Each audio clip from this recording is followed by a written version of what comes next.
Didn't want to do that.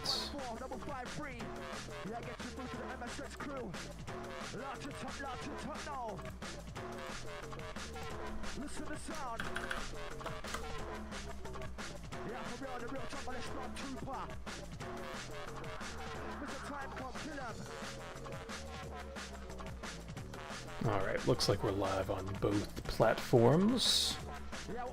So with that, hey everybody, G4 Video 5 here, and welcome to another live stream. Today we have Grand Theft Auto 3 as the game that we are playing for this live stream. And the reason we're jumping into Grand Theft Auto 3 over Grand Theft Auto 4's DLC is because I just want to take a bit of a break, take a step away from Grand Theft Auto 4 for just a little bit. Grand Theft Auto 3 is not a long game, so we shouldn't take too many streams to get through this. Now, I will say that these live streams won't really be that much different from the Let's Plays, but there was something I wanted to check out in the Definitive Edition version of this game, where they recently had an update. I don't know how recently. I think at least within the past year. They had an update that lets you move around with an AK-47 and shotgun, because normally when you aim those weapons in the original version of this game, including the Definitive Edition, you would remain stationary when using those weapons. So I'm kind of curious to see how effective that can be, moving around with those weapons during certain points of this game.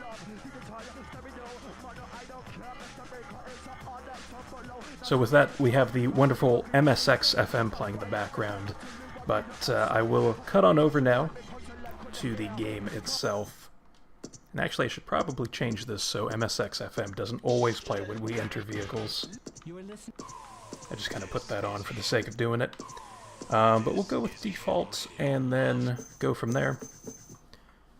As we load up a new game, and I do plan on watching all the cutscenes, and at the very least doing most of the missions. I don't know if I'll remember to do like the RC vehicle missions, for example, so we'll just kind of go from there with the intent of doing a bulk of the missions, but definitely not a 100% endeavor during this playthrough. So alright, let's start up a new game and watch the opening cutscene.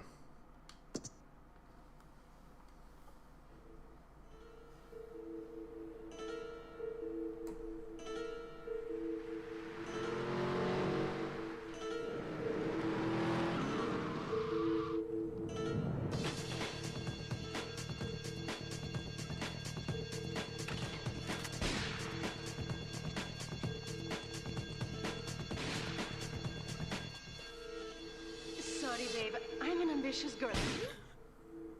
You're just small time.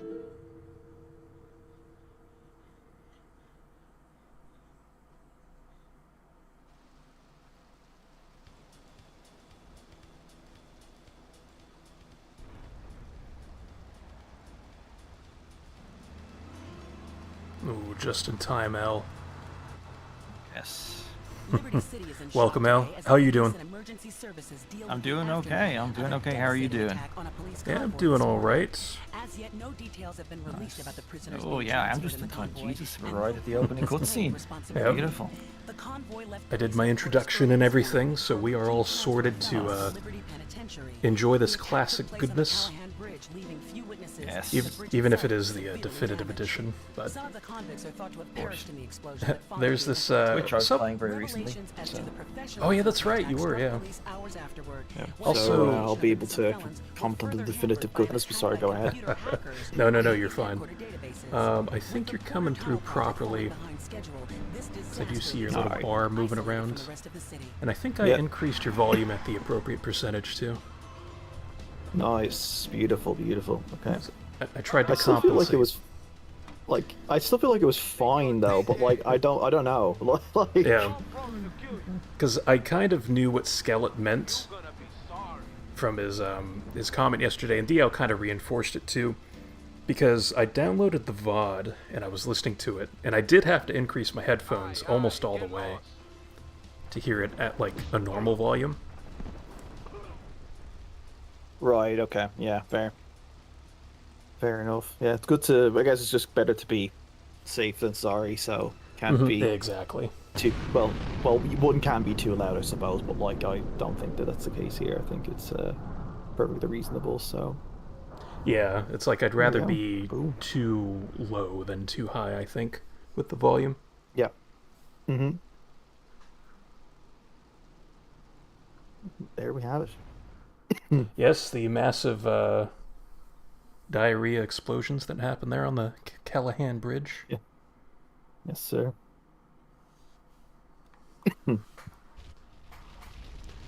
But the main draw of playing this version, because I think I toyed around with the idea of playing the PlayStation 2 version of this, was that they did an update fairly recently that allows you to move around with the AK-47 and the shotgun when you're aiming it.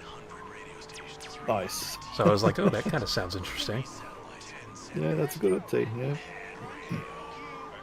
I think they also did like general bug fixes and graphical fixes, maybe. I don't know. Right.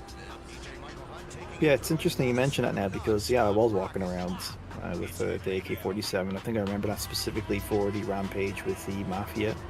Yes. Yeah. And I'd never actually registered that in my head, that was like a thing that they just, like, introduced. Like, it didn't... Yeah, I just didn't clock it, I suppose, but yeah, I guess it would be, so... Yeah, that's very fair good enough. stuff. And actually, I wouldn't mind doing that rampage. I won't be doing like a 100% playthrough, but I would like to test out some things with a rampage like that one that you mentioned. Yeah. Since it features the AK-47. And also, welcome Blockernator. You know what? I am in support of that notion. Because even though, as we've established during these past few streams, it's like 4 and San Andreas are like the 1A and 1B. For me personally, right after that is Grand Theft Auto 3, as being my own favorite. So, yeah, I'm not opposed to seeing the GTA 3 support. Very good shout, I think. Mm-hmm. Very good shout indeed. Wait here, man. Yeah, there's something about 3. There's magic about it. Mm-hmm. Yeah. I love that at all of these games' core is Grand Theft Auto 3, you know? It's like they built upon it just so fantastically. But even then, in this bare-bones type of game that is Grand Theft Auto 3, it's still... there's a lot going for it, I think, with the gameplay at least. Because I know the story isn't the greatest, but... Yeah. I don't know, it's Grand Theft Auto at its core, which is really great. So keep your hands on the wheel. You don't mess this up, maybe there'll be more work for you. Now get out of here. I'm laughing at the pedestrians in the backgrounds honking at each other. Pretty standard stuff. I guess it's just this cop, but... Anyway, I do want to show something off since we're engaging with Misty here in a non-sexual way. Always have to throw that joke in there. Where it's almost like Misty always has the adrenaline pill active. So we'll pick her up, and then we'll exit the vehicle and start attacking pedestrians. Yeah, she's abnormally strong, as I recall. Yes, very, very strong. And so, I know that this construction worker ends up fighting us if we engage with him. Oh, are they gonna attack? I noticed that this happens sometimes, like with the thieves, for example. Like, they will instigate. Oh yeah, but look at that punch. Incredible. Just super punch that person. I don't want to play around too much with that, because if Misty takes enough damage, then she'll end up dying. And we'll fail the mission that way. But, you know, back there, Misty and the construction worker were staring at each other. And also these Mafia guys are just standing around. See how there's like 5 or 6 of them back there? Yeah. The pedestrian logic, I guess, is quite broken. in the definitive edition. Even more than it originally was. Because, like I mentioned, or was about to mention, with thieves, like, they instigate fighting other pedestrians that are walking around. And that same thing happens with them. Also nice, this guy got ran over. The same thing happens with them where they might get a few punches in, but then they'll just stop and stare at each other from that point. Right. Luigi said to give you this, so here. And then with gang members, for some reason that happens where they'll just kind of stand around and not do anything. Some wise guys been introducing this trash to my girls down Portland Harbor. Go and introduce It's funny you say that because I'd never actually noticed it. and take his car, respray it.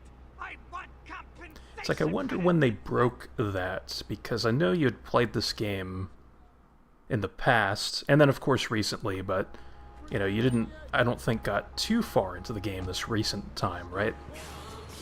Like, you just did a few actually, things? I did get far.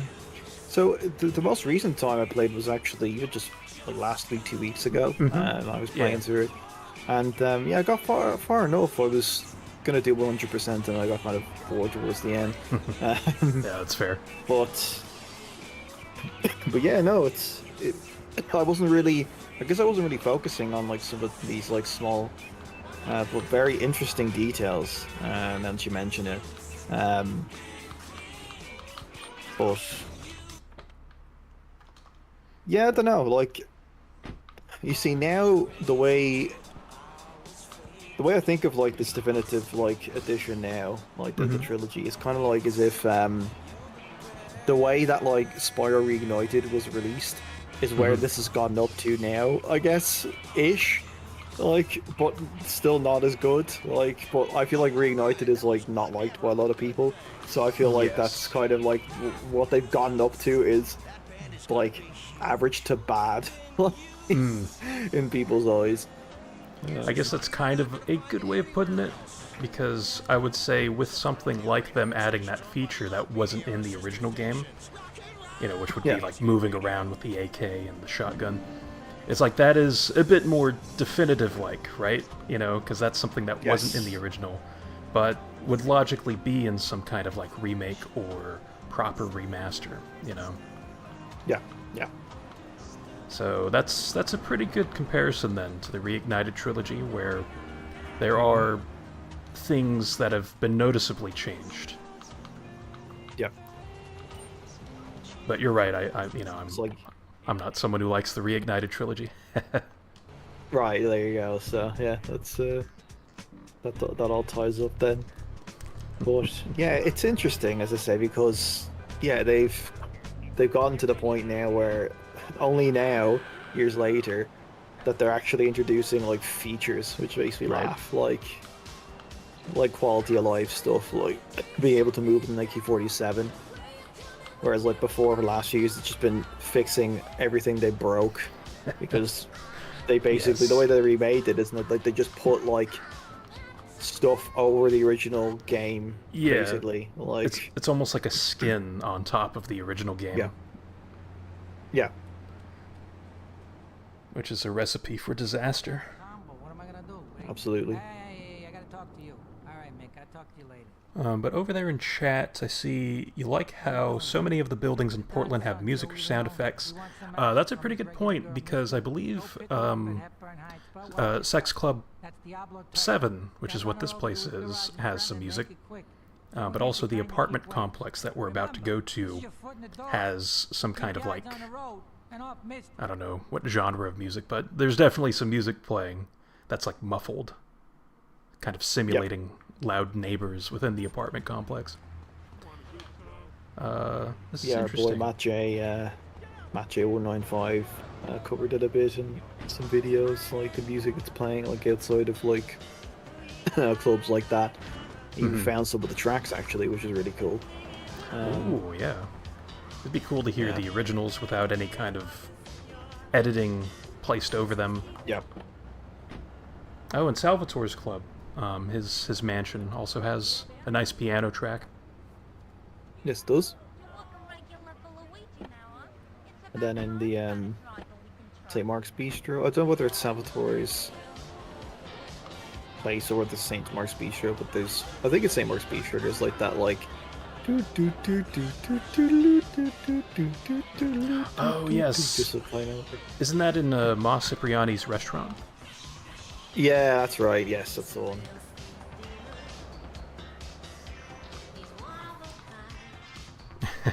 Yes, don't touch Misty.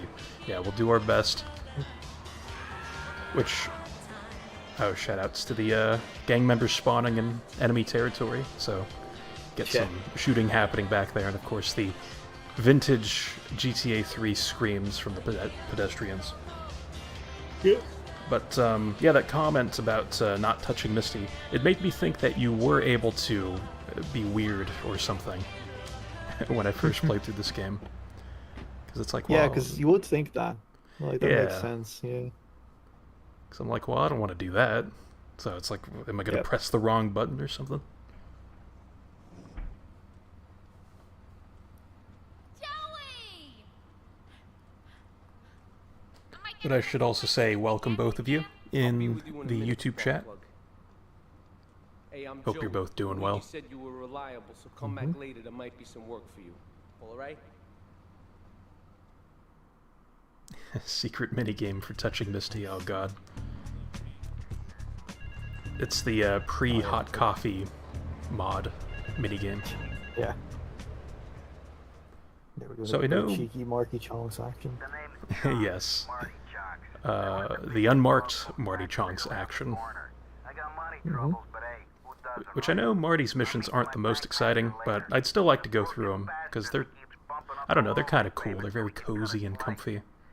Because of the simplicity of them. Defo. I got a little surprise for that blood-sucking leech. Very sinister sounding there. Yes. Alright. I left my Esperanto behind. Really shouldn't matter all that much. As Marty provides us with a nice vehicle, just this endless supply of vehicles, seemingly.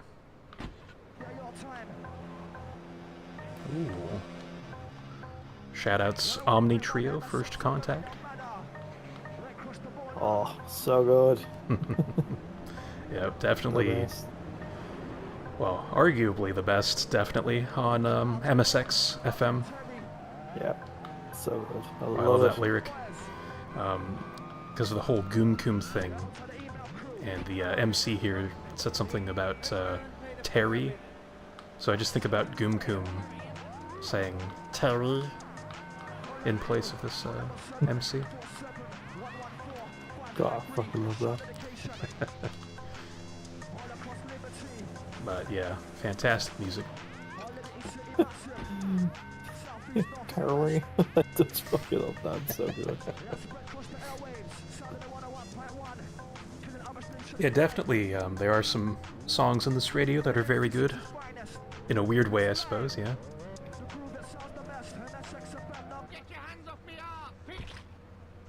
So I guess that confirms it's ARM rather than ARSE. Yep. Right? Exactly. It's that was ARM, that was a topic of hot debate where I used to always think he said, "Get your hands off me ass," which I always thought was really funny. Which I read this on the which wiki. I think is fucking like hilarious. Like that's. I wish that was. If that was what it was. He fucking said. Yeah. That is hilarious.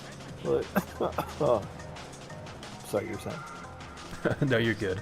Because we were talking about Dan Houser for quite a few of these streams, but most recently the other day, and I decided to look him up. Yes, yeah, exactly. That's quite just sorry. No, you're fine. You were gonna say it. Sorry, it just fucking hit me like, oh, that's his voice, because I just recognized like that's definitely his voice for a second. Because I noticed that on the wiki, it had his name next to that character. But also on Chatterbox FM, there's the one English person who's like going on about needing a nanny to spank and punish him. Apparently that's Dan Houser too. Okay, interesting. Maybe that's his real life fetish leaking into the game. Yeah, yeah, I was thinking that could be a thing. Yeah, exactly what I was thinking.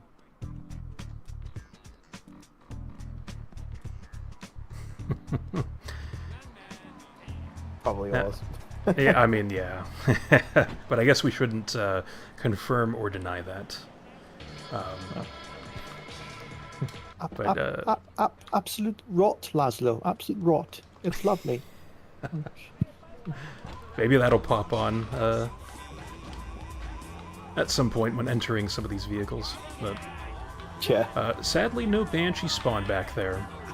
But something the Definitive Edition did add was this Patriot spawn for some reason in that auto place. Yes, they did mess around with that. Ballista can also spawn there Yes. as well for some reason. That's right. Because normally you would see that in Staten Island for the first time. That vehicle. Yep. And I guess the Banshee too, for that matter. But yeah, the Banshee is a classic. And I do like that it's included here in Portland. Because I think we've talked about this before, where its inclusion in that car place, that dealership, kind of rewards exploration. Yeah.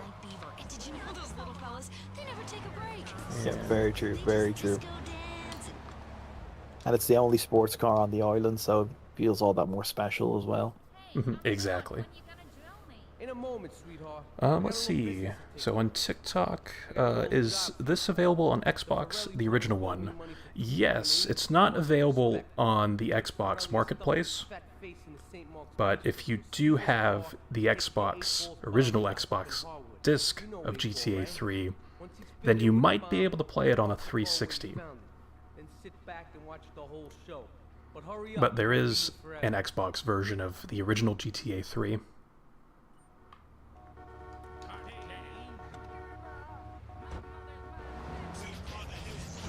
And then, in YouTube chats, can you fly the dodo well in this game? No, I definitely cannot. I think 8 seconds might be my personal record.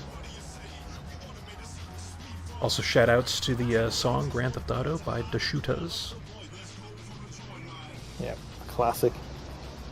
Is this from Grand Theft Auto 1 or Grand Theft Auto 2? It's from 1. Okay, that's pretty cool. Nice little reference to the original game by including that theme. Actually, let's put that back on. Also, thank you for the TikTok likes. Appreciate it. Hell yeah. Hey there, Alex. Welcome in the TikTok chat. Hope you're doing well.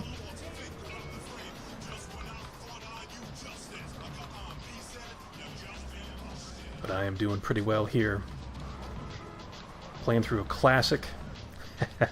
As even though this is a bare bones Grand Theft Auto, there's still some random stuff that can happen. Such as that criminal chasing after a vehicle that he wants to steal. Love that. But alright, no fancy tricks here in this, or no fancy crap, as Tony Cipriani would say. Because there's a nice little shortcut you can do during this mission, involving driving this vehicle off that hill in the background there, just to quickly get down to 8 Ball's Bomb Shop. So I am playing Which this... I hate doing. Yes, it is a very finicky trick and very easy to mess up your vehicle. But to answer the question there in TikTok chat, I am playing on the Xbox Series X.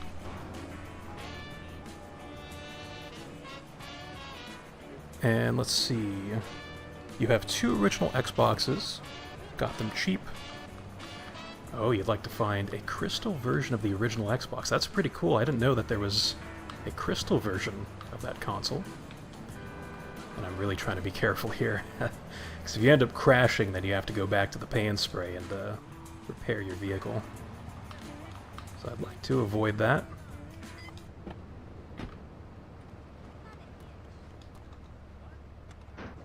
And yes, the ambulance mission is a pain in the ass. I think someone had mentioned that. It might have been you, actually, Hutula, the other day in stream.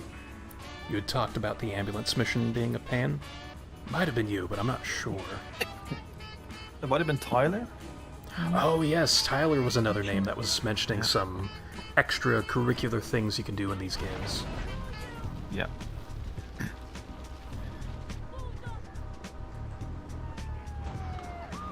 Oh wow, you get a wanted level for that here. Interesting. Yeah. Well, I think that was a matter of, like, just the cop was just nearby, so that you were unlucky. Ah, I see. Suppose that makes sense. Since we're in this general area, I didn't really want this wanted level bribe. I just want to get some weapons. Because there's a nice Uzi hiding back here. And a hidden package. Luckily, you ended up, the wanted level disappeared just before you got the bribe, so that's nice. Right, that was pretty nice, yeah. So we can preserve that for later. But there's also an AK-47 spawn. And since we're here, I'll catch up on chat real quick. But there's a rampage I want to do. Because this features an AK-47. And I'd like to kind of test that out a little bit. You said you got your original Xbox from a garage sale for $1 open, but still with the box. Oh, still with the box. Hell yeah. That is awesome. Amazing.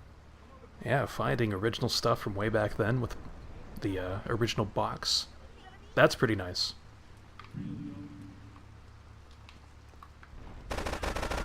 Alright, so we're using the AK-47, because again, we're able to move around here in this version of the game. Which feels very gross in some ways, actually. Like, this doesn't seem right. Yeah, feels right to me. I suppose with the other GTAs allowing us to do this type of stuff.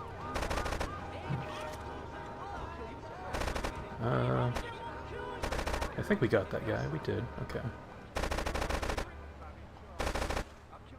So this kind of trivializes this rampage, I think. Because you're able to be so mobile. Yeah.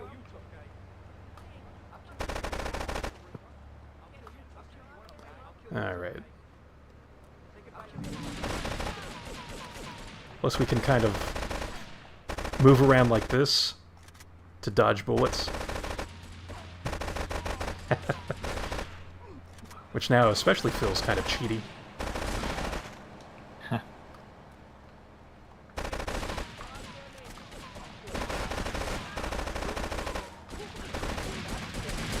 Alright.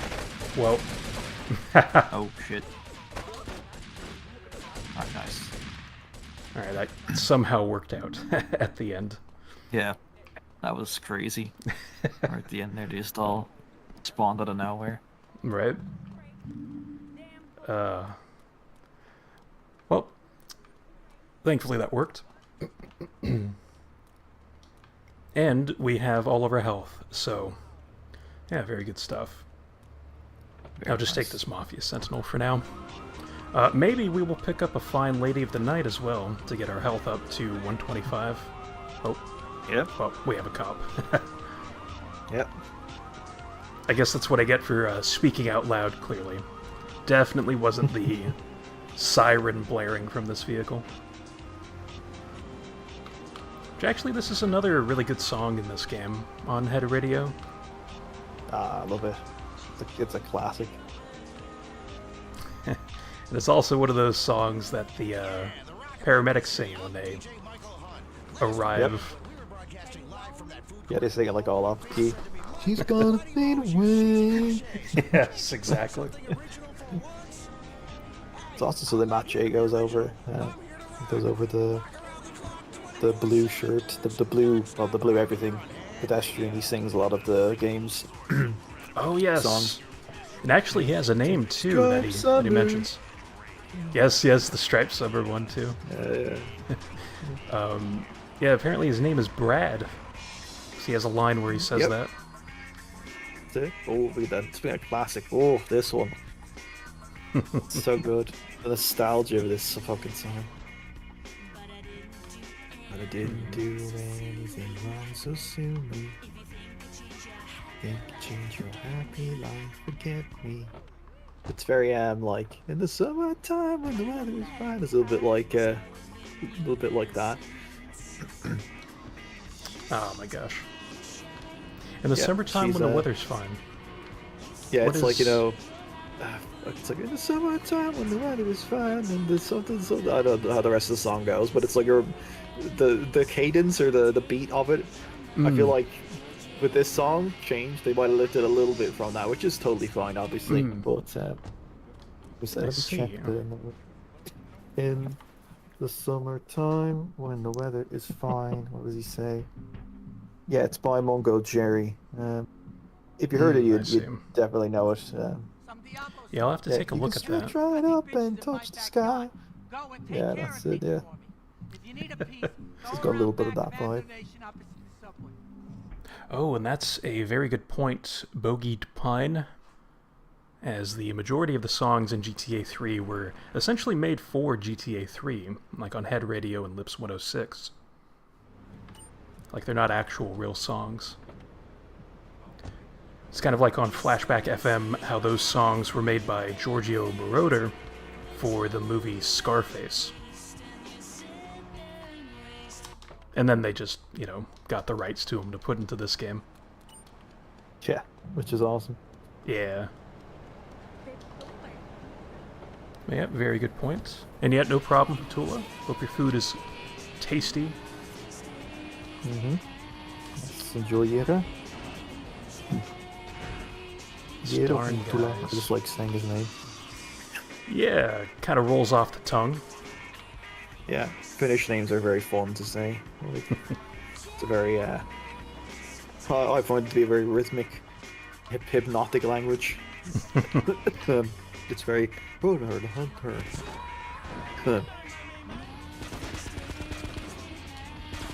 what the hell? Oh, nice, he just fucking spawned out of nowhere. That's interesting. I was wondering why he wasn't getting out, but I guess, Yeah, there's not enough room he was there or trapped. something. That's it. But, yeah, speaking of Finnish, Gaius the Raptor rolls off the tongue too, right?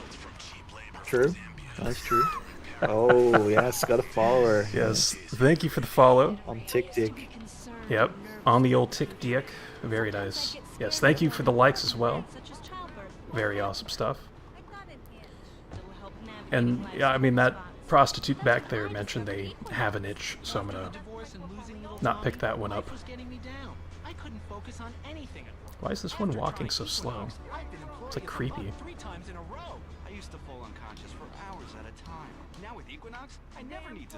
Because my intention here, well, now she's getting beat up. My intention was to get a prostitute to get 25 extra health, but I guess that's not happening. So let's just do this next mission for Luigi.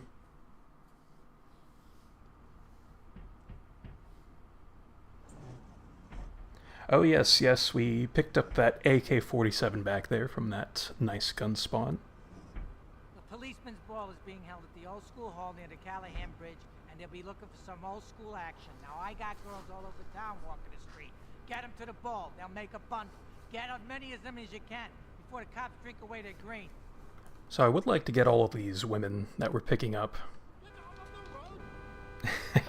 Nice taxi pedestrian back there. Get the hell off the road. It's awesome. Which is interesting because Machi points out another interesting thing is that taxi guy doesn't actually ever appear on the street. He's always in the taxi. Exactly. Yes. That's a very good point.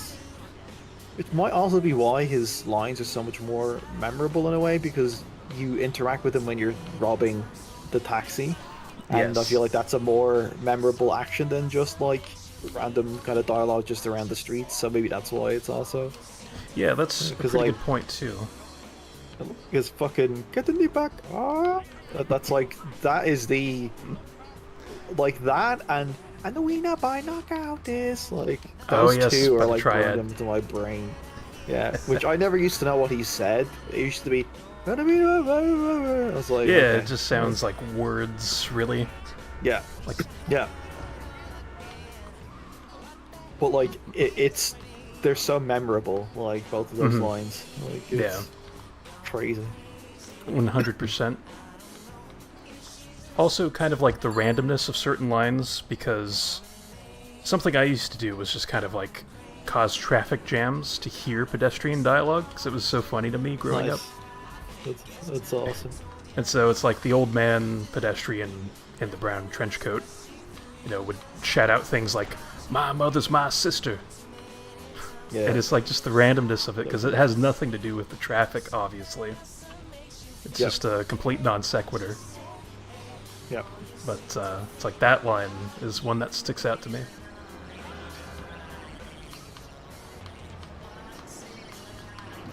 Oh, jeez. Now, let's get the hell away from this car.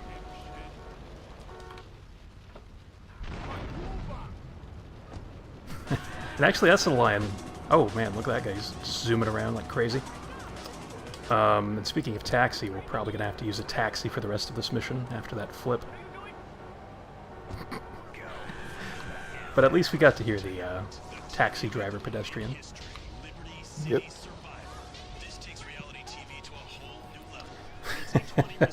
Justin in the TikTok chat mentions that he's Misty, or that they are Misty. Interesting. With that name and profile picture, I question that. GTA 3, why not the GTA 4 DLC? Good question, Mook. Also welcome. Sorry, I missed your initial messages earlier. The reason why is just because I wanted to take a little break from GTA 4. I was GTA 4'd out, even if the DLCs do have different stories, and focus on different mechanics. We'll definitely hop into those after GTA 3, because this game won't take very long to complete, even if we are doing all the missions.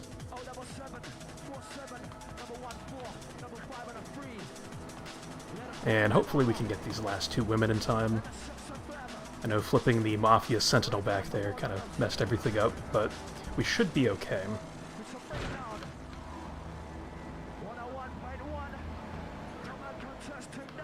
Thankfully MSX FM is blasting, so it kind of adds to the high-octane atmosphere of this particular moment.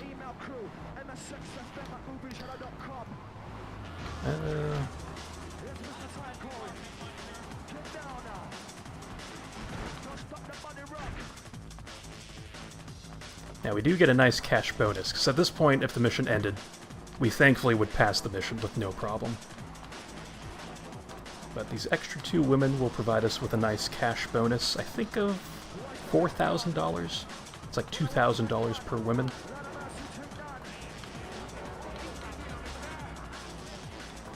And very nice positioning. So we have 35 seconds. Yeah, we got this. We could Make also our try turn the here. old traffic disappearing trick if you wanted to. Yeah, I could do that with flicking the right stick in this version of the game. But I feel like that would be too jarring if we're trying to watch. Yeah, that's fair. That is fair. Yeah, Oh. we got this. There we go, hell yeah. With 2 Nice. seconds to spare. Yes, sir. And actually, the Mook, that is a very good line by Luigi. I want compensation for this insult. Also, thank you for the likes over on TikTok. Hell yeah. Glad folks are liking the stream. And actually, we'll take one of these cop cars, because we will need one for a trick I'd like to do in an upcoming Joey mission. And there's a line back there by one of those pedestrians where he's like, no, no, no, that poor little. And I don't know what he's saying, but I do like mentioning that, like in calls, just as a non sequitur thing to do in the background of conversations. Yep. Brilliant. Chunky Lee Chung is pushing Spank for some new gang from Colombia or Colorado or something. I'm not really sure. Who needs details? Anyway, he's got a noodle stand down in Chinatown. That rat has sold his last stir fry. I want you to take him out. If you need a piece, go around back of Ammunition opposite the subway. Sort yourself with a 9. You know where it is, right? Well, remember, just watch your back in Chinatown. It's triad territory.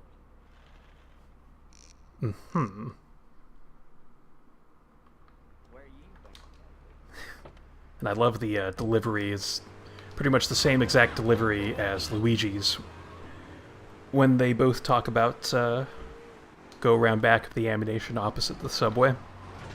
Yeah. They clearly fucking screwed the pooch on that. Yeah, it's like, well, that's very interesting. It's not like they're siblings or twins, you know, where you might be prone to be wording things the same way. But anyway, real quick thing we can do here with the old Chunky Lee Chong is we don't actually have to approach him too closely. You can shoot him from a distance. You can actually do this with a pistol. But we did it there with the AK-47. Yep. Getting a lot of use out of that. Yeah, out of that special function that's been added. And there's the line back there by that pedestrian, hell yeah. So I believe this next mission should be Van Heist.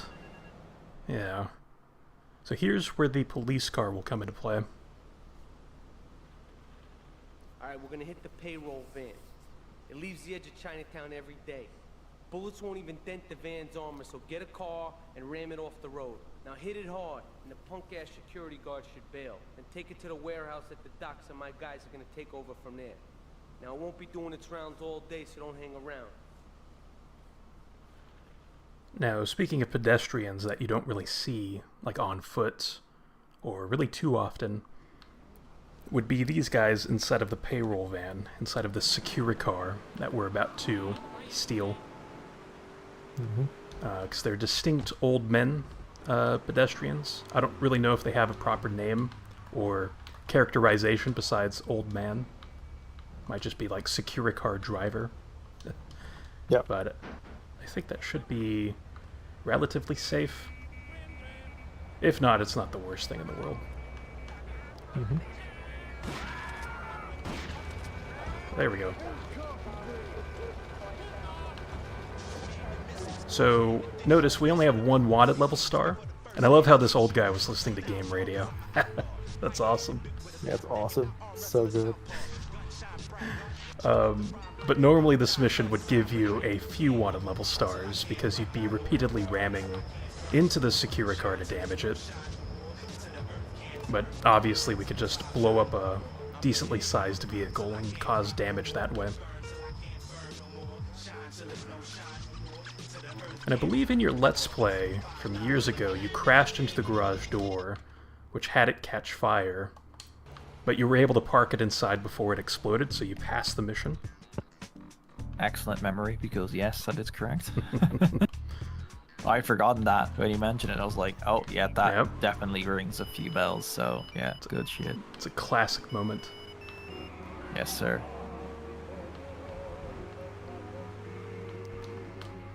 And so from this point, I don't know if we could do the next Marty mission. I think we're too late. Oh no, we have time. Cool. We'll go ahead and do this. I hired some thieves to break into my apartment and steal some stuff so I could claim on the insurance issue.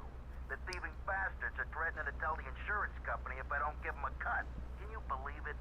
I left the car inside the factory gates. Use it to go pick them up from their turf in the red light district. Then bring them back to the factory so I can make them see Marty's point of view. So I think this is one of the first instances of oversights with regions being mentioned in a non-dirty way. This region kind of sounds like a dirty word, to be honest. Can be. But Marty mentions the red light district, where we're going to pick up these thieves. It's not the red light district, it's the edge of Chinatown, which borders the red light district, I suppose. That is a good shout. I never thought about that. Yeah. Yeah. So I feel like there's a few just kind of small mistakes that, you know, really don't affect anything. It's not going to make me think less of the game or something, but, you know, just fun little things to point out. Because I know the Diablo Infernus is another classic mistake that was made. Yeah, that's which we'll see later. That one. Yeah, that one's pretty cool.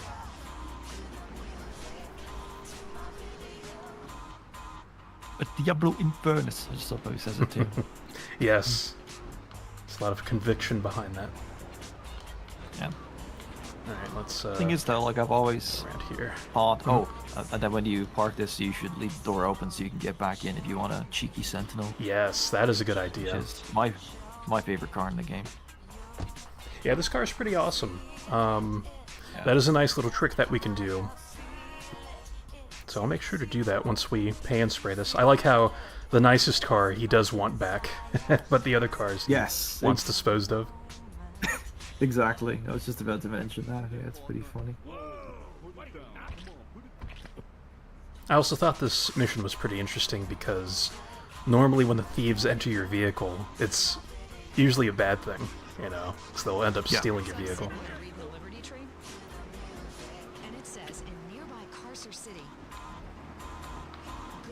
Alright, let's take the shortcut through this alleyway. But yes, there is a thing we can do involving leaving this door open, because we can leave our door open, unlike in San Andreas for the definitive edition. See, that's something that they can add in and call it a new feature, leaving doors open in San Andreas. So that's a lot more handy than you'd think. But we're going to do that little trick. Yeah, it's something you couldn't do actually, right? In the San Andreas playthrough. Because it made some things a bit more difficult to pull off, like that thing during the mission, I believe it was Yay Kaboom Boom, where we used a satchel charge to explode and damage a van and, you know, allow ourselves to just drive the van rather than follow the van. But yeah, leaving the door open would have been really nice during that, so the timing would have been a bit more lenient to pull off that trick. Definitely.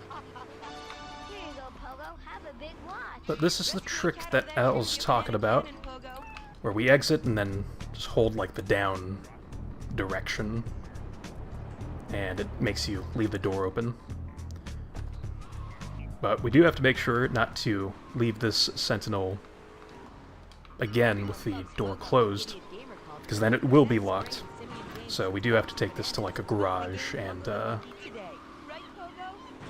by leaving and entering the garage, the locked state goes away, so you can close the door freely from that point.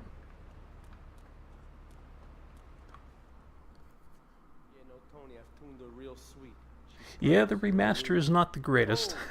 That's one way of putting it, the mook. Listen, this guy ain't Italian and he's no mechanic, but he could get things fixed. This is Pop's capo, Tony Cipriani. Yeah, I'm Tony Cipriani. Take him to Mama's restaurant in St. Mark's, alright? Speaking of awkward dialogue. I'm planning a job that needs a good it's driver, really drop by bizarre. sometime later, okay? It's like, oh yeah, you just introduced me, but I'm going to introduce myself now. First, I got a bit of business to take care of. Those washerwomen ain't been paying their protection money. And watch the car, Joey just fixed this junk heap. So no fancy crap, okay? With the lovely Double Clef FM playing. Of course. Only the best. Yep, it is phenomenal. So with this mission, there is a nice little cash bonus once again. We're starting to see this pop up. Really, during this part of the game is when these types of bonuses pop up during missions, where there's going to be some triads attacking us after this interesting cutscene where Tony decides to take on these triads with just a baseball bat. Doesn't really work out.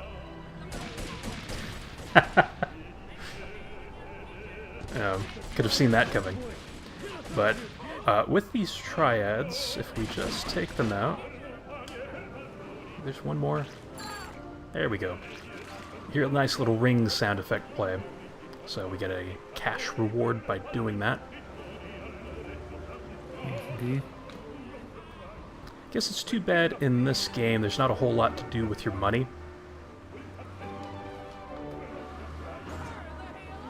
Because it would be cool if we can like buy a garage and store like unique vehicles and stuff, like the ones that we end up coming across in this game. Oh, just a bit outside that marker. Yeah. Yeah, that'd be sweet. With me. Drop by later and give them something to launder. Their own blood-stained clothes. Also, thank you for the likes over there on TikTok. And yes, we just met Tony, the legend himself, who is not quite a legend in this game, but we'll be nice and treat him as such. Yeah. Oh. Now, I would like to get the Banshee because we do have Al Burrow's missions available to us now. So we may as well dive into that with his first mission, Turismo. And hey, the Banshee's here. And it is a red Banshee. So every GTA game we've played so far, we found a red Banshee. I love that. Although I guess this is more of a cherry red Banshee, I think. But the point still stands, it is red. Yep. It's definitely still on that spectrum of color. Exactly.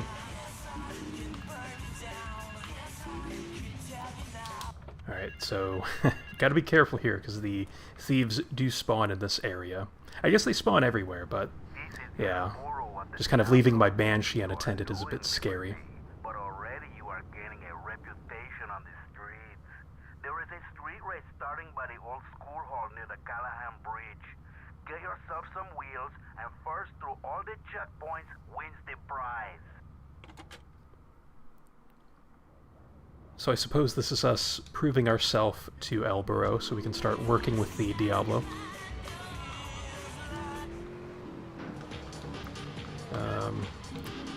I mean, even this, like, Rise FM, something that I don't think gets acknowledged too much. It's like, I like this particular track on Rise FM, too. Yeah.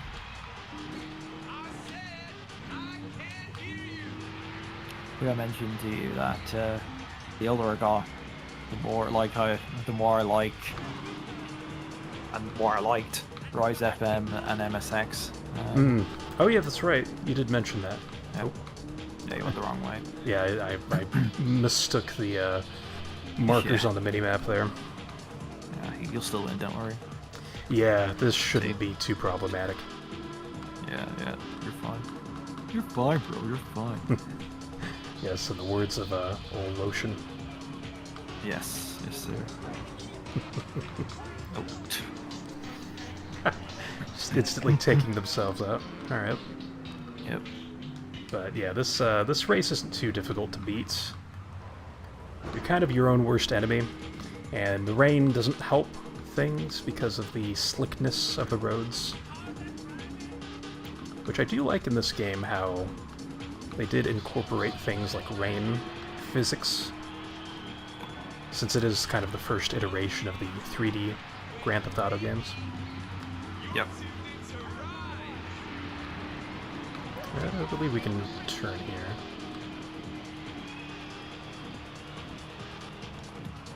But I did see a comment earlier about Game FM, and that one is great too. Like, for this game not having, like, really any big name songs, especially compared to Vice City, where you literally start that game with a Michael Jackson song in the original version, which is crazy and awesome. It's like the soundtrack is still pretty decent, I think, in this game.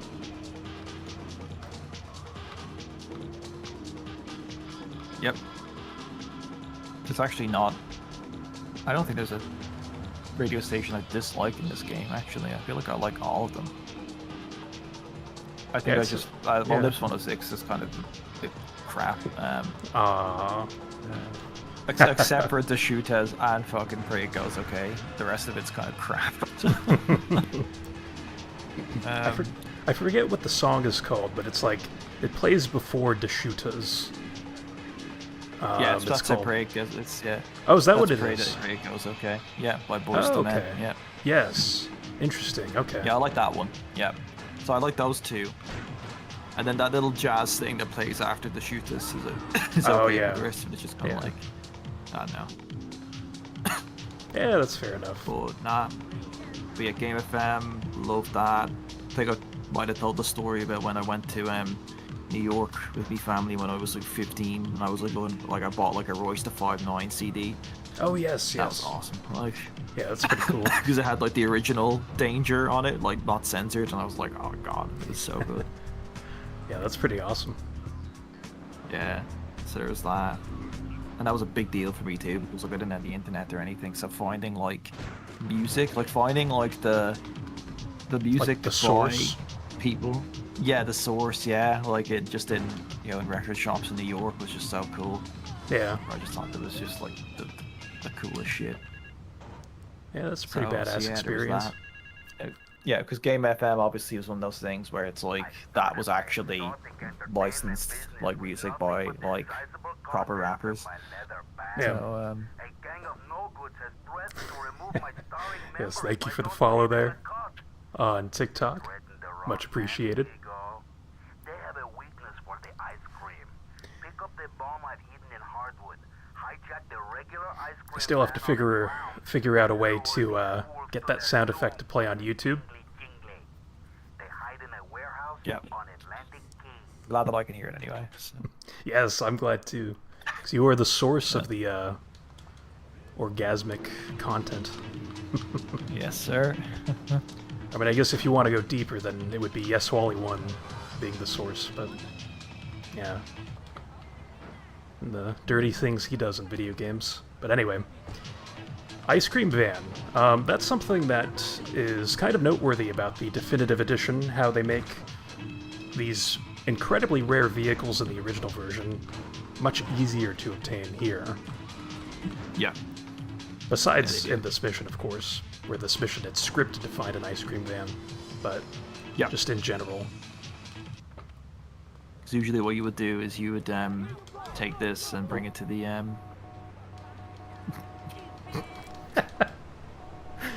Oh my gosh. No, don't worry, not laughing at that, don't worry. Oh wait, no, yeah, okay, never mind. yeah. Anyway, we love ice cream. All right. Yes. We especially love Mr. Whoopi. Notice on the back there, I will chill again. Yeah. There's apparently two different signs you can find on the back of Mr. Whoopi vans, and they have nice stripes at the bottom of the vehicle that are different colors.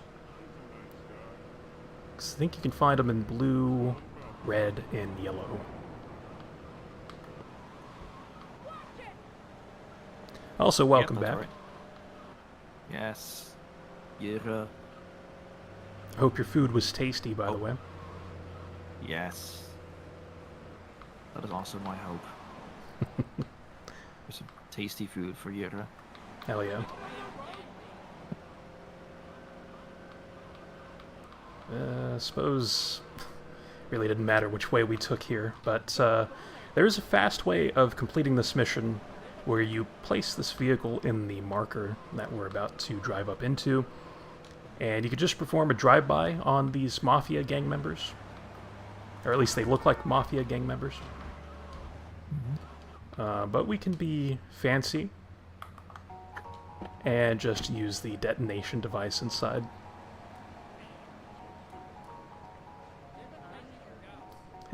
Actually, I think that's a black stripe down there.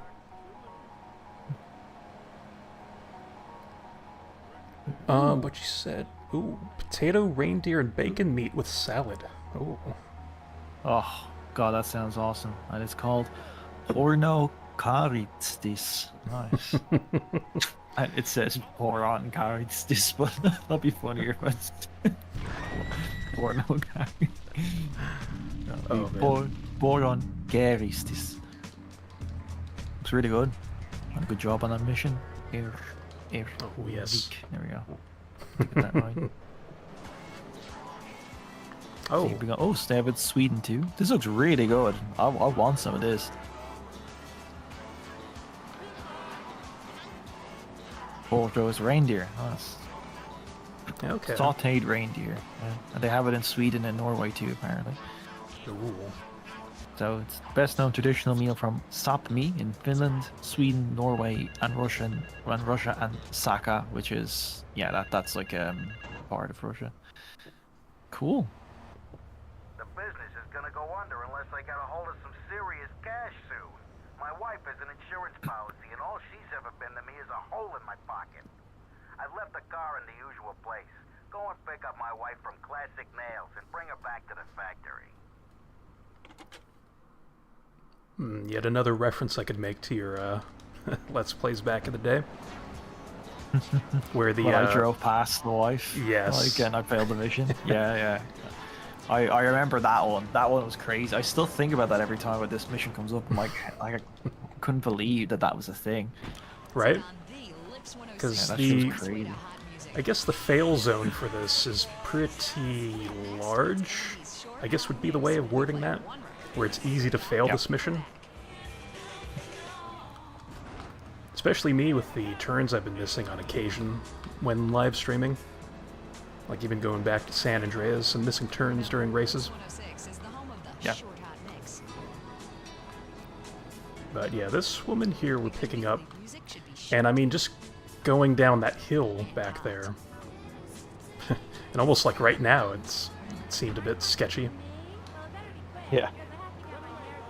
Because I guess the thing is that when you drive by her, she then initiates the follow sequence, or however you'd want to word that, where she starts trying to get into your vehicle. So it's almost like you abandon her like any other NPC that follows you. Yep. I guess that's it, yeah. Yeah, that would be my assumption. Yeah. Yeah, I think your assumption's correct. Ooh, also thank you for the likes on TikTok. Such a classic. You remember coming home from school and playing this daily. Yep, I can relate to that 100%. Because I remember just driving around in Portland so much when I was growing up. And in a way, it's like, you kind of memorize the map by just doing random things like that, you know? Because I know I would frequent St. Mark's and the subway station in Chinatown. So it was just fun messing around in those spots. Yep. Which, speaking of, we may also take a trip over to Chinatown. We don't have to, because there's water, I guess, to the east of us. We'll go westbound, just to kind of show off this thing. I mean, I may as well show it off, where there's this thing you can do early in the game to get money, kind of, and pistols by extension. So we'll just kind of safely plant that. That's right, this is the thingo where you drop it, yeah, into the sea. Yes, sir. Now, sadly, in this version, the vehicles don't explode when they get dropped into water, as they do in the original.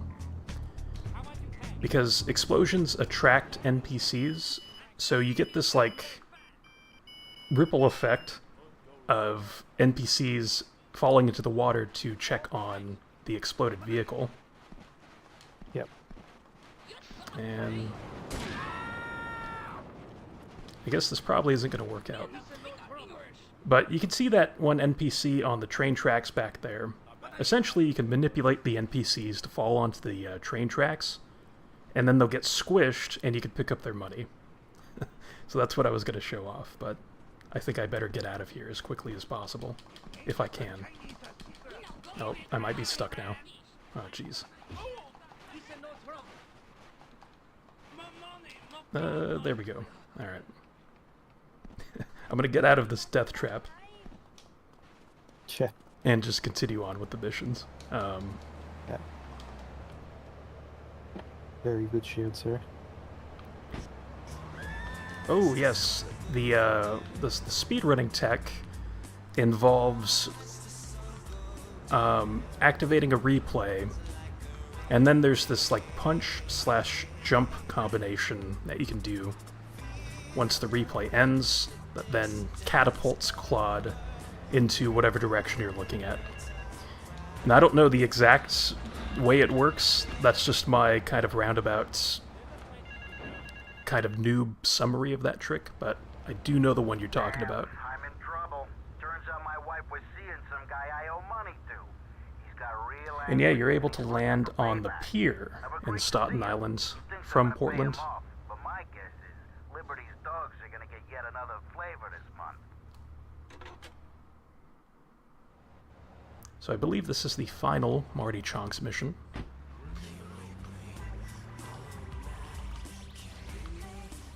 Yes, sir, it is. So you're saying you don't like the sex music playing right now on Lips 106?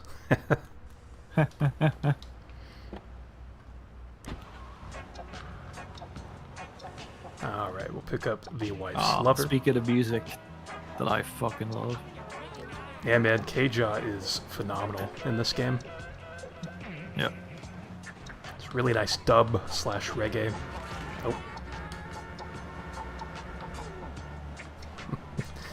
As we get catapulted into vehicles there.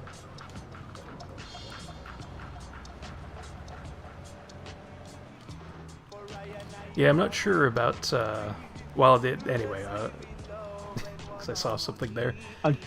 Yeah, sorry, I might as well just, it's just a lot of different, because the Zendaya thing was like ages ago, so I don't know why he's bringing it up again. Yeah. So that's all, but yeah, it don't matter. And I thought he deleted that original message too. I saw a message deleted afterward. So I thought that was going to be that. But anyway. Let's see what this ice cream van says. I will chill again. Yeah, there's a second sign that can appear on those. But anyway, I always thought this mission was kind of cool, because you get to see an NPC that doesn't spawn in Portland. He only spawns in Staunton. Yes. I love that aspect of this mission. I totally agree. Yeah. So this is Carl. Hi. I need more time to get your money. But if you just step into my office, it's far too late for that, Marty. You had your chance, but now I'm taking over the business. Beautiful. And now no one's taking over the business. Yep, exactly. That is clearly the lore of this. It's not as noticeable here, but this is supposed to be a unique character model. They took away his purple hat, because he had a purple hat in the original GTA 3. Yep.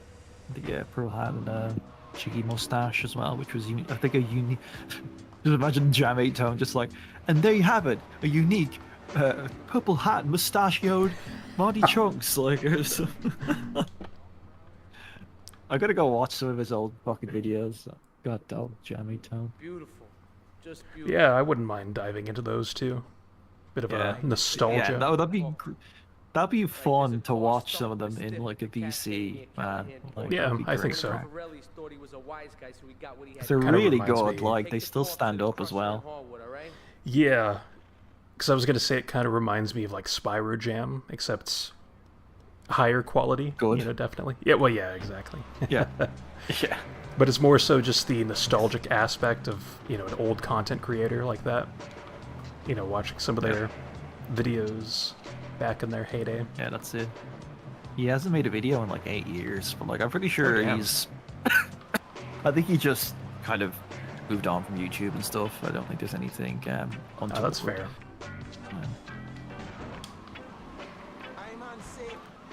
So this I wish I'd chatted with him more. Oh yeah, when he was active. Oh, yeah, when he was active. Oh, this is a fun mission. Yes, with the old Ferrelli brothers ramming my ass at the moment. But if you end up getting rid of both of them, you get a nice cash bonus. So we'll try to do that here. I think this one might. Yeah, that one's taken care of. Yep, good job. So this one is going to be a bit tricky. It's like I want to get close to the water, but I don't want to get too close.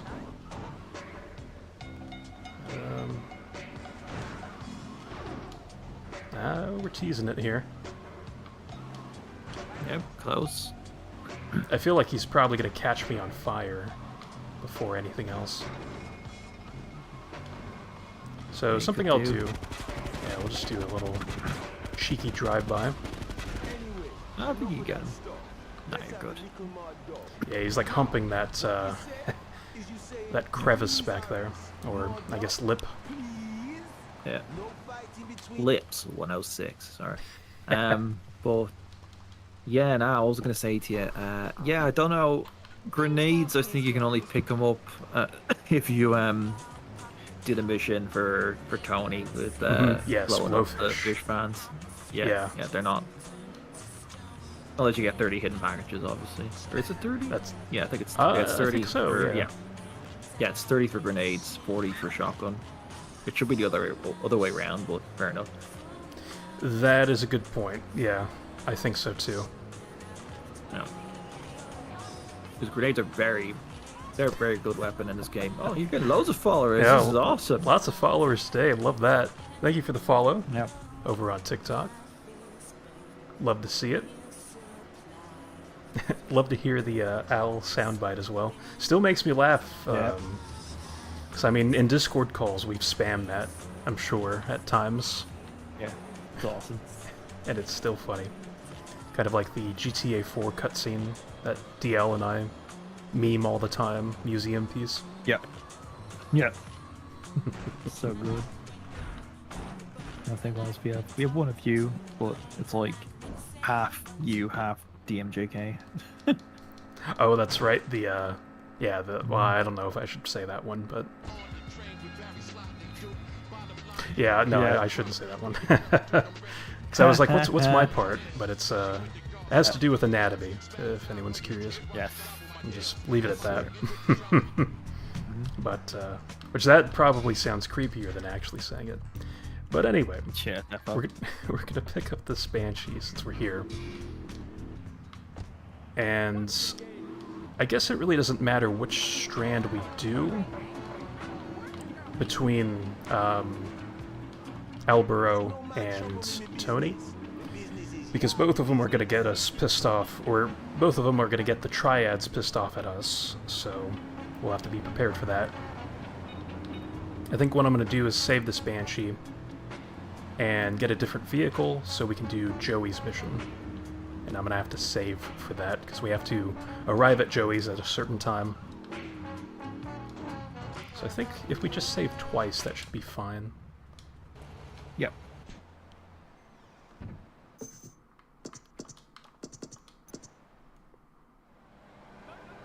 And real quick in chat, I do see that you remember getting Red Dead Redemption as a Christmas gift, maybe in 2010 for the Xbox 360. Should really play that game again. Yes, and speaking of, Al is actually playing through that game again. Yes, sir. I love it. Yeah, you can hunt deer in that game, I believe. So not reindeer, That's right. but still deer. So you could get it for your porno student set. So yeah, That's right. But yeah, no, it's been a very fun. It's my second time playing through the game. After I only played through for the first time last year, I think. So, but this time playing it on Steam, I was playing it on a Switch emulator, which did the job. But it's nice playing it without any slowdown or anything. So that's been good. Yeah. And yeah, it's been very, very enjoyable. Really good stuff.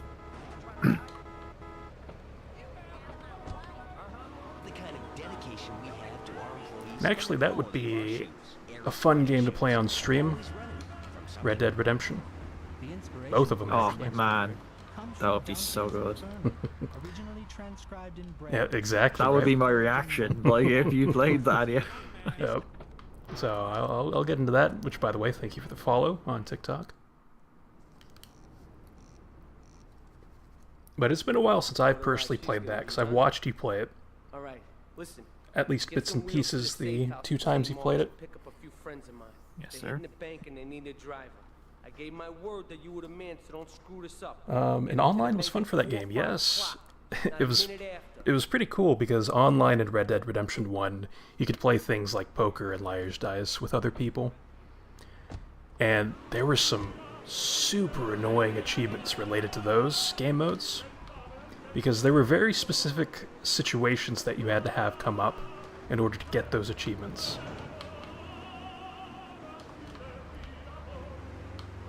It had to do with like the pot being like a certain amount, or just something weird, and then like a certain amount of players at the table, and then, you know, having a certain amount of die but still winning. Just things like that.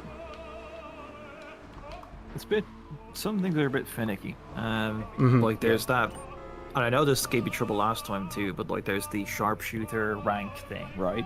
And it's Yes. like, There's one where you have to kill 2 different kinds of animal with the same dead eye meter, and like oh, that's right, yeah. it didn't. I remember this happened in the original playthrough as well, but it didn't work for me, like until like the 4th or 5th try, which was fucking annoying. So wow. Yeah, that sucked. Yeah, because it was weird. It's like I killed like a fucking bear and like a goat or something, and that didn't count. So and then I was like, okay, well maybe it's because it was the same. Like the goat's a domestic animal, and I think it doesn't count if they're domestic animals. I'm like, okay, fine. Then I killed like I don't know, like a fucking hawk and a wolf or something, and that didn't work.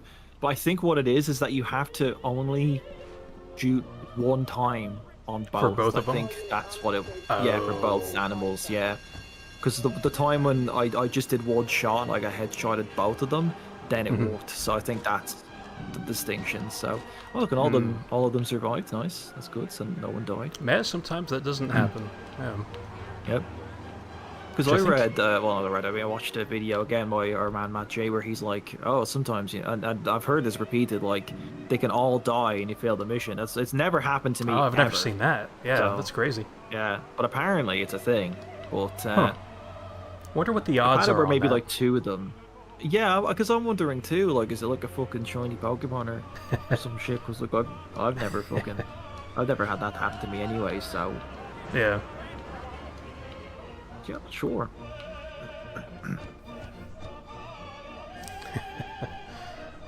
Which real quick, something I noticed recently because I've been listening to a lot of Outkast ever since their Hall of Fame induction. Awesome. This past weekend. The song Hey Ya by Outkast. In the music video, that scream that plays in that cutscene back there at the bank is the same scream they use in that music video. Amazing. So I guess it's just like in some kind of sample library or something. Yeah, it must be. Exactly, some kind of stock sound. Yeah, that's it. Well, as Andre 3000 said, you know, y'all don't want to hear me, y'all just want to dance. That's yep, exactly. Yeah, that's deep. Yeah, it's actually very depressing. Shit. Yeah. Yeah, it's actually a really sad song, which I think that's why I love it so much, because it's so happy and upbeat, but it's actually very sad. I think it's incredible. It's very nice. I love those kinds of songs. Yeah. Also, yep, Alex there in chat says shoutouts Outkast. Equemini is their best work. There you go. Big ups Alex on that shield. Yeah, very good taste. I'm gonna pull up this. Sorry, not Discord. I have Discord open. I'm gonna pull up the TikTok stream real quick and have a look at the comments there. Also in the YouTube chat, yes, we do love the online achievements in games. Totally not being sarcastic. Eric. Yeah, jeez. I mean, I could dedicate a stream just to ranting about online achievements, but yeah, it's not the most exciting thing in the world.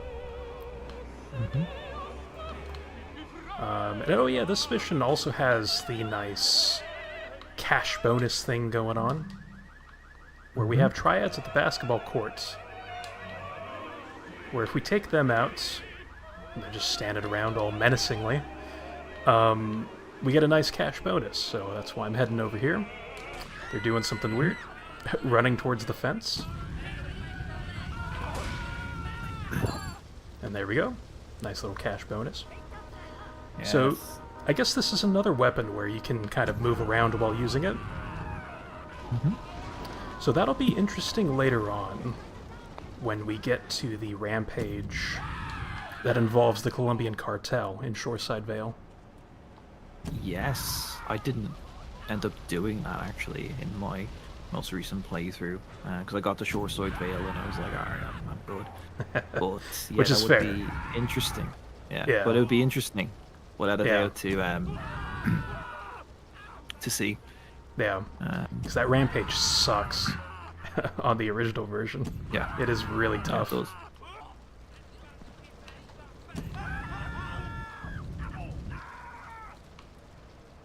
Now, this does differ from normal rampages because we're not exclusively having triads spawn. When rampages are activated, you typically will just have the gang that you're going after spawn in. So that makes this mission a bit more challenging, I think. Mm-hmm. Which is nice. A little nice twist on the Rampage format. But alright, these morbid screams should be ending soon. Which that in itself is kind of a morbid statement. But, just kind of realized that. It would have been, if you had said just simply, these screens will be ending soon, that would have been just like, yeah, very funny and morbid. Alright, so there's the triads angry at us now. Yeah, yeah, that's right, that triggers it. Yes. And I forget what the mission is for Tony. I think it's the pickup that makes them angry. Yeah. Or blowfish. I think it's blowfish. Yeah, I think it's when you blow up their factory, that's when they turn hostile to you from Tony. So it's either that mission or blowfish, yeah. It's actually something I do want to touch on, since this is kind of a slow-paced mission, but I do want to do it because I like this mission. Nice.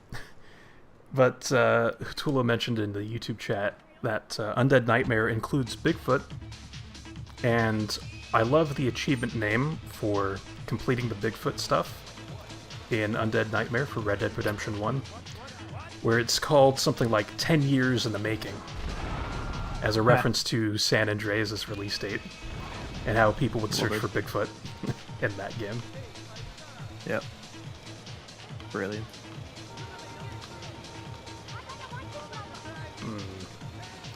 It's a distinct lack of Mafia Sentinels. It's kind of strange. I feel like it's more difficult to do this mission. Yeah, and it's strange. I would think it would be easier, because I feel like the vehicle spawns would be more frequent in this version. Yep. You know, just in general with vehicles.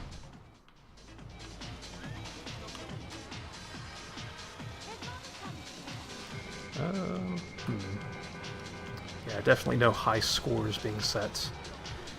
I mean, I guess by default you just need one vehicle blown up, but...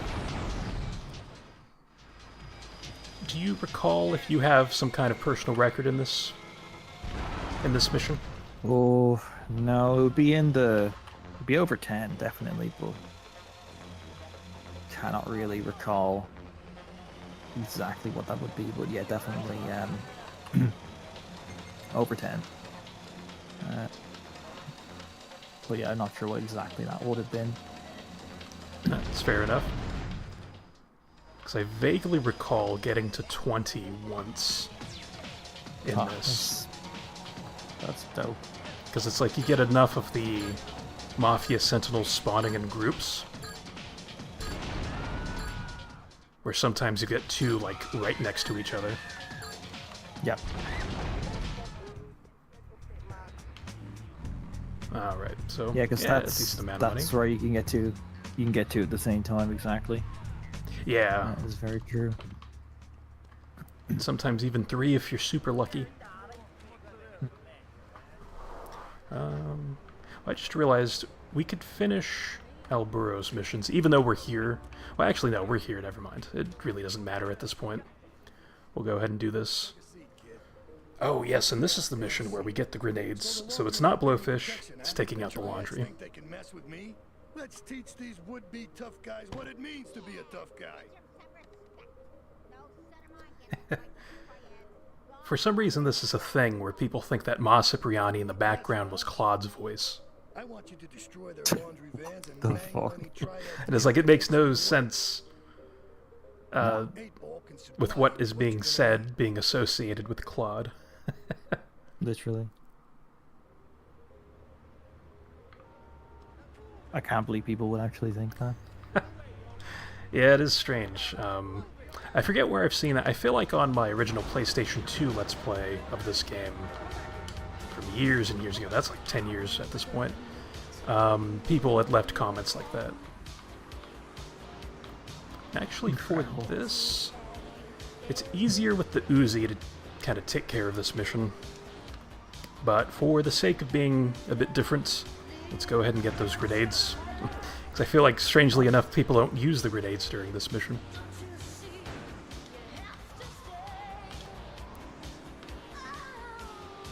They don't? I don't think they do. I think they don't. I know I don't, because I would usually, because I'm a Gerard the completionist. I was gonna say completionist and just the fucking Gerard the completionist just came out. I usually have the hidden packages, so I would use the grenades. That's right. Yeah. Yeah, that's right. Because that is a pretty distinct difference between the way that we play Grand Theft Auto, where you do like knocking out a lot of those side activities and side things to do to get the rewards as soon as possible in the game. Yes, that's right. Yeah, you do the other way. Yeah, that's fair. It's because like I like doing all of that, so that like I can play through the story missions, just kind of like, oh, this is cool. Like I'm able to. You're actually doing what I do, which is stealing the truck and then driving it to the other trucks. Yep, it's a very good Reed strategy. Tucker is going to steal this truck and turn it into 2 half trucks. Like, I don't know. I'm just thinking of that fucking Reed Tucker thing. Oh, imagine if that's on right now. Actually, let's see. Oh. Nah, he's not on. Now, no, it's not on. Sadly, because of the guy somehow. Yeah, it's because of the momentum of the large slope just carried him into me, even though he was braking. Yeah. So we will have to do this one this way. But hopefully with the other one, no we're cops. Yeah. Hopefully with the other one we'll be okay. This one is in a more confined area, which is nice. And hey, there's Reed Tucker. Hell yeah, he's coming up. Yes, he's going up. Oh, yes. The sad thing is that I actually knew it was going to be Reed Tucker before Laszlo said it, because I heard this so much that I was like, yeah, you know the order. This is the Reed Tucker. Yeah, I know, exactly. Because it's like, when he says the thing about, like, that helps supplement my meager salary, like, I knew, we're going to talk to Reed Tucker. Like, I just knew that was coming up. Like, That's awesome. Weird. Yeah. No, that's fair. It's supposed to be both. Because with the other radio stations, like, you can tell, like, which songs are going to come up based off of what's currently playing. Definitely.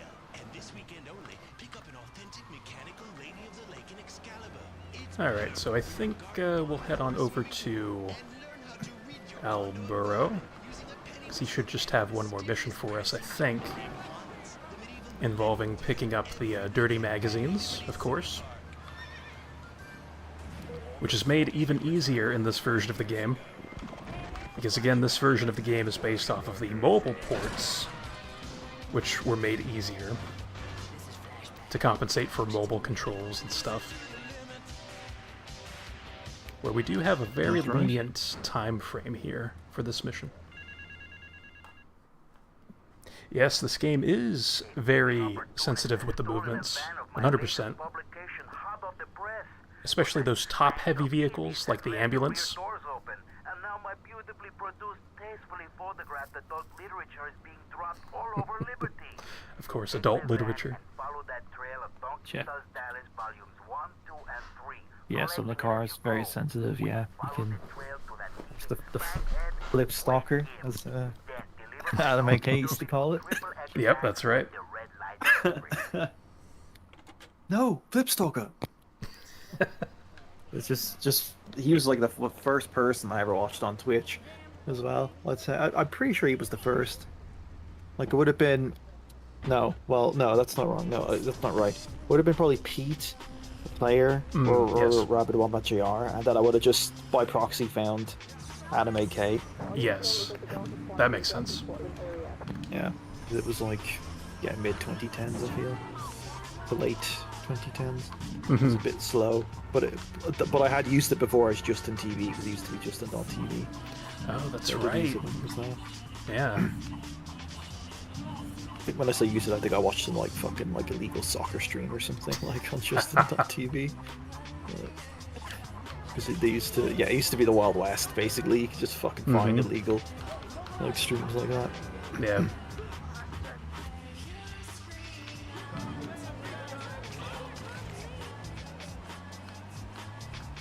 Alright, we should be fine with the time with what it's currently at. I guess to expand on that, though, Adam AK was one of my first Twitch streamers I, would watch religiously almost. Along with SSBM stuff back in the day. Oh yeah. Very cool. Nice. Very satisfying to run into that guy. It is. Same with the guy earlier around this corner. During Don't... Wait, what's the mission? Was it Don't Smake My Bitch Up that you do over here? You take out the guy by the stallion. That is... Yeah, I think that's... Is that Don't Smake My Bitch Up? I think so. I think you're right. Yeah, I think it is. Is that not the one? Well, what's the one where you killed the Diablo? See, I was thinking about that one because I'm not. Yeah. I don't remember fully. Interesting triads. Should probably take them out. I can't believe I can't remember this, but I'll look it up. Luigi's. There we go. Just wanted to take those guys out so they didn't attack me during the cutscene or something. Yeah. Yeah, it is Don't Smack My Bitch Up, yeah. Pump Action Pimp is the... That's right, because of the shotgun. It's like a play on that. Pump Action Shotgun. Good shout, Yera. It is quite... I would say it's quite Simpsons Hit and Run-esque. I would agree with that, yep. Yeah, no doubt. Now these guys are unique character models, the ones holding the folders.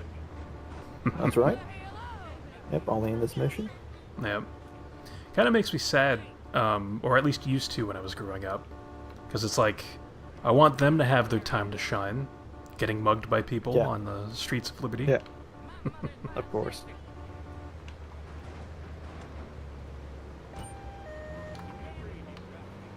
Okay. But I guess I'm not familiar with Simpsons Hit and Run, because I've actually never played it. Yeah, it's he is very correct. It's very Simpsons Hit and Runs-esque, where you're collecting a bunch of shit, and then you have to bring the shit back. Like, yeah, it's very, very, very true. Because I'm just trying to think, like, there's a lot of missions like that, yeah. There's one for Bart, for Dr. Nick, but I can't remember what it is you're picking up. You're picking up something for him. Ooh, nice flamethrower. Oh, get rid of it. Nice. Yeah, just getting rid of this thing. Yeah. There you go. Although, of course, in this game, Cletus. there's the nice weapon wheel. Yes. That is quite nice indeed.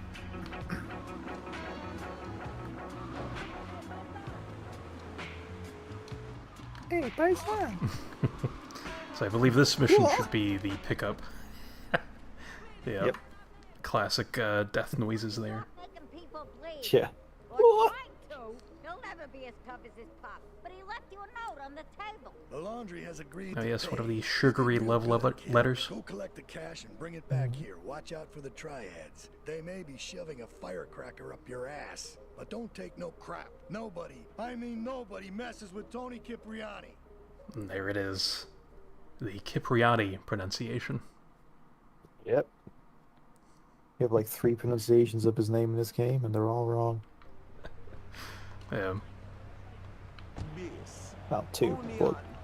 Yes, the third one would be the correct one. Yeah. Yes, exactly. The third one is the correct one. So I think it's... They do the 2 incorrect pronunciations, but don't do the correct one at any point. That's right, yeah. Sip and Kip are both wrong. It's Chip. Yep. CI is Ch in Italian. Which, if it was Latin, then it would still be Kip. But not the case. No. That voice actor from Telltale Walking Dead Season 2, who is that the same person? as...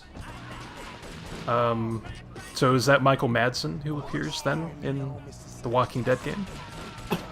It must be, because he had like loads of fucking credits. Like, holy shit, that guy got around. Yes, with He did like loads of fucking weird B-movie shit as well. Like,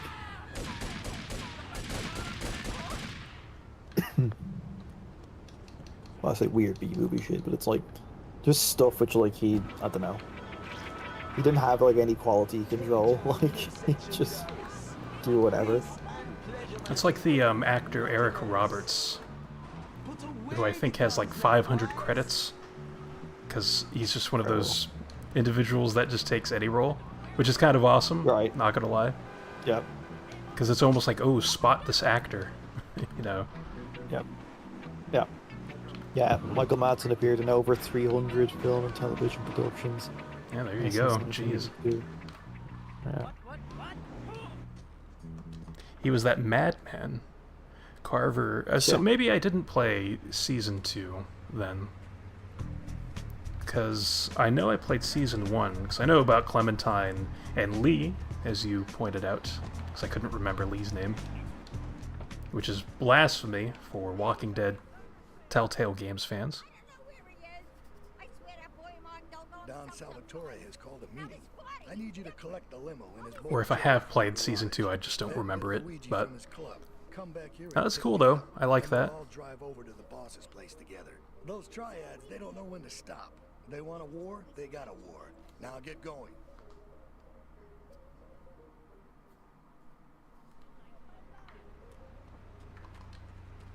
Liberty City, arise! Yeah, Jesus, his sister, Virginia Madsen. Yeah, she's a pretty noted actress. Cause she got, yeah, she got a fucking Oscar nomination. That's fucking crazy. Yeah. Yeah. I can't remember what that was for. Does she also have tons of credits? Yeah, I think she does actually. Looks like a lot here. Yeah, she's got a lot of credits too, yeah. She's definitely like 100, 150, I'd say. Oh wow, yeah, that's nothing compared to Mr. Madsen, but still. Yeah. Like, that's still impressive though. Yeah.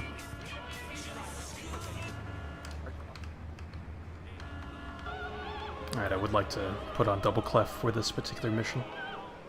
Yep, very, very appropriate.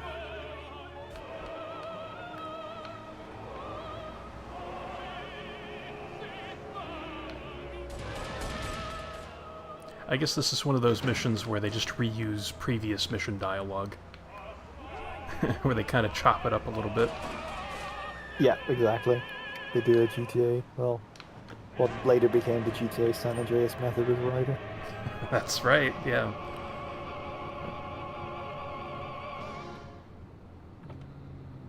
How you doing, kid? Oh, that one. The Morgan Merriweather. I feel like he influenced me more than I initially thought. Yes. Yes, that is a great shout, because now I realise that is what you were talking like in your original yes, video. So like this. It's a very good show. This attempt at some kind of formal behavior, I guess. Yeah. Yeah, I suppose, yeah. I do suppose.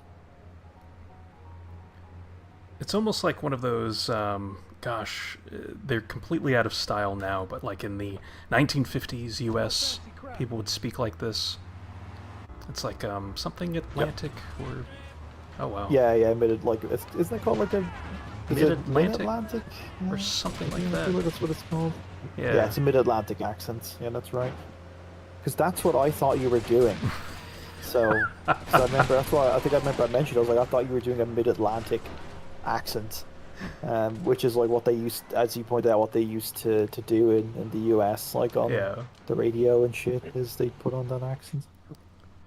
It's like, I think because I didn't have confidence as a speaker, I tried hiding behind something like that, you know? Right. Oh, my girls have been missing you so long, so I would dip into that quite frequently during sentences. Yeah. Oh, I mean, I loved it. Like, yeah, I mean, you, Dutch Bond fan, also someone else. Yep. Yep. Yeah, you two who were like, pretty big Let's Players at the time. It's really awesome. Yep. Yeah, we were very supportive of your accent. Yeah. She's good. Nice, strong Florence. Yeah, some great memory there. That's exactly what he's saying. Wrong, Lawrence. He means now I realize. Well, obviously years later, he meant to say forte, is what he wanted to say, but he said Firenze, which is the Italian word for Florence, but he wanted to say forte, is strong. So he just got confused. Or I guess Rockstar did. Whoever was writing the script. Maybe that was it. Yeah, I always thought he might have ad-libbed it, but yeah, maybe it was just in the script. I mean, maybe they would have allowed it just to add a bit more flavor, because maybe their writing at the time was a bit more stale and straightforward. I would assume, like when anybody starts out, it's not the best work. So yeah, I could see that someone like him, who's an established actor, might have some freedom to add some flavor here and there with certain lines. Yeah, exactly. But the Firenze thing, I think about that because of old Ass Creed. In Assassin's Creed 2, you're able to visit Florence. That's right. Hey, Salvatore's reference. Salvatore referenced Assassin's Creed. Yeah. Right? We were talking about time traveling the other day with these references. Yep. Oh yeah, DL was mentioning that actually in chat. Mm-hmm. Yeah, so there you go, a bit more time travelingness going on. Yes, and old ladies running across the street, hell yeah. Yeah, they should probably be a little careful here.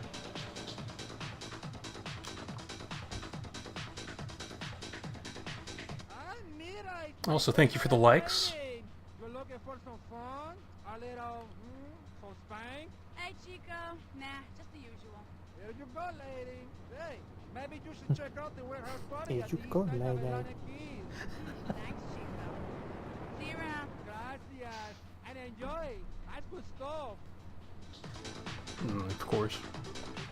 So, do we spare Chico here, you think? Yeah, spare him. I'd say spare him. Is that Laszlo? Did you say that that's Laszlo doing his voice? It's some fucking person you wouldn't expect is doing that voice, right? If I'm not mistaken, it's King Courtney. Right, okay. It's the Hunter Platten guy. Yes. Okay, I remember why now. I thought that is because he does Phil's voice and he does Chico. And That's like, right. Yes. Like, those are very different people. And so I made this mistake during a previous stream too, where it's not the King Courtney guy. It's the Phil Cassidy and Chico guy. Right. But there's a third voice thrown in there, but I don't remember what that third voice is. What that third character is.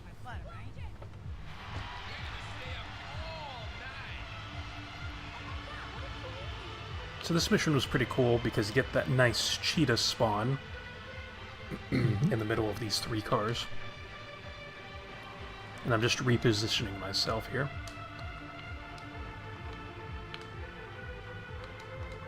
There we go, fucking this song. Oh. Yes, with the sex moans as the police arrive. Yeah. It's awesome. There it is.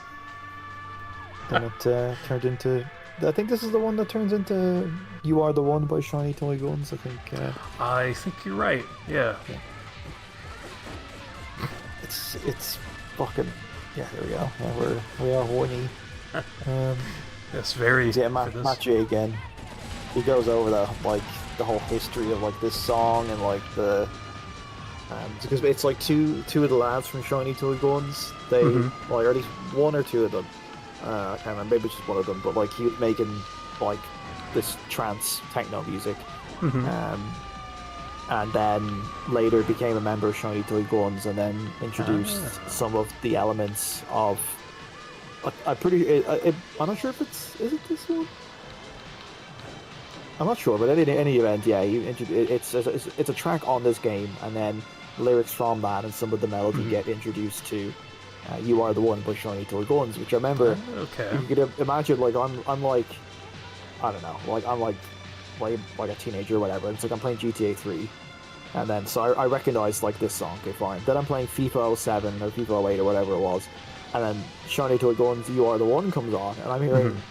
You are the one, you'll never be alone. I'm like, where have I heard that before?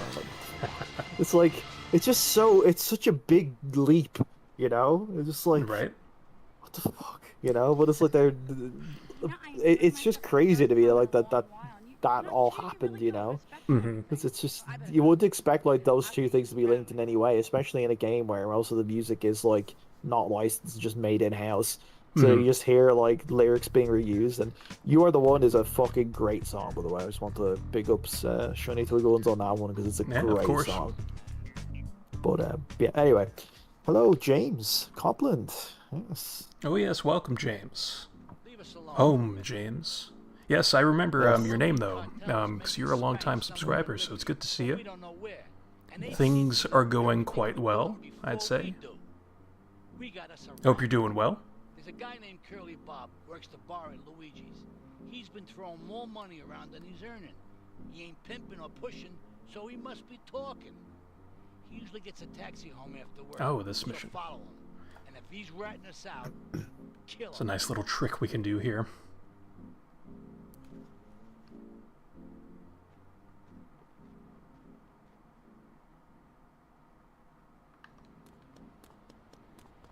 Alright, so I'll just steal one of these sentinels for now.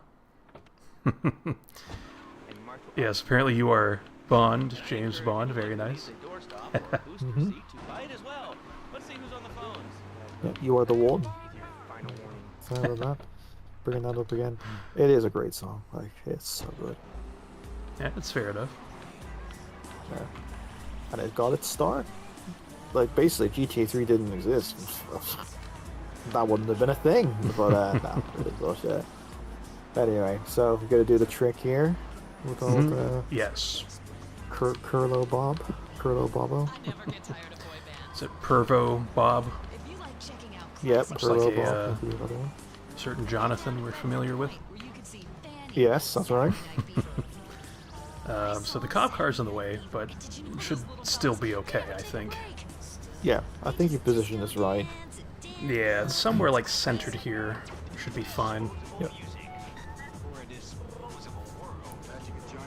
But helps cut down on the wait time with a mission like this. There we go. Taking the passenger seat, which is kind of cute. Yeah. Actually, let me Once we see get up something. and close. Speaking of...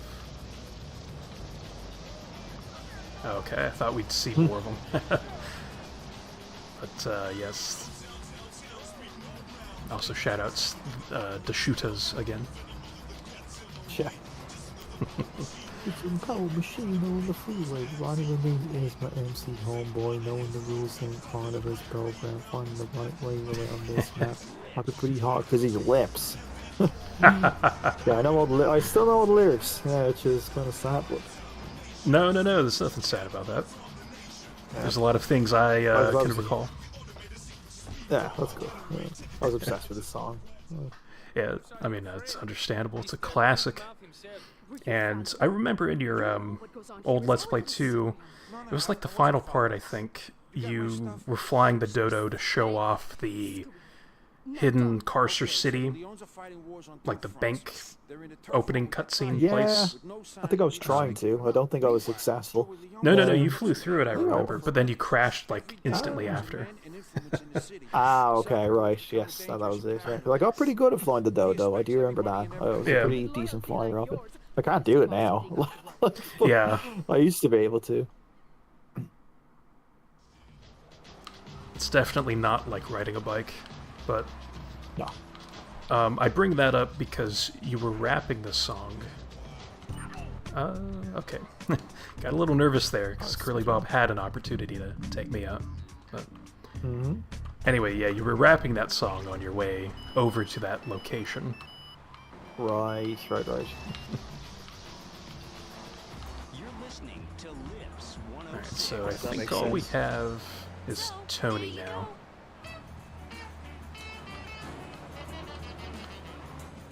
This should be Triumphant Sex Jazz, which plays it after is. This is the end of the Lips 106 playlist. Yep. Triumphant Sex Jazz music. Let's see. GTA San Andreas has that one weird song called Cocaine in My Brain.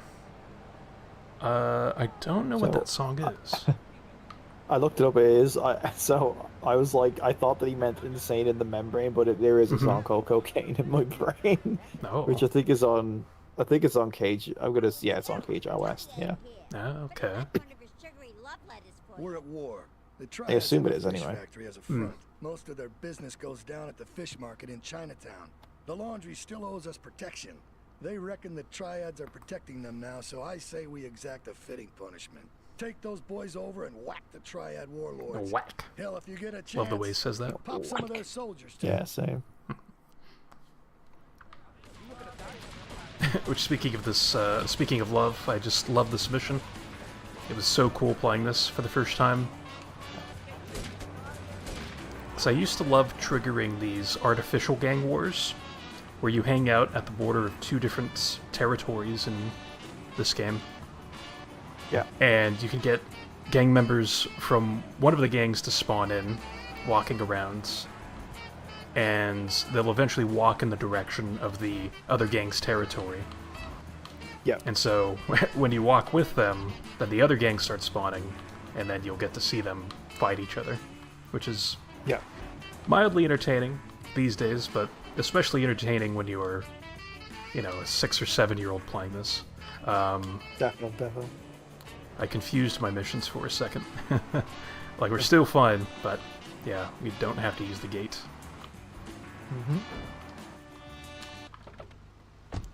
What we can use is the old AK-47. Remember this being a little bit finicky. Yeah. Yep, there we go. There we go. Cool. Commercial radio at its best, and proud of it. Lips 106. I do know with Cage Out West, now that you mention it, there is that one track that you've pointed out probably 2 years ago at this point to Big Gaz and I, the Augustus Pablo song. Yes, that's right. Yeah, because Augustus Pablo is a good reggae musician who I like, and I actually found him independently of Cage Out West. When I say that, I mean I didn't know he was on the GTA San Andreas soundtrack until after the fact. I was like, oh shit, it's him. Which is awesome.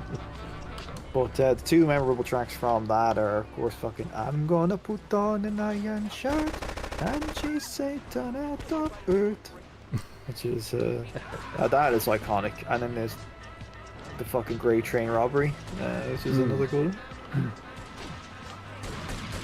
Yeah, Augustus Pablo though. Yeah, I can't even remember what song they have for him on. It's the Uptown Shenanigans. Funk?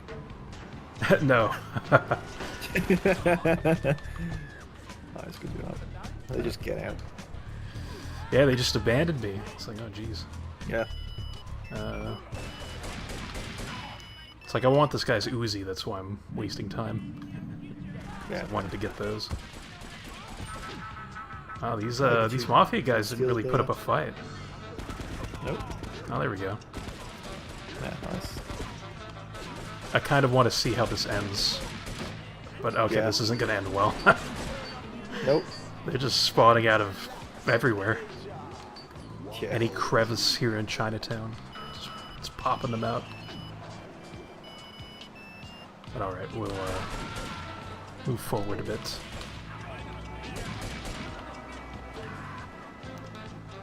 Let's see. Actually, we could check that, just for the sake of doing it. I think this should be fine. In terms of there being an achievement for that particular mission, Let's see. I don't... Yeah, keep the 2 Mafia members alive during triads and tribulations. So yes, very good memory. Which is a nice little thing to do. I do like some of the achievements that are mission-specific, requiring you to do things that you might not normally do or think of doing. Like, you might try doing it, but it's a bit difficult and somewhat challenging. Because those guys can kind of get distracted by other triads running around. 8-Ball says it's real sensitive. The slightest bump could set that thing off. Their fish factory will open its gates for a dust cart, so you can drive right in, park up between the gas canisters, and get the hell out of there. Something weird happening with his hair. We're talking real biblical here, nothing low budget. Like, it happened twice during that cutscene where it, like, cut in and cut out, so you saw his scalp for a moment. Yeah. That's weird.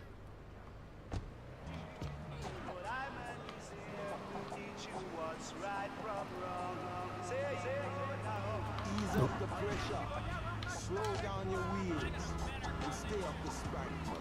Something weird happened with his face. Yeah, I think that's what it was. I notice here they made him less blocky, though. Less like a Lego character. They, like, smoothed out his torso decently well.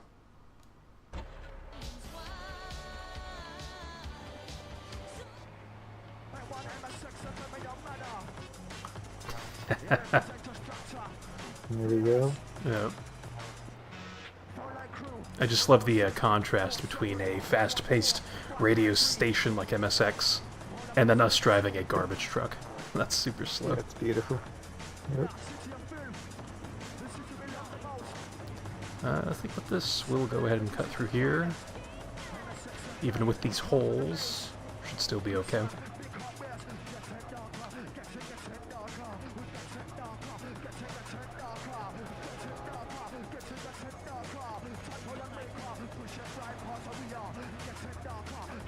And... okay, there we go. Just trying to squeeze through traffic. Thankfully, you do have quite a bit of health, even though we do have to be concerned with the damage. It's actually not too bad. Especially compared to D-Ice's Infernus later in the game. Where that thing explodes, like, instantly, the moment you touch something. It does.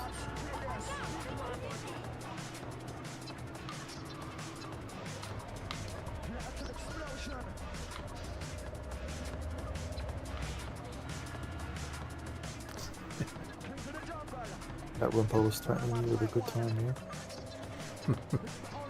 When I say good time, I mean a bad time. Yes. Okay. Now, sadly, no infinite sprint here, so... good, we made it. It's like, even in that short distance, it's possible for you to potentially run out of stamina, I feel. Yep. Yes, OG Loke would lose the pancake battle, but also the rap battle with the MSX DJ. Or I guess it's the MC. Yep. Because the DJ is DJ Timecode. I think it's MC Shadow, that's what his name is. The guy who's speaking. Well done. I sounded very condescending, but I meant that. Oh, no. Sincerely, well done. Because it was well, good memory. Often I'm the one who feels like sometimes I come across as condescending, but no, I did not get that vibe there. That's good. Okay, definitely not my intention. So yes, no, yeah, you're good. But I know I saw on YouTube a live set of his, and he actually used, I guess it's just, you know, in his repertoire of things to say over these DJ sets, where he says some of the same lines that he says in GTA, but during his live sets. And I was like, oh my god, that's so cool. I would have lost my mind. Like, because there is... I would have just said to him, man, you realize like how fucking epic that is right now. Like, right? Yeah, I definitely would have had shat pants like 8-Ball in a few moments here. Yeah. The cartel has got bottomless funds from pushing that spank crap. Notice you got the extra Salvatore line. Yes, that was originally a PC exclusive line. Yep. Sorry for clearing my throat. But I recall you mentioning there being a cut character called the Butler that we would see during these missions with Salvatore. And it's like that initial line is almost like a remnant of that character. Because it's like he's speaking to that character before Claude enters. Yeah, it could definitely possible. It's funny, you remind me of stuff that like I forgot that I said, and then yeah, there's a lot. It, I'm like, huh. Yeah, I'm like, I think I did say that. And then like, I don't know if I agree with that. Like, oh, I mean that's the thing too. Yeah. It's like those videos were made like 10 years ago at this point, and so I think a lot of our opinions, you know, naturally for probably a lot of things, you know, definitely change over time. Yeah, definitely. Because I think there was. You are the one. Oh yes, that's right. So. No, you're good. I just got very horny about that. Does it get said again, or is it just that one time? It gets said quite a few times. 302. No, I think the song I don't know how though. frequently. No, it's still the same song. Yeah, but no, you just go into the cutscene. It's fine. I don't worry about it. Okay. It's fine. But it is, yeah, it's the same song. It just kind of goes through some transitions and stuff. I see. Yes.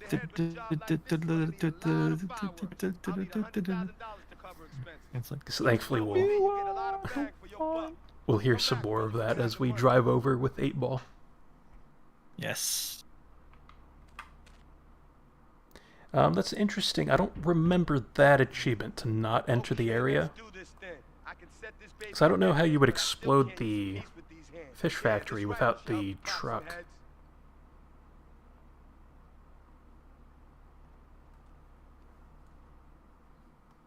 Yeah, I don't know either, actually.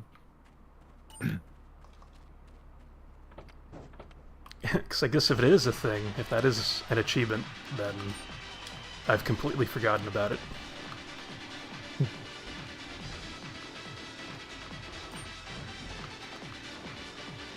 Oh, it's so 2001, I love it.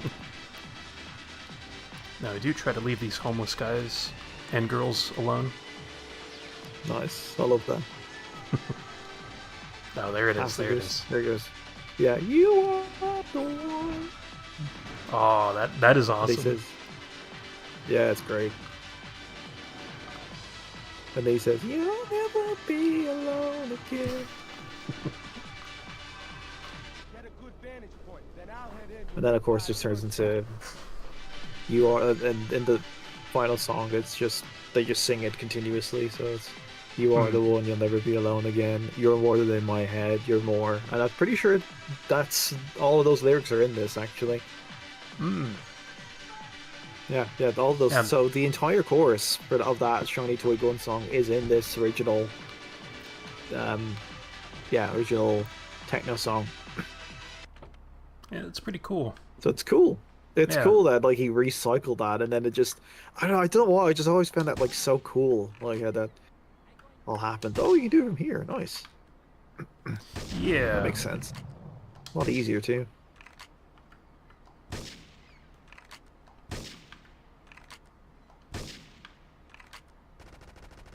Nope.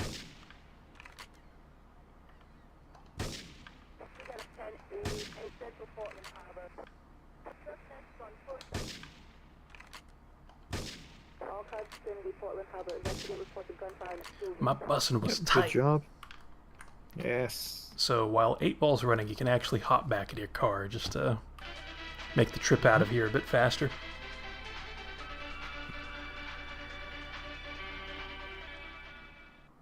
Has a GTA or any other game's soundtrack ever introduced you to someone you've seen live?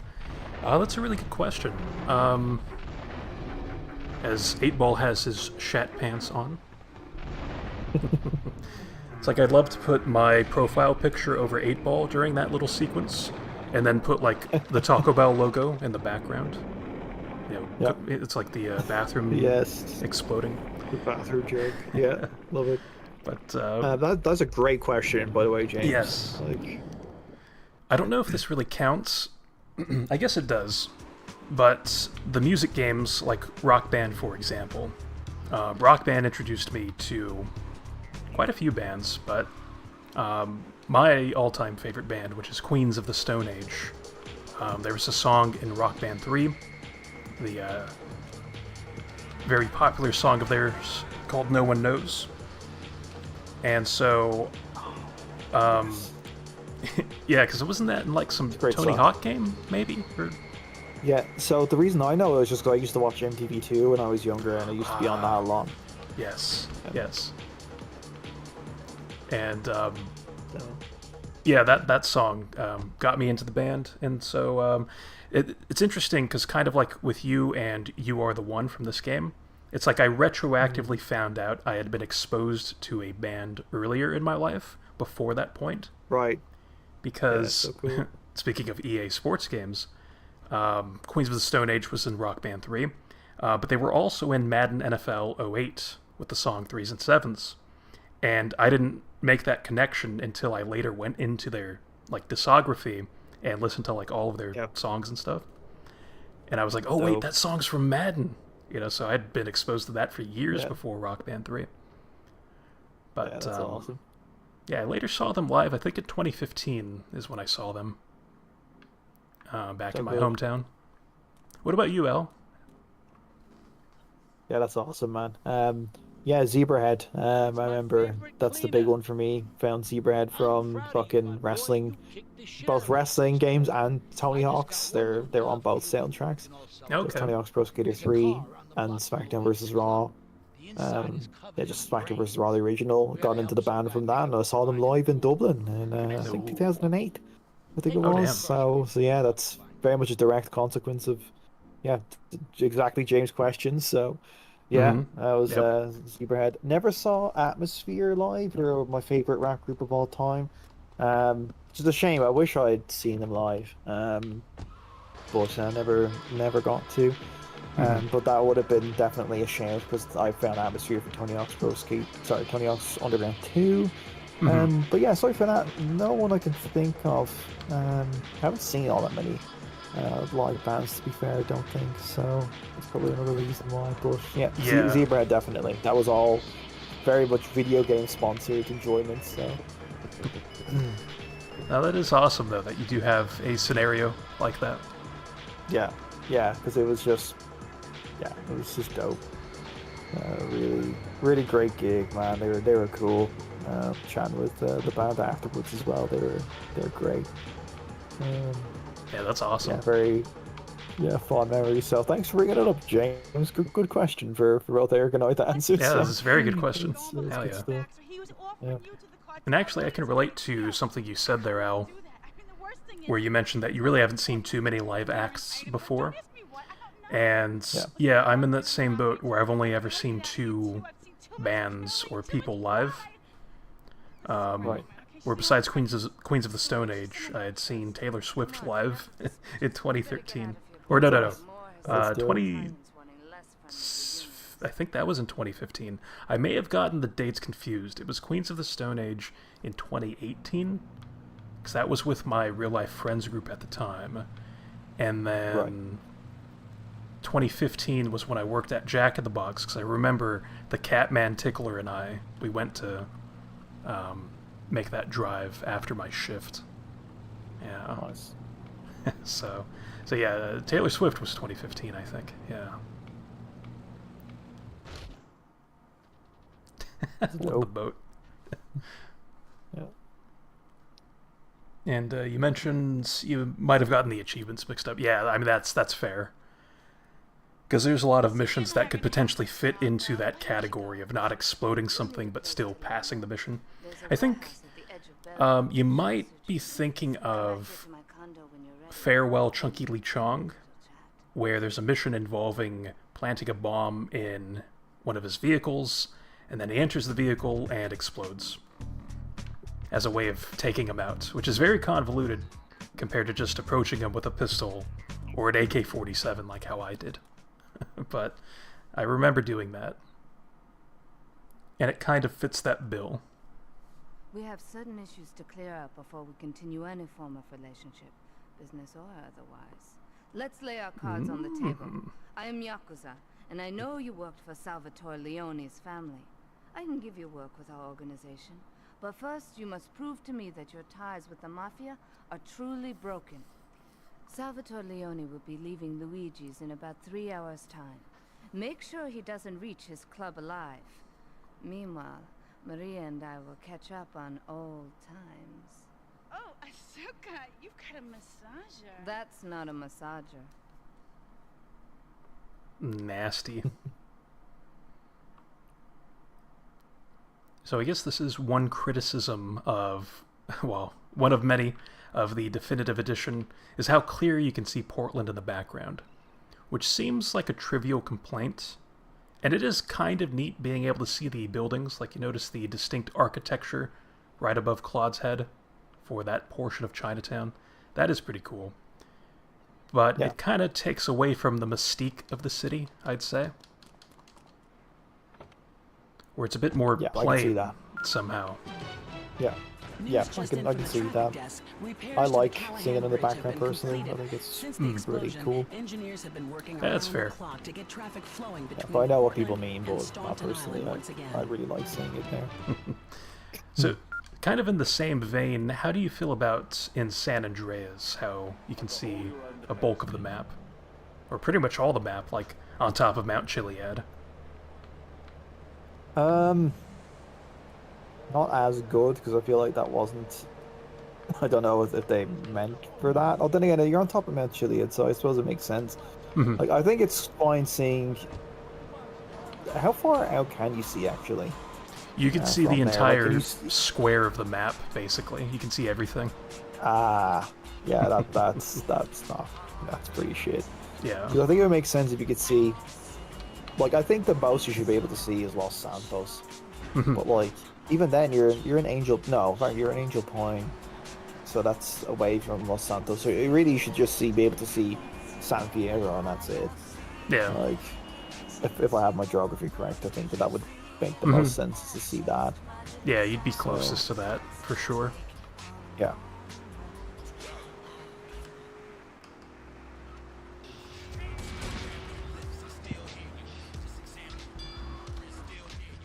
So I guess there's a variety of ways of taking out Salvatore. Do you have a specific way that you take out Salvatore? I've done it a few different ways. Most recently, I did it the way you're doing it here, where I fucking shot all the guys when they come out the door, and then I run him over, and he tries to like escape the other way. That's always fun. But yeah, so there's definitely a few different ways you can do it, of course. Sorry, I'm just fucking this sucked. Yes.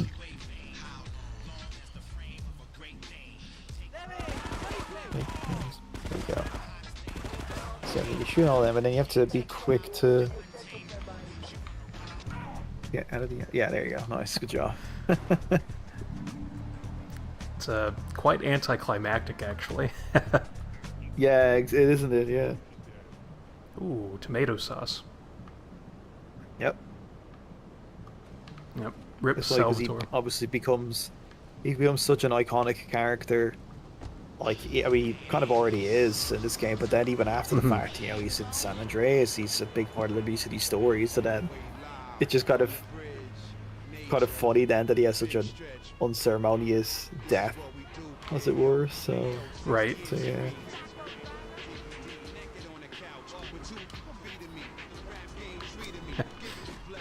It's actually somewhat off topic. I'd say this is my favorite Game FM track. Nice. It's with, good. Yeah, there's something about that snare in the background. It's just really nice. Yeah, it's good, definitely. And then it's followed by the JoJo Pellegrino freestyle. That's right. My favorite is Stranger by Black Rob. That's my favorite. Nice. song on this soundtrack. I love the sample. I love the entire song is really good, but because you only get a snippet of it on the radio, which is Black Rob's verse, but the entire song itself is like so good. Yeah. I don't actually know if I need to do this. I'm gonna pick up the sniper. Nice.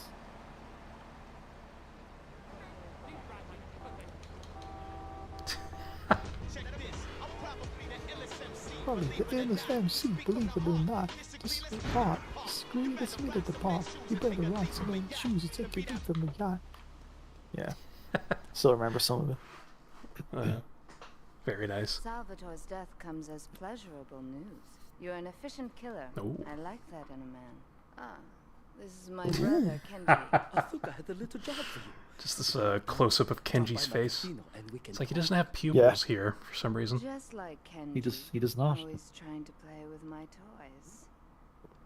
My police source indicates that the FBI See, has people like to read into that line, the toys line. around the city. It's like I don't think that there's anything deeper than that. Yeah. There's nothing deeper than that. Yeah, I think people should maybe calm down. You know, people like.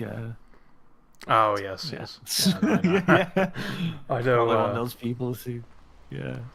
Yeah, I wouldn't. Well, actually, I wouldn't be surprised by that. Yeah. Yeah. I can see that. Delivering little bundles of love in a box. And help Pogo to his fight.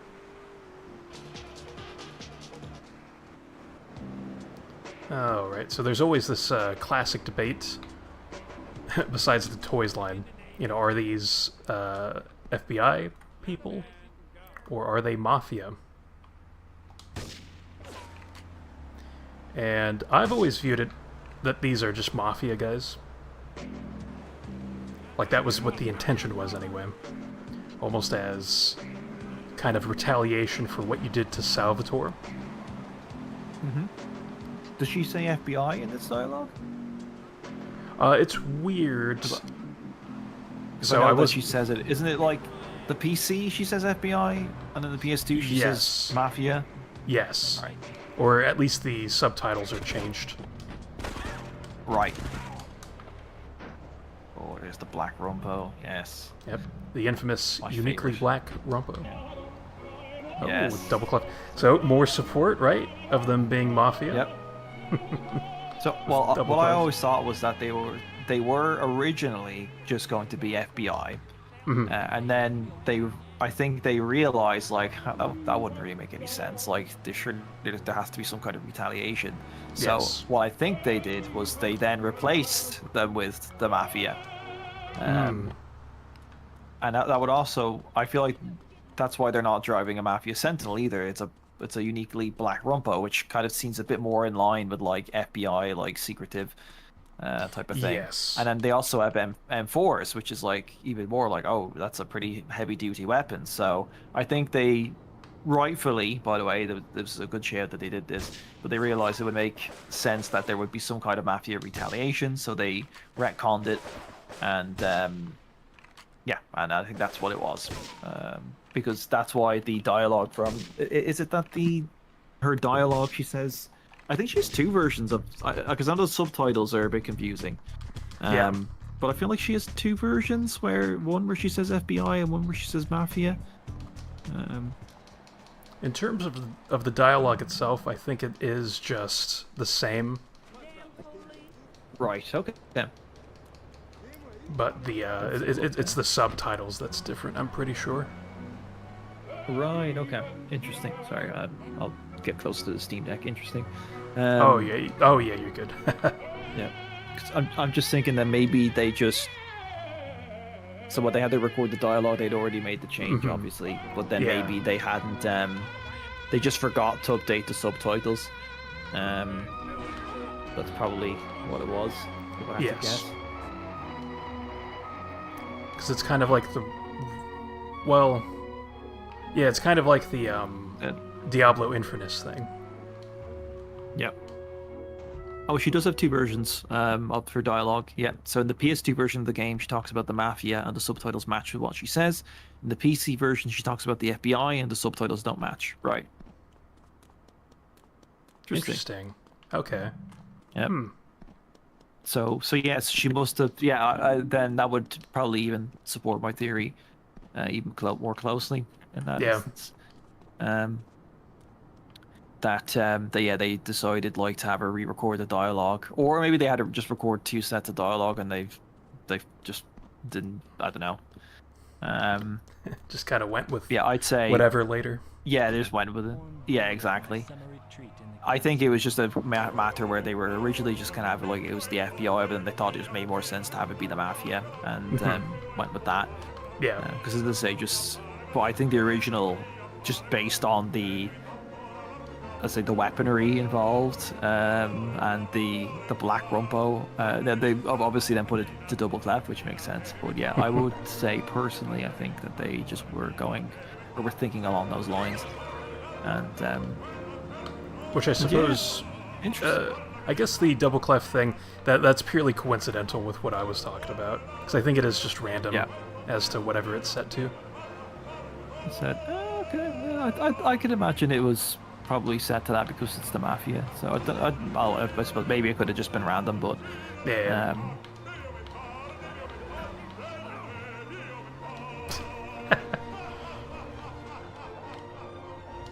Because if you even look at it's like the mafia are tracking down, like, because I'm maybe just looking at the subtitles, and actually doesn't say anything that like the mafia are tracking you down because you killed Salvatore. Like the subtitles say they're tracking our interest in the city, which sounds a lot more like something the FBI would do. So yeah, I don't know. It's interesting anyway. Yeah, very intriguing.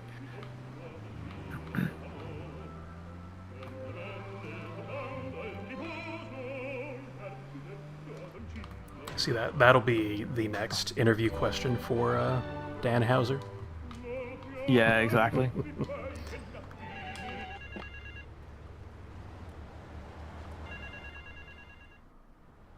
I'll gladly ask that. This is King Courtney. Me yard posse could do with them rude boy driver, and people is saying you the man. Get to the waste ground opposite the stadium in a car and wait for the other hopefuls. I've got been watching checkpoints all over stuff. I like how the subtitles here are like putting his dialogue into layman's terms, I guess. Yeah, exactly. Translating like slang. Yeah. Yeah, because he's speaking patois, so they just put it into plain English. Yeah. Which is cool. Yeah.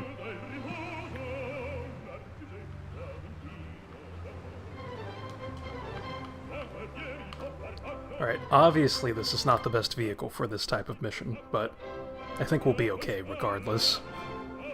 Yeah. I used the Rumpa as well for this mission recently enough. So I'm moving around. No, that's okay. A little bit far away. I suppose I also like using this Rumpo for the Bullion Run mission. Especially since the Rumpo is actually the best vehicle to be using during that mission. Yeah, defo. Very good mission to... Sorry, very good car to use. Oh, that was... that was scary. That was interesting, yeah. So fun fact as well, I managed to push the tank from Bill's mission all the way to the garage. Oh, very nice. Yeah. Which I remember I tried to do that in a playthrough. I'm pretty sure I was playing on Discord and I couldn't do it. But actually I managed to... I think I went another direction and I actually managed to get it, which I was very happy about. Nice.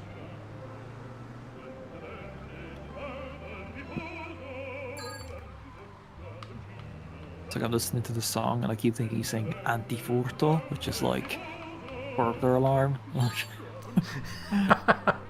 I mean, maybe. Well, no, this song was created long before GTA 3, but it's like that would be fitting though for a game centered around crime.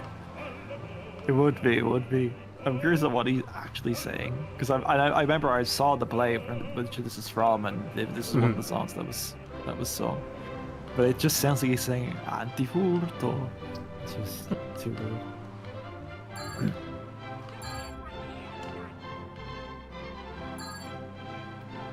Oh damn, it's like back-to-back pickups here. Yeah. It's not Giovanni, that's right. It's the one. Oh, I didn't know this. Oh shit! So I saw that play in Prague, and it was actually premiered in Prague in 1787. I did not know. Oh damn! Wow. Yeah, that's awesome. So was that some kind of like anniversary then type of thing that you caught? Maybe. Yeah, I wonder. I didn't even know that it was. That's so cool. That's fucking awesome. Holy shit. Yeah, premiered at the Prague Italian Opera at the National Theatre of Bohemia, now called the Estates Theatre, on the 21st of October, 1787. And that is still in Prague. I wonder, was that the theatre we...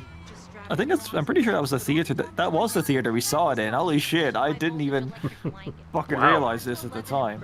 Sorry, this is a complete fucking tangent, my apologies. No, it's fine. Especially for a mission like this. I suppose... Yeah, no, you're good. Yeah, I suppose, yeah, true, yeah. I suppose so, it's vaguely related as well, but yeah, no. Yeah, and then I saw the play in, in this building. Which is awesome. Yeah, that is really, really very cool. Yeah. Yeah, and I didn't even know that it was first premiered there, like, hundreds of years ago. That's crazy.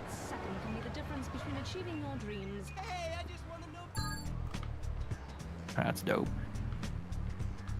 And there we go.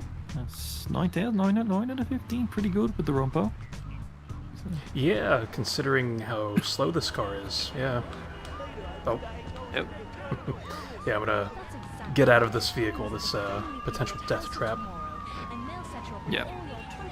I think once maybe I was able to get all 15. I feel like through enough grinding and repeating the mission, I was able to do that with like a Banshee or something. That's so good. I love it. I think if you use the... It's fucking Laszlo again. I love that. Yeah, I think you can do... Yeah, if you get the tank, I know you can blow them up and get 15 that way. Yes. Jammy Tone had a big wheel on, if you could, like, get the cars. Yeah, do they have special properties, like being bulletproof or something? Yeah, I'm wondering that. Yeah, got an old Jammy Tone up here. So I remember I used his video to get that cheetah from Turismo. Oh, that's right, yes. Yeah.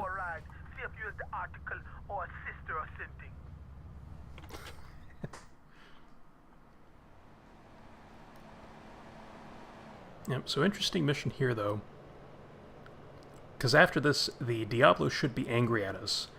And it's mostly inconsequential, but we will see the Diablo again during Shima, where it could be a bit problematic. Yeah. Because I think I'll do Kenji's missions as well, even though you don't have to. Yeah, good stuff. Because yeah, you can. Yeah, you're right. You can. Can you skip by them? I think you're right. Yeah. I guess both of these missions you don't have to do. Yep.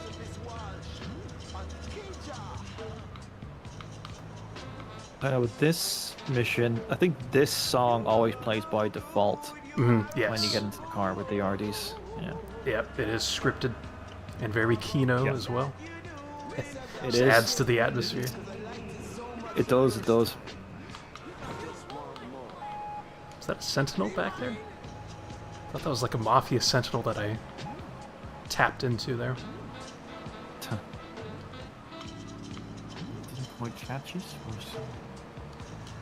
Yeah, it was a very instantaneous thing around the corner back there. Just take a look at the screen. It is kind of interesting, some of the spawns you can get down here with gang cars. Yeah. Because I know certain sections of the Porter Tunnel, you can get the Rumpo XL spawning down there, and Colombian cartel gang vehicles. Yeah. And it was a very weird looking Landstalker, I feel. Yes. Yeah, it was.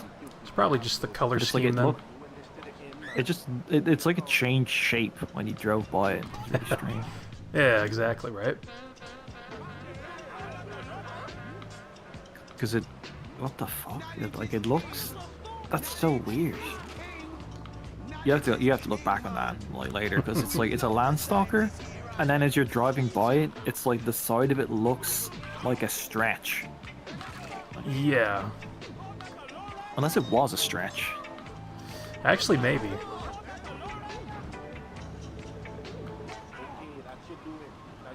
Yeah, crazy. Go now. Yeah. I think we'll take the Callahan Bridge this time.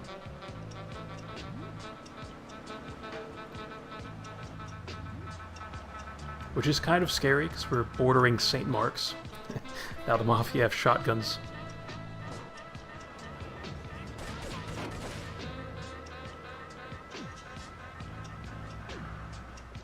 Ah, yes.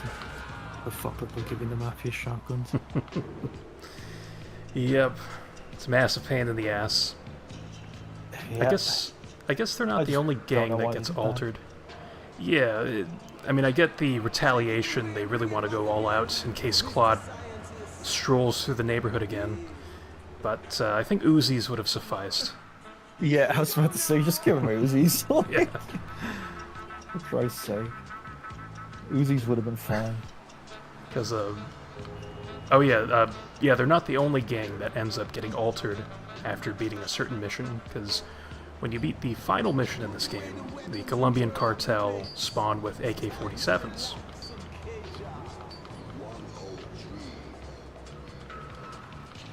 Which can make going through their territories a bit more annoying. Yeah. Oh yes, real shooter. Love that. Yes. You are the shooter.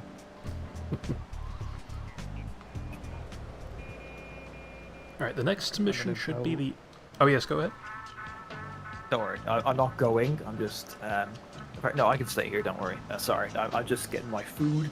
It's arriving now. But then I realised I have a Steam Deck, so I can just carry it with me as I go down here. What I was going to mention, this is the infamous gang car roundup.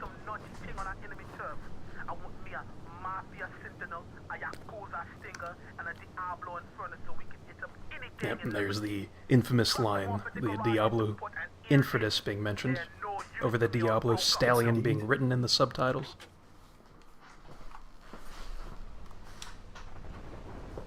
Which I believe in that beta version of the game that you can play, they have the Diablo Infernus in it. It's like a prototype GTA 3 that you can download from somewhere. I don't remember where. Probably some ROM site. Yes, they do. Sorry for the rain in the background, by the way. It's like pouring down in the rain.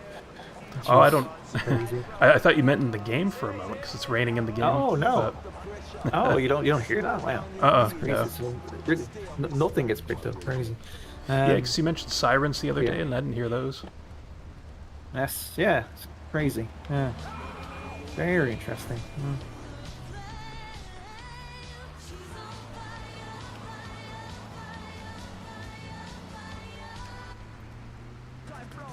But alright. For this, one of the vehicles is, of course, the Mafia Sentinel. So I'm going to get that first, since that's probably going to be the most problematic one.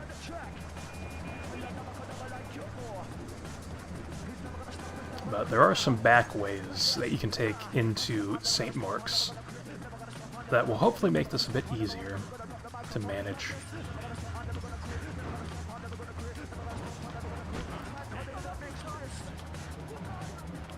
So we'll approach from this side. and climb up some hills back here near the Portland Harbor area. I guess this probably isn't the best vehicle to be using, but yeah, we'll sneak in through here.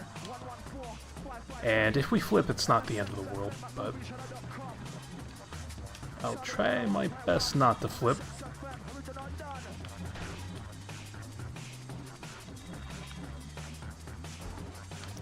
And then, so we're exposed right here, but we do have this massive building that essentially provides us cover from the Mafia.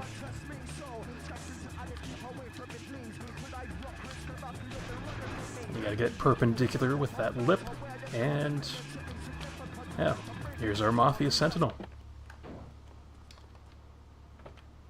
Nice, good job. I guess from here we can take the same way, or we can be a bit risky and test our luck. Oh, that'll be very funny.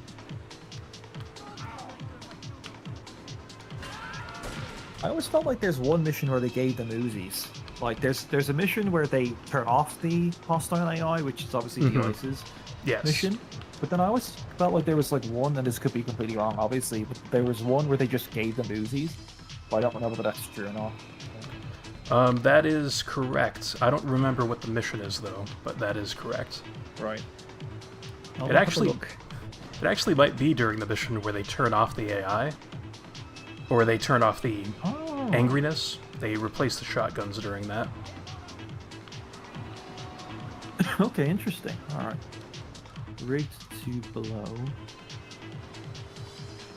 Ooh, and also there's a question from James, where James mentions that he doesn't know the game that well. Is there a mission? Oh, I need to get the car repaired. Oh, that's fine. Is there a mission that is notoriously difficult or complex that I'm dreading? Or is it all second nature at this point? I would say for the most part it is second nature. Because I don't... I guess SAM, maybe, at the end of the game for Azuka, is a little scary. Because there's Colombian cartel gang members with rocket launchers at the airport that could easily explode you. But beyond that, it's not too bad. Like, what about you, Al, if you were in this position? Yeah, great shout, Eric. Because I think great question by James as well. Because a lot of it is second nature now, but there are missions which are definitely difficult, but because we played the game so much, they're not for us. But yeah, SAM could definitely always lead to some issues. I would say Espresso to Go always gives me problems. Actually, that's which is also at the end of the mission, also part of the final strand. Part of Azuka's missions, yes. See how Eric. Yeah, exactly, one of Azuka's missions. So, which how are you feeling, Eric? Do you think you'd be able to get through the game in one stream? Because you could feasibly do that. I could, because it's currently 11:40 a.m. So I'll be up for a little while. Definitely. Good stuff. Yeah, and of course, I'll still be watching all the cutscenes and everything, but yeah, I think we could probably finish the whole game in this single stream. I don't know about talking, that might be my problem more than anything, but yeah. Yeah, I think we'll definitely make a huge dent, because I'm still feeling pretty good. Oh yeah. Also, you are correct. So, they turn off the hostile AI and give them Uzis. Okay. So, what I think that means is that originally, so they might have done two things. First, they might have kept the hostile AI on, but given them Uzis. Then they were like, nah, it's actually just fucking turn off the hostile AI in general. So. Yeah, that's a good point. Bit of a experimentation before just cutting the cord on that. Yeah, because why would you give them... Oh, yeah, because it's like I don't understand that. Why would you give them... Why would you bother to change their weapons if they're not going to attack you anyway, that type of thing, so... Yeah, exactly, that's a really good point. The only scenario I can think of is if... Maybe if you hit a Mafia car on the traffic, or you something like that. Yeah. Or you accidentally aim at someone. Yeah, I can see that. Oh, also, in the TikTok chat, Bree mentions that they used to play the game listening to the soundtrack to Mega Man 2. Oh, it's an interesting crossover. The Mega Man OST with GTA, but I like that.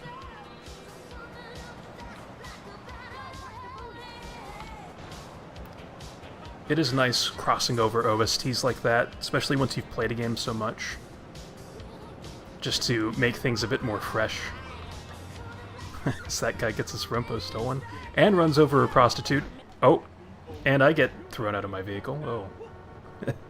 That's actually kind of a blessing because there's a Diablo Stallion here. Diablo Infernus. Yes. But yeah, what to say about that? Like, because I've seen that like beta mod where they mod the Infernus to look like a Diablo. Yes. Infernus. Well, like I've always thought, like, this could be wrong. Maybe it was originally just going to be like a fucking really cool, flamey Infernus. But I've always thought that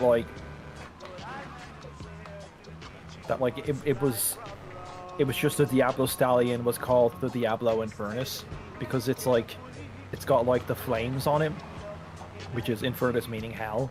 Yes. So it's like, I don't know. Like I always wondered if it was just that and then the name was just changed, but it wasn't actually the Infernus as we know it. Yeah. At the time, that it was still just a Stallion or maybe even a different car, but because there's never been like actually anything that's popped up because that's a mod. I've seen it. It looks really fucking cool. Yeah. I'm pretty sure it's a mod that someone made. Whereas I would have thought that like it would have popped up like in like a because we have like a lot of beta stuff, so I would have thought it would have like popped up, but it hasn't. So I don't know. Could be wrong about that, obviously, but yeah. But I think you are right, though. Like, I agree with that sentiment that maybe the Stallion's original name was Infernus. And it wouldn't have been a sports car that they're using to drive around. You know, because this ties back into Portland being the industrial area. So I can only imagine how difficult it would be to import sports cars to then modify into Diablo gang cars for the Diablo organization. You know, it just doesn't seem feasible. Especially when they seem kind of low ends to the point where they don't even have guns when you're encountering them, except during the mission Shima. Yep. Because I'm looking it up now, and like even so, the beta version of the Infamous was called a Diablo, but with a Y. So it's almost like Diablo? It's very confusing. Yeah, it's like Diablo, yeah. Okay. It's very confusing though.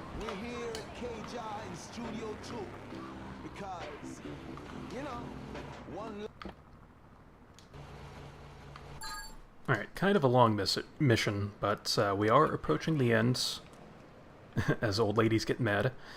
Gosh. Because there is, thankfully, a Yakuza stinger. Speaking of old ladies.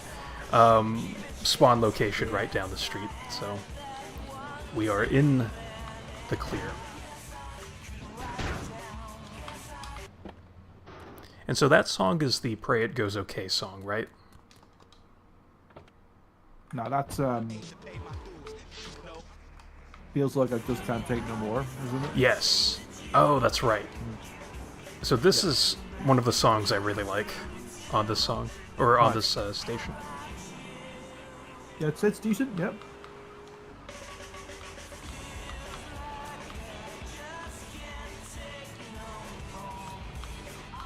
Because I've always felt like Head, Radio, and Lips 106 are basically the same thing.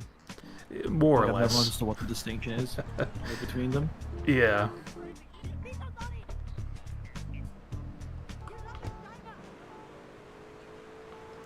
Did she say I love vagina? Interesting. Fair play. Alright. I think this is now Kingdom Come for King Courtney. Oh, hell yeah. Oh, it's this line that the guy says in real life.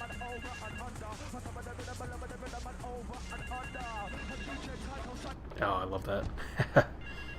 Yeah. Because I did a awesome. Goom Coom parody of that line in MSX 98. Yeah. Brilliant. On top of the rhythm, below the rhythm, etc. Yep. Oh yeah, this is timed. Forgot about that.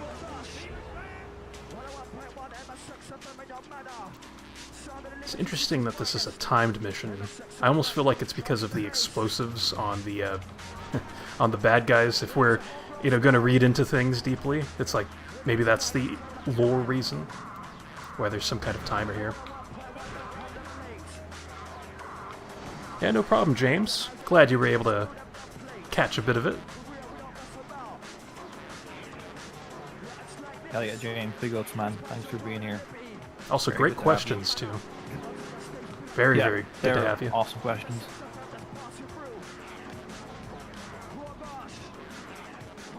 Yeah, feel free to catch the VOD as well. Yes, hell yeah.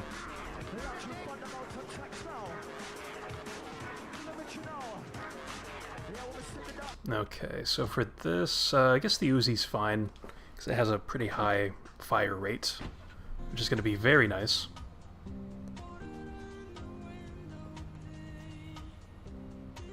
Oh, this song. Oh, yeah, exactly, right?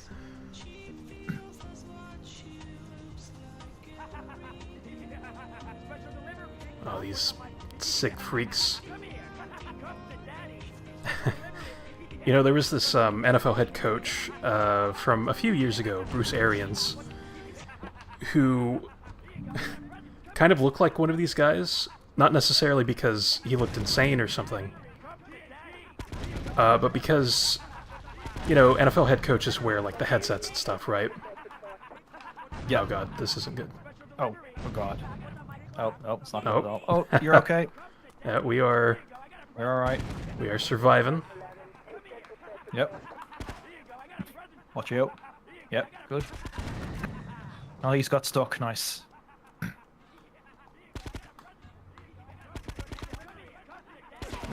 Normally I don't really struggle with this mission, so kind of an uncharted territory. It takes one explosion to fuck everything. Exactly. Yeah, good. Just kind of playing around with the free aim here.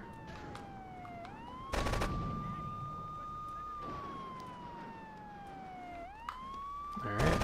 Oh, nice. I was wondering where the fuck that guy was. Okay.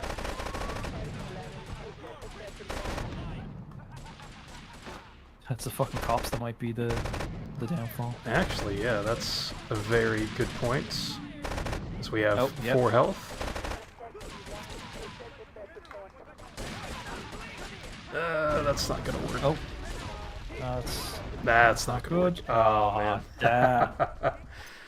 The first fail of the stream. No, that's not too bad. We made it pretty far. Yeah. So answering James' question, this mission sometimes definitely be a bit. Yeah, actually, yeah. This as well as that. Yeah. So I'd usually have the. Well, no, I wouldn't. No, I was gonna say I'd have the rocket launcher, but I don't. No. So how do I even do this? I think I would use the. Sorry, I do this, but like. No, you're fine. I'd probably use the M16, I guess. Mm-hmm. Because you can take them out pretty quickly. Yes, the vans especially. Yeah, this game. But you're doing the right strategy though, like trying to kill the guys near the vans so that it explodes them by proxy. Yes. Because that usually is my strategy of just exploding the dudes themselves. Yeah. Yeah. Which actually, I'm going to pull out the pistol, even though it seems counterintuitive compared to the Uzi. So I vaguely recall just kind of leaning on the pistol for this. Although we only have... Oh, shoutouts to Catalina's shitty Spanish, by the way. once you see the subtitles here on the note. Oh, also in TikTok chat, Catalina. Wait, what about Catalina? Real quick. He says besos y puderes. Puderes is not a Spanish word. Yes, I see what you're saying. I thought you meant like Catalina was written incorrectly or something. So I misunderstood that.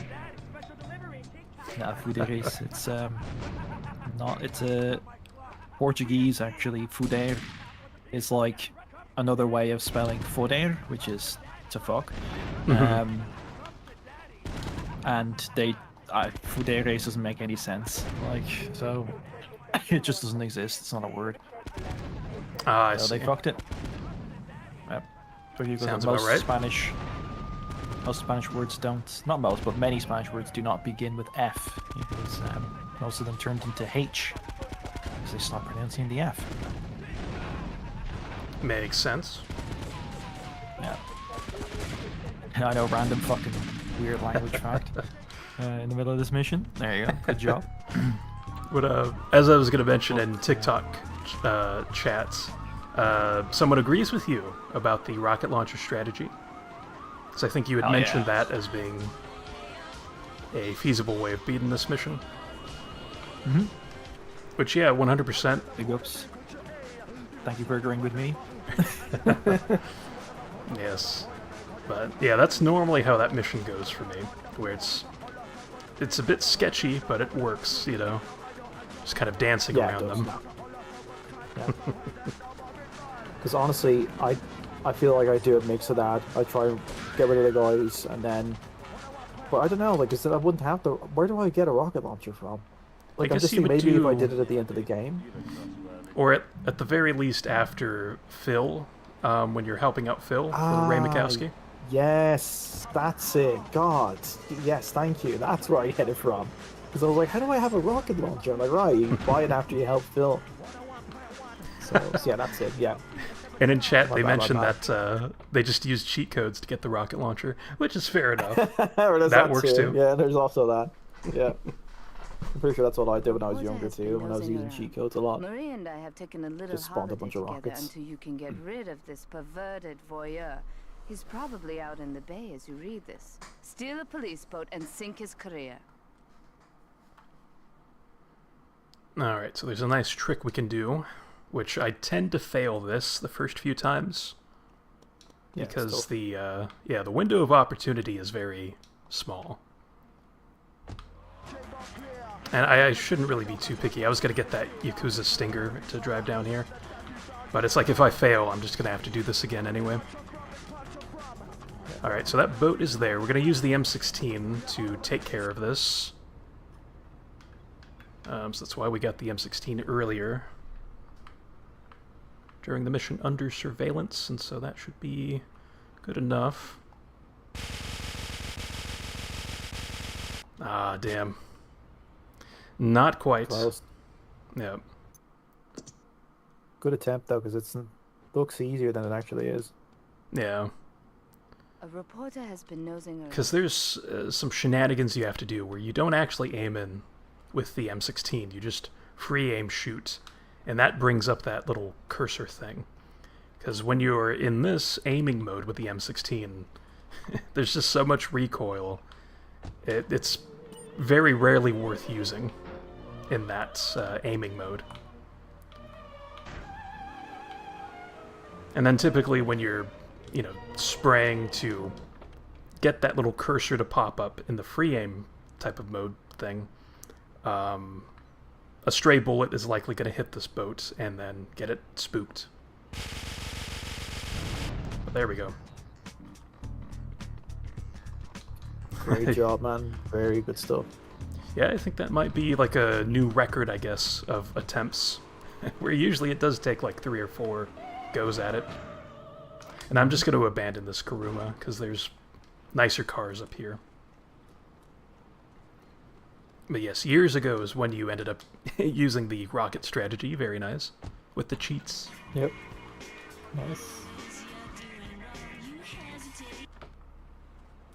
And from here, this should be... Okay, I thought this was going to be two-faced Tanner, but instead payday for Ray. But I'll tell her you called.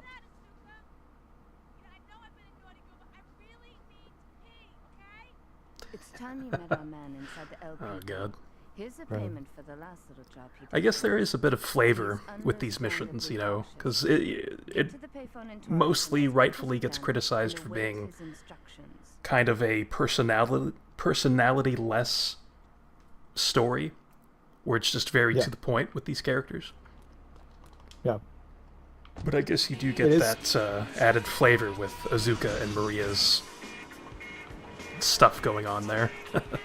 Yeah, that's true. That's true. Yeah, I never actually thought about that. Yeah. Now, of course, with Rockstar, it's a sexual thing that gets highlighted, but at least it's something.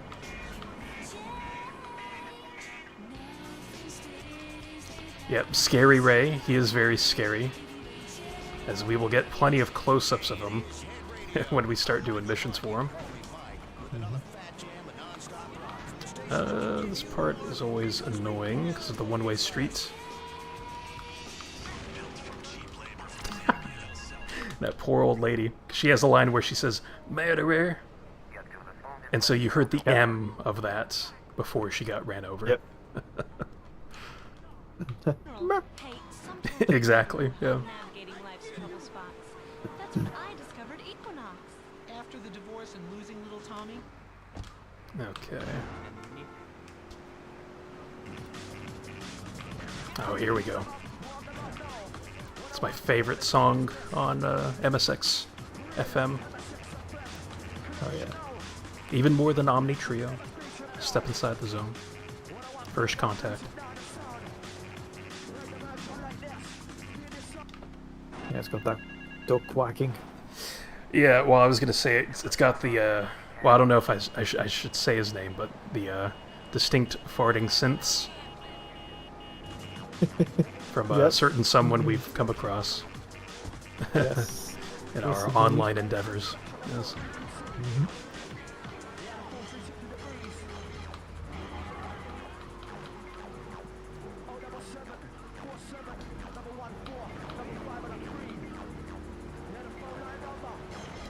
Okay, so there should just be a few more of these phones, but this one is kind of scary because of Colombian cartel gang members like that guy.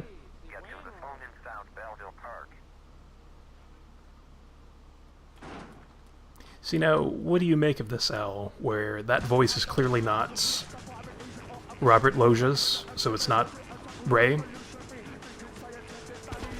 It's weird, yeah. Like, I think it's supposed to sound pretty naff, which is like fine. Mm-hmm. But yeah, it is kind of like, well, I don't know. Like, I think, yeah, it's supposed to be like he's using some kind of robot voice to conceal his identity. That's how I always interpreted it, I guess. Yeah, that makes sense. Certain voice modulator, like somebody else online who we've encountered. Yeah. But I do like that theory, though. That makes sense. Yeah.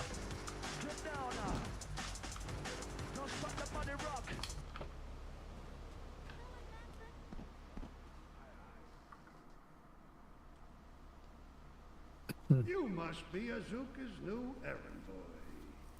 You got the money? Is it all here? I know what you're thinking. Another bent cop. Well, it's a bent world. Just because I lost a few partners, those suckers from Internal Affairs have started sniffing around. Reckon they can smell me. Well, this city is one big open sewer. But I'm gonna need some non-union help. And if you're interested, you know where to find me. Yeah, those crow's feet on his face are very deep. Those are some nice crevices he has. Yeah. But actually, I'm going to step away for just a moment, for about a minute, and I'll be right back. So, suppose we can put on some Double Clef FM in the meantime? Oh, yes. Yes, thank you, sir. So, like I said, I'll be right back in a minute. Yes.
Alrighty, I have returned.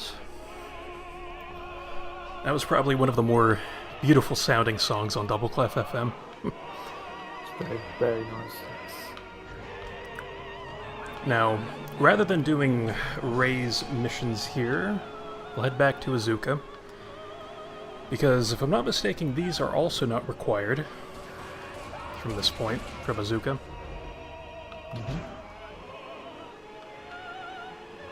And this one should be Two-Face Tanner. Maria and I have gone shopping. Our source in the police has informed us that one of our drivers is a strangely animated undercover cop. He's more or less useless out of his car, so we've tagged it with a tracer. Make him bleed. So, the instant giggles there is because this mission is a reference to the Driver series. Obviously poking fun at the character named Tanner in that game. In the first game, anyway. With Reed Tucker playing in the background, the interview. But in the Driver game, you know, you don't really ever play outside of your vehicle, so it's kind of poking fun at that. Saying that this guy is useless outside of his vehicle. And if I'm not mistaken, they even give him the female running animation to poke fun at him. Because they, you know, very sexist by Rockstar and Naughty Naughty. Kind of gives them this flailing animation when they're running. Yep, that's right. I don't think we'll get a chance to see that. It's also kind of based on how he would run, I think, in Driver 2. Oh, really? He kind of run a bit funny. Oh, yeah. Okay. Interesting.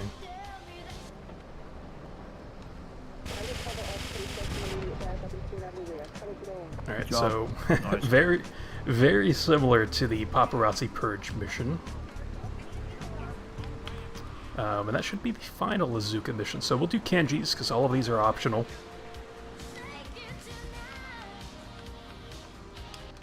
We may as well show some love to Kenji.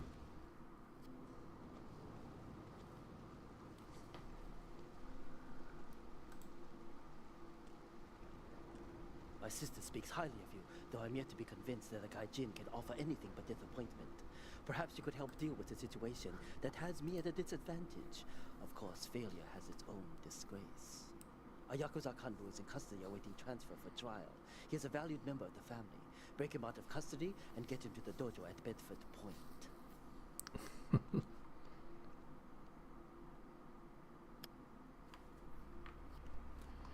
Alright, so stealing a cop car. Thankfully, everything we need in this mission is pretty much in a straight line, as weird as that might sound.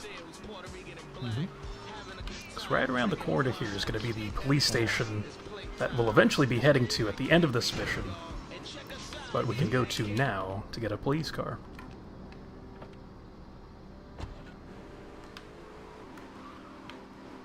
And also apologies if you can hear yard work being done outside.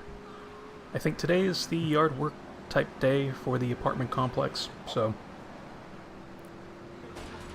shouldn't be a big deal for the old stream, but just to give a heads up. Yeah, because like on Discord I can't hear it, but I remember I went back and watched the stream when it happened before, and I was like, oh right, like it is on the stream. Yeah. So I think the Mook had confirmed potentially about hearing something, but related to what we were talking about a few days ago on stream. But anyway, yeah, this 8-Ball's bomb shop, something I didn't realize when I was growing up was that these 8-Ball bomb shops actually function differently from island to island, because I thought that this particular explosive that we're using was exclusive to this mission. But you can actually use the same 8-Ball explosive outside of this mission if you wanted to, just to mess around with, I guess. And it makes me wonder what Shoreside Vale's 8-Ball bomb shop thing is, like what his specialty is over there. We'll take this thing. I wonder. Oh, what? It's one thing I don't like about the definitive edition. You get spawns like that happening. Yeah, because that should not happen. Yeah. So we're clearly in an enclosed area, so... Yeah. It's super Hopefully annoying. There's a police bribe. I love how there's a police Yes. bribe in the police precinct. Yes, it is very, very nice. And then also one right around the corner, too. Mm-hmm.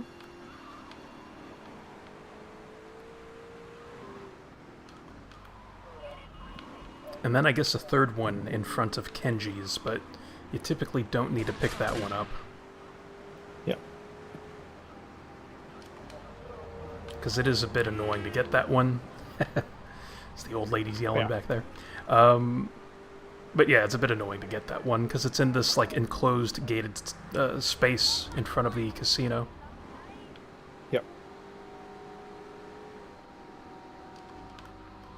But okay, let's plop them down here.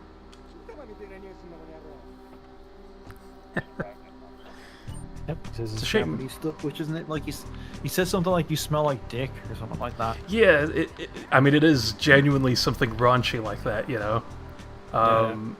But I don't remember exactly what it is. It's like I wish that they had subtitles for that, so we could at least see. I'll get it. Yeah, that I'll they get it probably for you. have that on the wiki. It is impossible to overestimate. Yeah, you stink like nutsack prick. To my eternal saying, a man once did me a favor, and I That's incredible. to repay his Yeah, that's crazy. the man's weakness is more the I'm trying to get one and he has the original requested that we Japanese acquire here. certain models for his collection. Needless to say, we must give him the card as a gift. It is yeah. So when GTA 4 points it out, it's just a And deliver them to a garage. like it's part of their generic dialogue too. Okay, interesting. Yeah. Here you go. 金玉みたいな匂いすんなこの野郎. Ooh, it sounded pretty good. Which is pretty, yeah, it probably definitely was not. But my Japanese is a bit rusty, but yeah,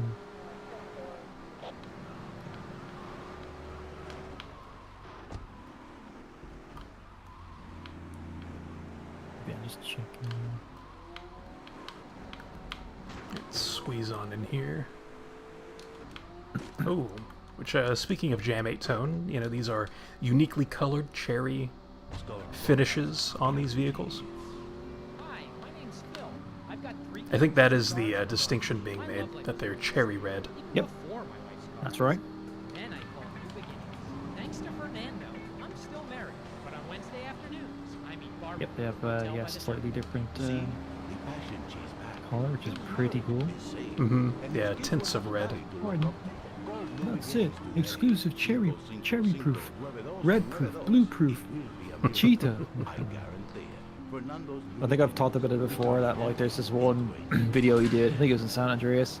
Right? It's like he clearly wanted to re-record like a part of like his intro or something. Yeah. But it's like he's saying like, in today's video I'm gonna show you how to get the uniquely colored, explosion-proof, bulletproof, damage-proof pony. Like it's like the word pony just is like clearly re-recorded and thrown in and spliced in, and it sounds really funny. Oh my gosh. Oh man. Shortcuts through the strip mall parking lot, I can focus on the important things, like gazing longingly. I remember I had some kind of like fucking like Rain Man fucking moment as well with Jamie Tone, because I remember it was because of that, and also some of the graphics for his videos would be kind of not the best. Like they'd be very weird colors that he would like mix in. And I remember I said to Dutch Budokai fan on Skype, I was like, because I think I remember I mentioned like I think he said something about like, oh yeah, just like he uses like these weird colors and shit in this video. He said I remember I think he said something about like and I just said, well, I'm pretty sure he has autism. And he's like, it's like, how do you know that? I'm like, well, and I said, well, the color thing is like a trait with autistic people, not all, but like they don't always have the best kind of color coordination or sense of like what colors kind of mesh and stuff like that. Yes. So that was one, and then I mentioned the reason why I bring this up is because I mentioned then that thing about how he spliced the dialogue together, but it sounded really obvious, but like not to his ears, but like anyone's watching is like, what the fuck? Yeah. So I just said, I think there was like a third thing I mentioned as well, but I just said like, so on that basis I always just assumed, and then funnily enough, he got back to me a week later, the Bond fan. He's like, you know, you're actually right. And Jeremy Tone actually mentioned it to me that he has autism. I was like, oh, there you go. Okay. I felt like I was like, what the fuck? I was like, why? I was like, why the fuck was I even able to know that? Like I was like, what the fuck? But it just made like it just I don't know. Like, and I suppose the whole obsession with like the unique cars and stuff like that is maybe like a part of it, but like I don't know. Yeah. Like if that's the case, then I also have autism because I love the unique cars and shit. They're awesome. Well, it is a spectrum after all, so I'm sure. Yeah, exactly. It's a spectrum. Exactly. That's it. Yes, it comes in different shapes and sizes, but yeah, which is, you know, as a disclaimer, nothing wrong with that. Just to say, of course, like, yeah. Yeah, we just want to make sure that that's clear. Like I'm just just a general. That is good. Yeah. No, just a general comment on stuff. So. No, that's 100% fair. Yeah. Because I think that's kind of what led to his brilliance as well. Like, yes. In a way, like Jamie Town, like why he was so good at like finding like is because of this kind of like affixation, which just is why he was so great, you know. So yeah. Yeah. Yeah, 100%. Because I think that's why we find such positive qualities out of people like. Well, actually, I don't know if we should name them necessarily, but we do have friends that, do have these traits about them that are in line with that. And, we really just find constructively interesting, Yeah. Because it's really just interesting hearing perspectives on different things, in terms of what they see and what they feel about things. Yeah. Because I sometimes feel like people on the spectrum can see things that we can't see, and have abilities that like, which I could never even imagine having. Like it's amazing. Yeah, it's actually truly amazing. So there you go. We got through this one. So I kind of bring up this stuff during these missions where you're just kind of driving from point A to point B, which is it's like, 100% fair. Yeah. Because it's like with something like that, you can only talk about the unique cherry red color for so long, Yeah, exactly. Well, yeah, exactly. Yeah, I was gonna say though, you didn't nab one for yourself and then fail the mission. I didn't, because it's like I don't like at this point. Like I've done that like so much. Yeah, who cares? Yeah, that's fair. It's like I've gotten that out of me through previous playthroughs. Yeah, fair. Because actually, I didn't even hang on to the unique blue Kuruma in this playthrough. And normally I do that, but it's like, I'm like, just whatever at this point. Yeah, fair. It's just a nice little for fun playthrough. Yeah, totally fair.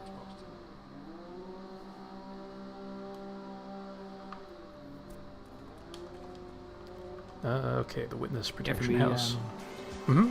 It usually ends up Kuruma, Black Rumpo, one of those cars from Grand Theft Auto. Can't really think of anything else after that I would steal. Probably just a Sentinel, just because I like the Sentinel. Yeah. That could be any Sentinel, honestly. It could. But did you ever feel like some of those vehicles from missions had like special properties about them, even though there's no support of that? Because like there's that Mafia Sentinel during the mission, something taking out the laundry maybe for Joey that introduces you to Tony. Yeah, Cipriano's chauffeur. Yeah, that's what it is. Yes. Yeah, because that one kind of feels like it could be unique. Yeah, Defo. Yeah, I know what you mean. Alright, let's try. This can be quite a finicky. Yes, very finicky. Nice. Hey, now you just chuck a grenade at a Cafro. Yeah, actually, you could do that. This is way better, actually. Good shit. That's a lot better. But actually, grenade would probably be... Well, I don't know, because isn't there some risk with the grenade because it takes time to detonate? Yep, and so you just have to throw it like kind of where you think he's going to... Because he always tries to escape like to the leading alleyway, him. so... That's right. Yep. That makes sense. You just throw it like in like kind of where he's going to drive, as opposed to directly where he is, and then you're ground. Yeah. But that's using the M16's a lot better. Because I don't think there's many other opportunities for us to use the M16 in this game. So I feel like once we get access to the rockets, then that's pretty much it. Like, we just lean on those quite a bit. Actually, let's drive up a bit further. So I think this is Shima. No, Deal's Steel, okay. That's right. The trouble moves, the fool turns his back, while the wise man faces it down. The Colombian cartel have ignored repeated requests to leave our interest in liberty well alone. Now they are negotiating terms with the Jamaicans in order to humiliate us further. They are finalizing a deal across town. Take one of my men, steal a Yardi car, and go pay your respects to the Colombians. Our honor demands that you leave no one alive! Alright. So this one, I have to get a Yardi car. Okay, so that's going to be a bit challenging because they are angry at us. But I think we should be okay. There is no set spawn for them, unfortunately.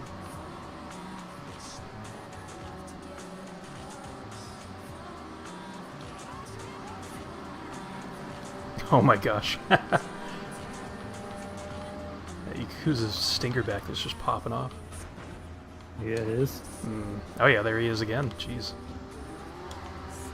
Definitely took a wrong turn because this bridge is almost like a trap. Like, it doesn't really lead you anywhere productive a lot of the time. Let's see if we can't... Yeah, damn. I was afraid this was going to happen.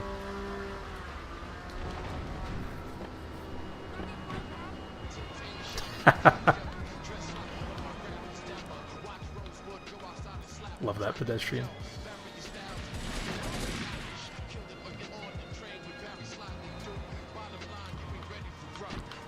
Alright, so now we are in the territory to find the Yardi vehicle. There we go, there's one. Should probably let one of these guys leave, so that way he doesn't chase us down. Well, never mind, there's a stoplight. Well, this worked.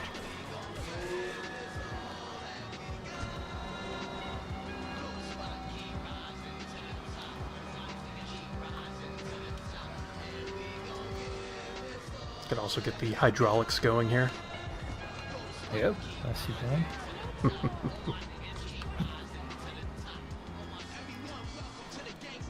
Which I guess they temporarily add that effect to vehicles when you're having sex with prostitutes.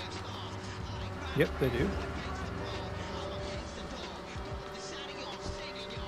They're all bouncing up and down. Yep. which I Can't still wait for Matt was... J to make a video about that. Yeah, sadly I wasn't able to get that to work. Oh my gosh. It's like the equipment outside's getting louder. It's like a monster chasing after me or something. Yeah. Yeah, oh my gosh. It's super loud. So yeah, sorry about that. I didn't realize now would be a bad time to stream, I guess. But all good. Should be over in a few minutes. Well, at least on the one person who can't hear anything, at least that's... Yes, the lone individual. Yeah.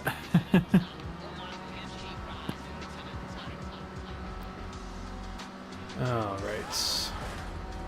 Oh yeah, we have to take this back. You know, I'm surprised that wasn't an achievement, kind of going back to some things like Kotula had mentioned, where there was one achievement to keep both of those Mafia gang members alive during Triads and Tribulations. It would have been cool if they had another one for this mission with the Yakuza gang member. Yeah.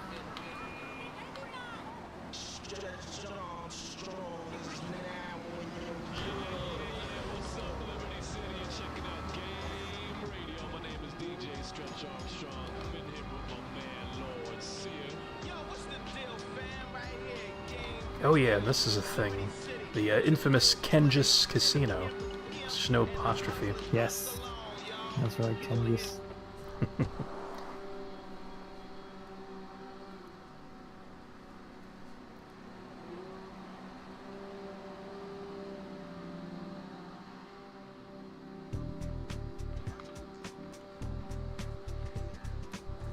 Which they end up reusing that shot for a later Kenji mission.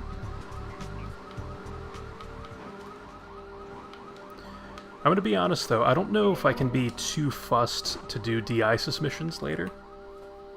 Because they're not, don't worry about them. Yeah, they're not super impactful really to anything. Yep. Unlike the missions for El Burro and King Courtney. Yes, some of them can be. Well, Bullied Run is fun. Yes. And I think that's the last one, unfortunately. So you have to get through the other ones to get to that. Yeah. It's the second last one. The last one. Yes, that's right, with D-Ice's baby brother, apparently, making an appearance there. That's right. He was completely ineffective. Doesn't deal any damage at all. Yeah. It's very strange. Alright, so now we get the Diablos making an appearance. Because I feel like with these Diablos, it's like they were like, oh yeah, these gangs, this gang exists. Let's put them in this mission. Yeah. It does kind of feel like that, yeah.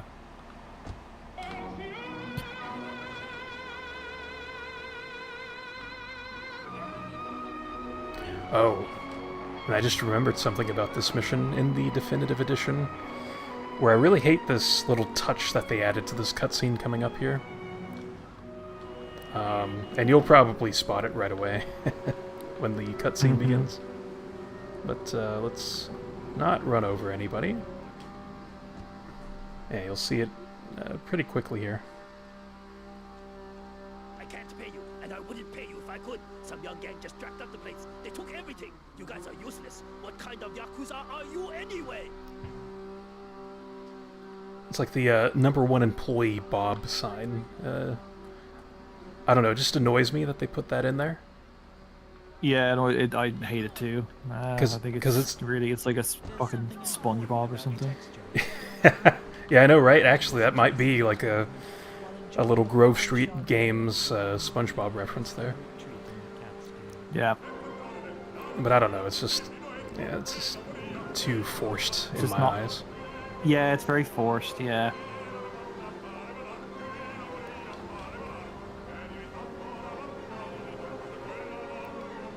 Oh yes, that's right, this part.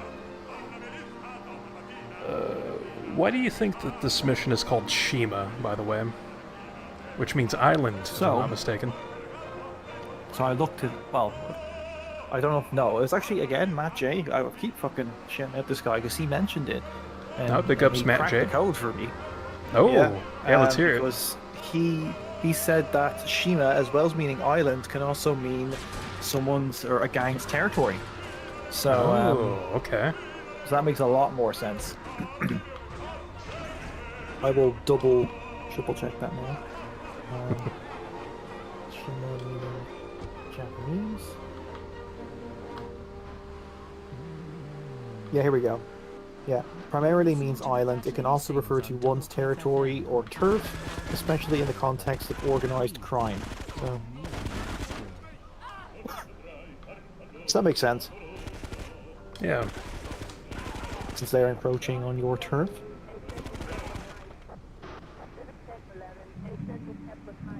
Yeah, that's pretty cool because I know for the longest time I just thought it meant island, so I would try to make reaching justifications for that name. But yeah, that makes total sense then. I wonder like how they came across that name, like that word and what it means. Like I guess Dan Houser and whoever else wrote this game. Because it seems like oddly obscure. Yeah, it does, doesn't it? Yeah.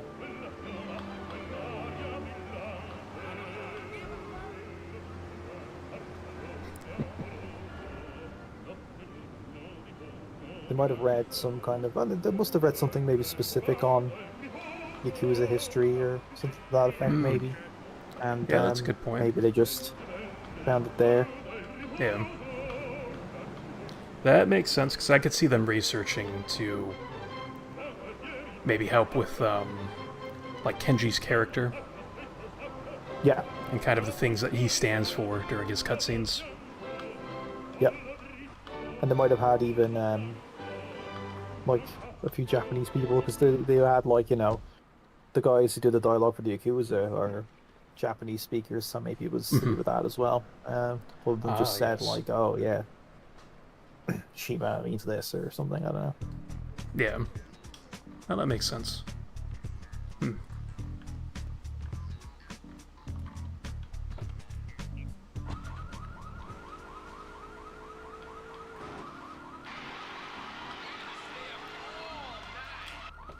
Okay, so for this Kenji mission, we have Smackdown, which I think is the final mission for Kenji.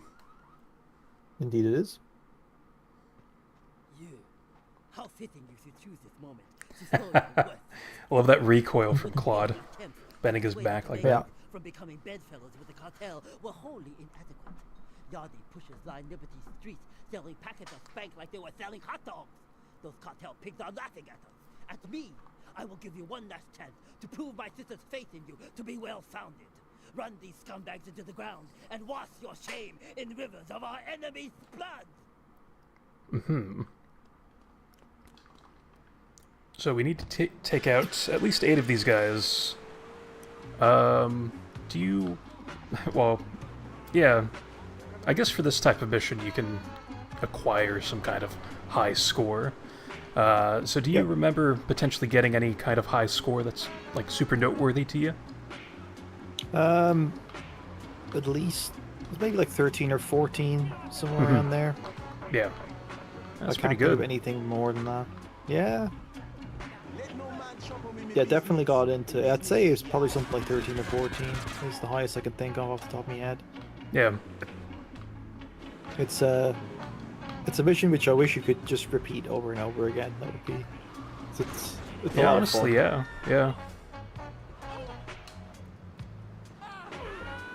Okay, I got nervous there for a moment. I was like, oh man, I'm gonna waste so much time running that guy over again.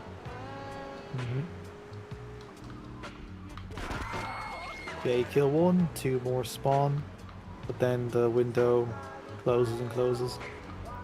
Yes, and I feel like as you progress, they give you less and less of a window. Yeah, I think that's it, yeah. And already just the 2 more. The alright thing? Yeah, there's a dialogue from a pedestrian going, alright. Yeah, because that plays during the Marty Chonks mission. Oh, okay. Where with the thieves, and he's like probably grinding them up into dog food. Yeah. Alright, first URDs left. Streets. Actually, I wonder if the Yakuza gang members can take out these Yardies. That would be... Yeah, interesting. Jesus, 2. Just instantly on my ass. Yeah. But I guess at this point... Good job. Yeah, because that wasn't too bad getting to this point. I don't know if we'll make a big dent into double digits or anything. Because I guess there is the element of RNG where these guys end up spawning. Yep. Because sometimes you can get them almost like in a straight line, like 3 or 4 of them. But I don't think we're going to have much luck here. Oh, there you go. There's one. One was right there. One spawned in front of you. I'm going to be honest, I didn't even pay any attention to that. No, so I was like, I want to grab these sports cars up here. Oh, jeez. Yeah, fair. And actually, he might be on the bridge. Or no, actually, yeah, he's down here. Cool. Yep, he's there. Nice. Oh man, they're all in Colombian cartel gang territory. Yeah. I guess we'll just kind of call it here, but yeah, 9's not bad. Should give us a couple $1,000 as a bonus.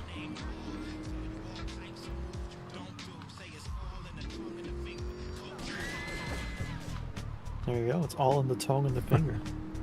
Exactly. Actually, a flat $1,000 bonus. Interesting. Yep.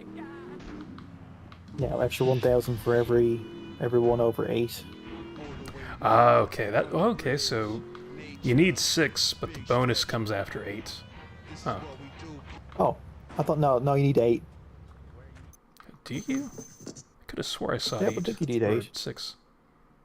Yeah. You. Oh, okay. Oh, so I misread. Maybe I need glasses at this point. Ooh.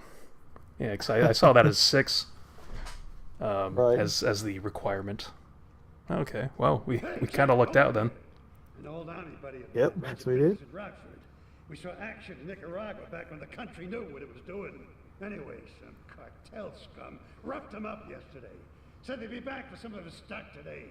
He's gonna need backup, and in return, he'll give you knockdown rates on any hardware you buy. I'd go myself, but the old sciatica's playing up. So, good luck. Because if I'm not mistaken, sciatica's related to a back nerve, or a nerve that runs through your back. Yep. But, the joke there, I guess, is that it sounds maybe more like a viral disease or something. So that's why Ray starts coughing to fake his illness. Yeah, because the two things aren't actually related. Yeah. Because it's sciatica is obviously, yeah, as you rightfully explained, is to do with the nerves on the back. Yeah. I do believe, and lack of movement. Then he starts coughing, which would obviously then, yeah, refer to like he has like fucking AIDS or something. Yeah, yeah, exactly. I always forget where I've seen this, but you can actually steal that tank back there by using 2 vehicles. You park them on both sides of the tank, and you can enter the tank because the game forces you in there whenever you press the Y or triangle button. When both doors are blocked, you just end up teleporting inside when you try entering the tank. Yep. And of course we have the Bulletproof Barracks OL behind us. I thought there'd be more of you. Can't believe those yellow belly bastards left me without proper cover again. Well, 3 arms are better than 1, so grab whatever you need. Those Colombians will be here. Welcome back, the Mook. So for this, I always try to hop onto the containers. It's always a little sketchy with the non-precise jumping mechanic in this game. Yes, it is. So let's get this guy.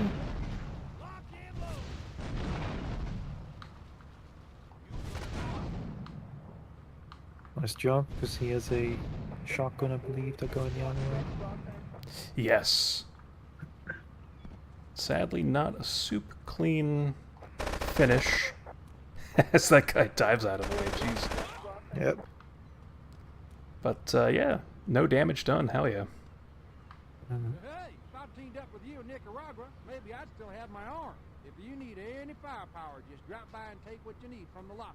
Leave the cash under the bench. Now get out of here. I'll handle the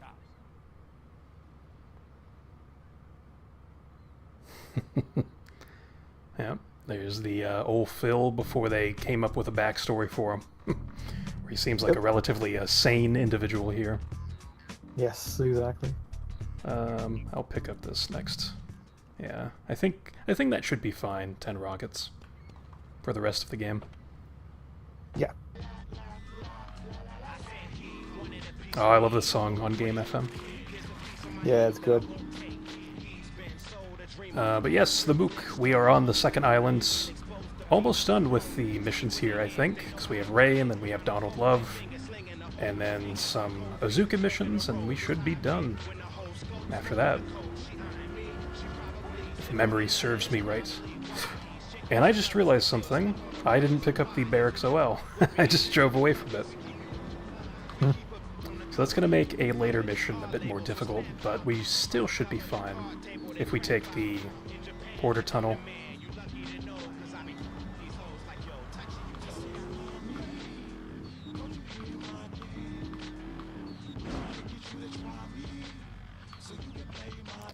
This reminds me of like a NBA Street Volume 2 song, or should I say NBA The Street Volume 2.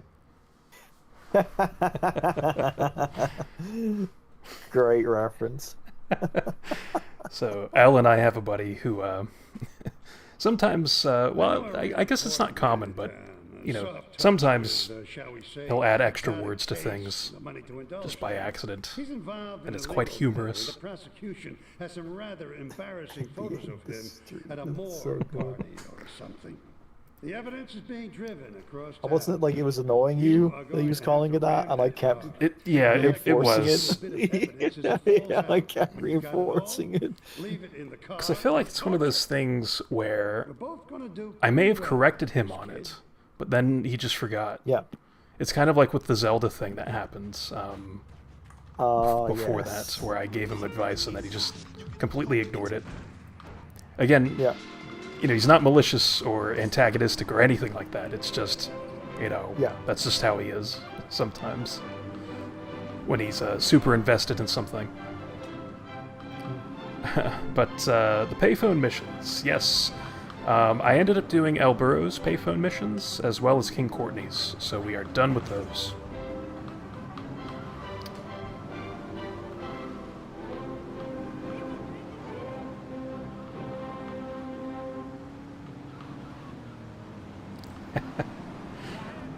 Oh man, love that Morgan Merriweather satisfying noises he makes.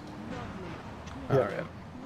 And actually, I really like these packages, not sexual, because of these, like, different colors they have for the little circular indicators showing that they can get picked up. I've had my mouth sewn up, my hands chopped off. You name it, I've tried it. Yeah, except for exercising and eating vegetables. So it's like it's a lime green color, almost like a lightsaber, like glows. It's really cool. Yeah, it is actually.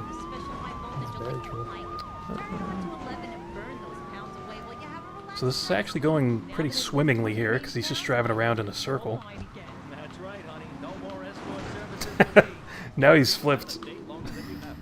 Yep. I don't think I've ever seen that happen. That is amazing. And of course, since he's explosion proof, he won't actually catch fire. Yep. Yeah, so it just stays like that. I guess if I... I guess if I didn't have these 2 wanted level stars, I could just push that Bobcat into my garage. Mm-hmm. So that'd be a pretty good way of getting that unique vehicle. Yeah, that'd be hella cool. Yeah.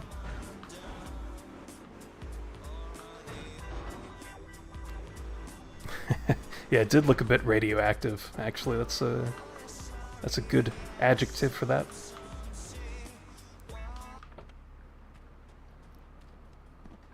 I think we should be fine, even with 2 stars. Yeah, because this one's a pretty lengthy mission. I think my partner's a rat. We gotta shut him up permanently. He goes fishing out of his boat near the lighthouse on Portland Rock most nights. Steal a police boat. Make sure his backstabbing plans are sunk. I want him sleeping with the fishes, not eating them. Of course. I want him sleeping with the fishes, not fucking them. Yeah, that would be a good sentence fix. Yeah, exactly. I was thinking exactly of that. It's like, I'm sure with Robert Loggia, you could probably find him saying that word in some movie. You know? Yeah. You just splice 100%. That in there. Yeah. Actually, if I ever do make videos, which I do plan on, like I have this whole idea for GTA and strategy guides actually, in terms of like making GTA videos again. So if I were to show off that mission or this mission in a video format, I could be the one to sentence mix that and make him say that. Oh yes, that'd be awesome.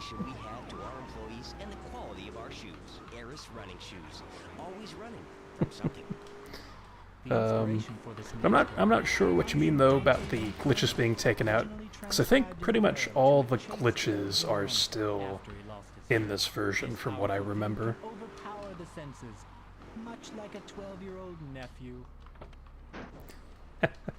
Classic double clef. Alright, so we'll be doing a nice little trick here. We don't actually have to use the police boats. And we should be fine, even though we fell in the water there.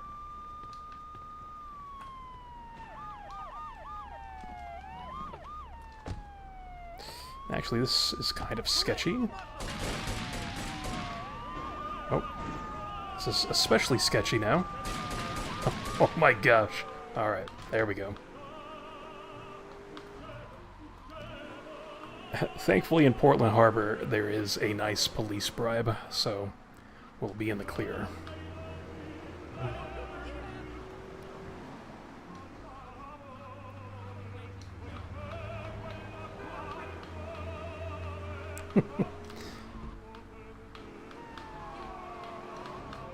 Oh, beautiful song.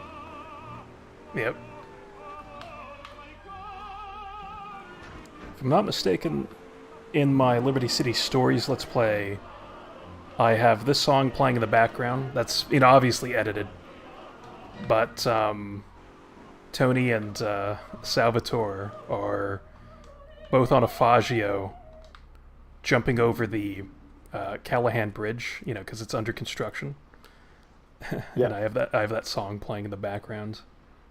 Beautiful. Which makes it like oddly cinematic, but also funny because it really shouldn't be that cinematic when they're on a little, you know, Faggio bike. Yeah.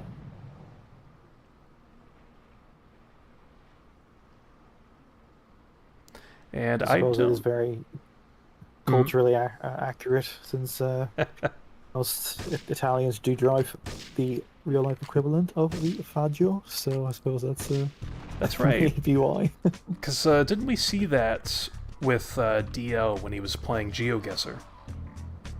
Weren't there? Yes, we did. Yeah. Yeah. We saw that. A few people on old Faggios.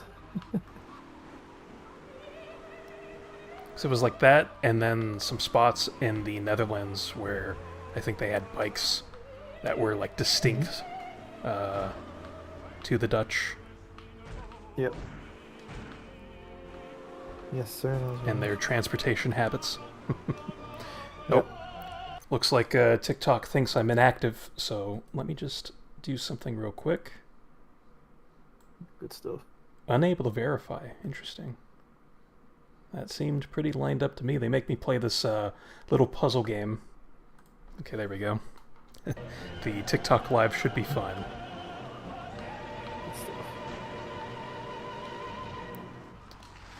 Who's laughing at the fishing in this game? I guess me? Like, I don't know. I think I was laughing, maybe. Because it is kind of silly, the guy throwing a grenade into the water. In the Liberty Tree will understand how important this next movement is to me. Morgan, double FFF. Alright, I guess we can do Ray's next mission. I should probably get a new vehicle, though, because that one's going to involve attacking the ambulance that has Leon McCaffrey's body in it. Yep. So let's get this this nice old Banshee from Brad.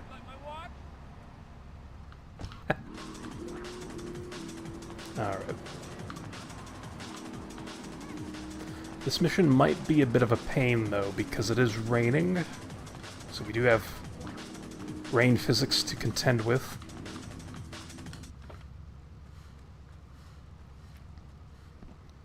Oh, very nice, the Mook. Yeah, Robert Loggia plays both of those characters. You totally messed up. My ass is on the line, and you can't even kill a goddamn fly. I paid you good money to kill that witness, and he ain't dead. And today he's gonna make a federal deposition. He's being moved any second now from the Carson General Hospital up in Rock. More recoiling from Claude. I squeal. Yep.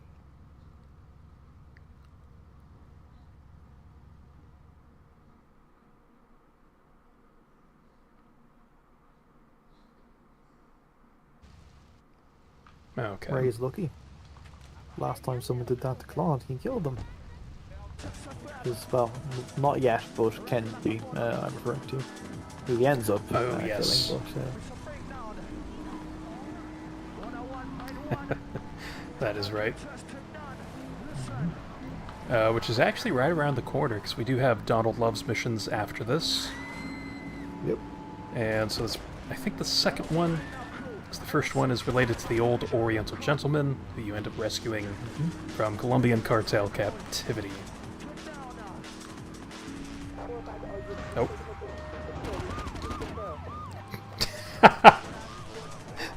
Sorry, I left that little Madigan thing. Oh my gosh. That's awesome. Alright, so we'll get a bit of distance here. Or at least try to, as best we can. We do have 3 stars. And the aftermath of the rain that we're dealing with. There we go. Good stuff. It's a shame that his cast doesn't stay behind. Like, once you complete the mission, it just instantly disappears. But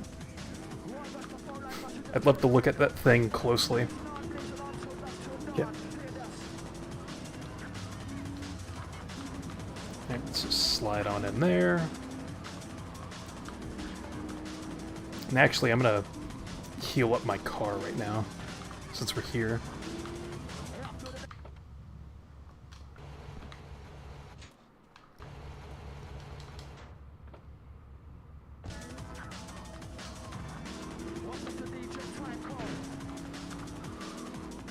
Actually, it might be a good idea to get a Colombian cartel gang car, but I guess it really doesn't matter. We could do that during the mission.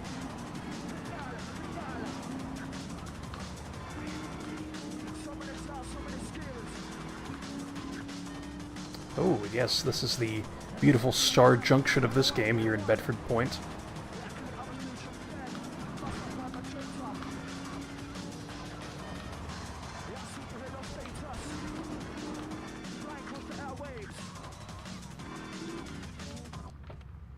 All right. Here we go. I love his sweats and sweatshirt. Thank you for dealing with that personal Yep. matter. People will read I something. thought you were going to say sweaty balls. Experience has taught me that a man like you can have very low Well, I guess that too, maybe. Because I do like his voice actor. He's pretty cool. A valued resource, an old Yeah, he is. Oriental gentleman I know has been kept hostage by some South Americans in Espatria. They're trying to extort additional funds from me, but I don't believe in renegotiation. A deal is a deal, so they'll not see a penny from me. Go and rescue my DL friend. is DL, I agree.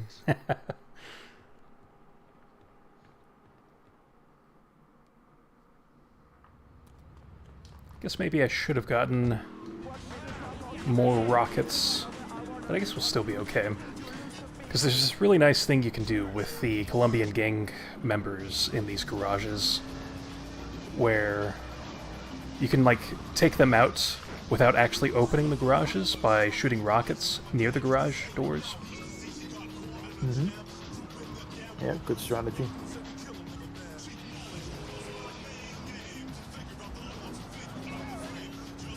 But I suppose first we'll need that Colombian cartel cruiser. And we'll probably have to go in here.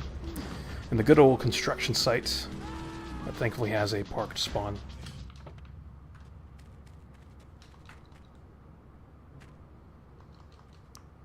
Oh, it's locked. Oh, well, never mind.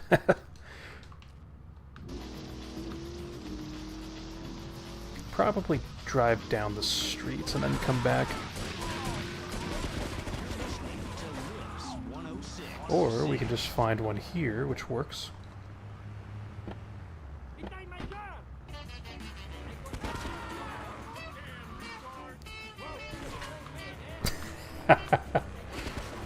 Good lord. Just all these pedestrians dialogue popping off at the same time. Yeah. Alright, if we were playing on the PC, we could use the old replay glitch to get those guys to stay in place. Sadly, that is not a thing here. That was actually a pretty good run. So normally I miss more than just one guy during this part. So yeah, that worked out pretty nicely. Alright. So the first two garages are here. I don't think we actually took any of them out, but that's okay. Okay, we took those guys out. I didn't hear their moans, so I just assumed we didn't.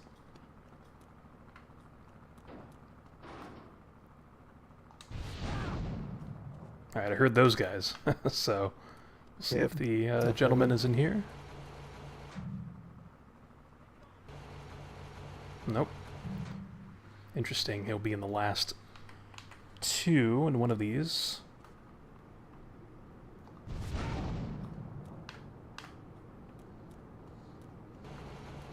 And there he is. Cool. Oh. He wants you to get real close to him, I guess.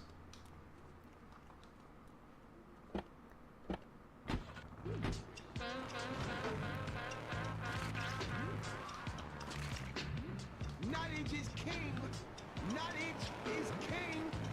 Knowledge is king, man. So good.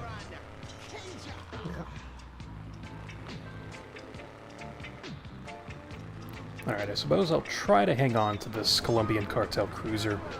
So we will need it for the next mission, which is related to Kenji.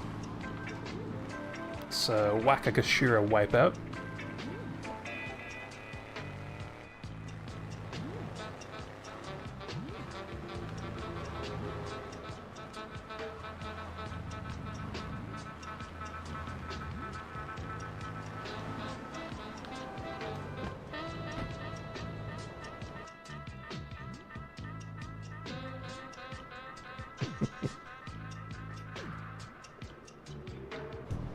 And since we're here... Sorry, I just wanted to hear that guy. Yeah. Really.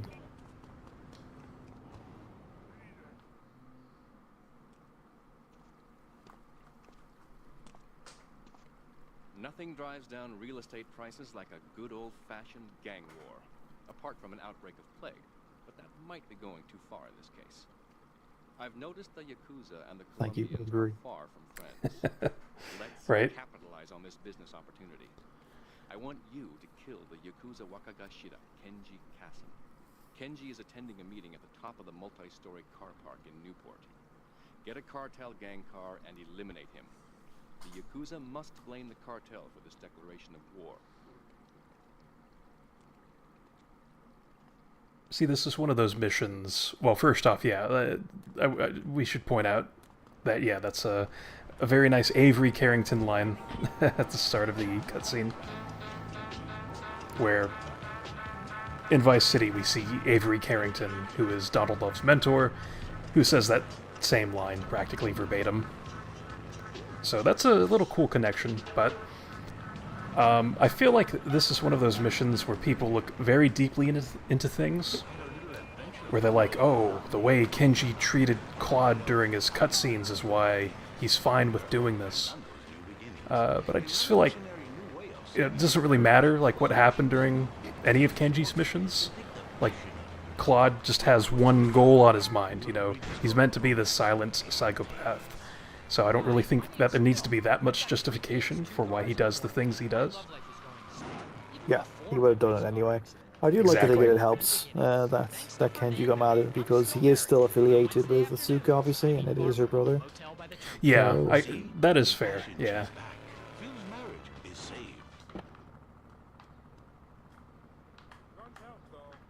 Oh, nice. The fun fact, I did this mission and I killed everyone. And then Kenji, and you fail the mission if you do that because there are no witnesses. That's right. Really interesting. If you do go up there, you do have to leave at least one of them alive. Yep. Because I remember I wanted to test it out because I was like, because I remember I thought that would make sense. And yeah, it worked out like that. So yeah.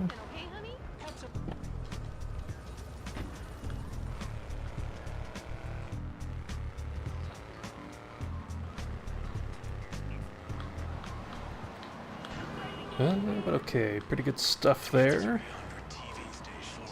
I think the next mission is escort service. So we will see the old gentleman once again.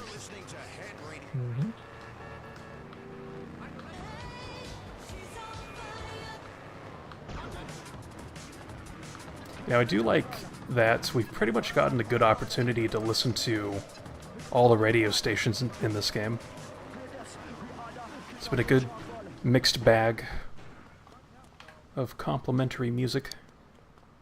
Yeah, it has been, and it's been very nice, yes, because it's been, yeah, we've listened to pretty much all of the good stuff, so. Yeah. Oh, a drop in the ocean, that's right. In these days of moral hypocrisy, certain valuable commodities can be hard to import. On its approach to the airport tonight, a light aircraft will pass over the bay. It will drop several packages into the water. And actually someone followed this dodo, and it really does go to the airport, which is nice.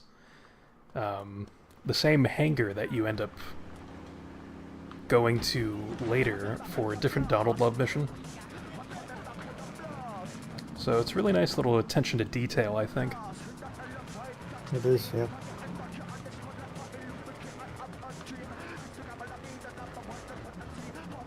Oh, it's such a nice cheetah back there. Love the ass on that thing.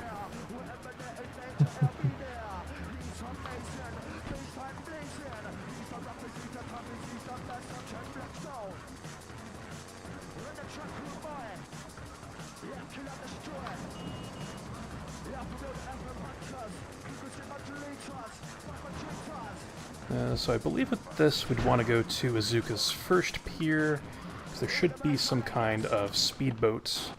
And we'll just take this to easily navigate down there. Yeah, there's the speeder. I like the color on the stinger, it's really good. Yeah, it's very nice.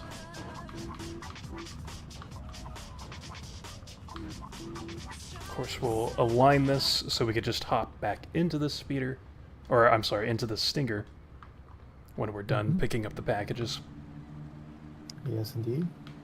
As long as we don't crash and flip over.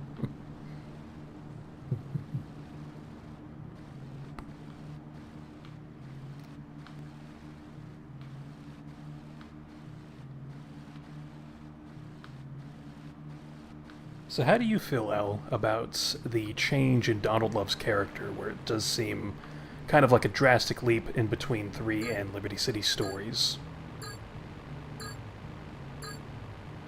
It's a good show because it's quite jarring. But I do like I do like the GTA Liberty City Stories Don't Love though. He's very entertaining. At first I was like, what the fuck?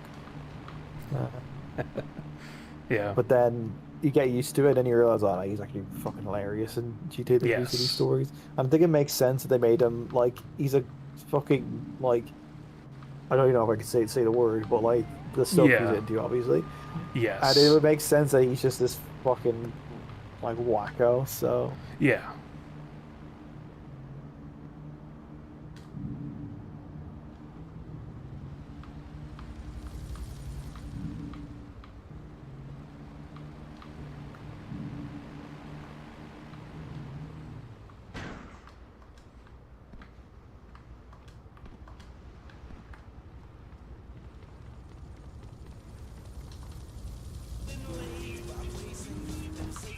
Yeah, I think it makes sense too. Because with his current personality in this game, holy hell, there's really not a whole lot. Whoa! Oh man, these FBI cars are going crazy. There's really not a whole lot that you could expand on with his current character, because he seems so reserved in this game. So it does seem like a necessary change in Liberty City Stories. Yeah, definitely. And I find it very entertaining because he ends up like homeless. He does, yes. That's right. Well, pretty much homeless anyway, yeah. Yeah. It's a pretty funny arc that he has. Yeah. I actually wouldn't mind playing through that on stream as well at some point. Yeah, I was gonna say it would be so cool if you did. Yeah, and I'd definitely like if I could time it to where, you know, maybe you'd be available. So I'm sure you have some nice trivia and whatnot to provide for that game. Oh, defo, yeah. I'd do my best. Ooh, also hello DL. Very nice to see you. Yes. Hell yeah. The legend. Actually, let me just go ahead and do this. Ooh, there's even a Liberty City News bulletin for DL there. Yeah, exactly. Just especially for you to catch you up with things. But they were only a decoy. Yep. Sorry about that, but that's sometimes the way in business. My real objective was hidden. But yeah, I believe the Mook, that's who this is more or less kind of based on to some level. At great personal expense. Cross the bridge to Shoreside Vale and go to Francis International. But welcome DL. Hope you're doing well. Dawn Love is based on the Mook. Yeah. Yes. Yeah, definitely. Alright. Yeah, that makes sense. Yeah, with the whole eating certain things. Yeah. Yeah.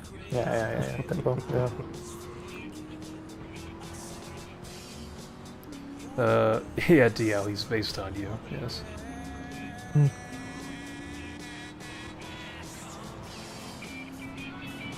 Well, there you go, the Mook confirms. Yeah, it doesn't really surprise me.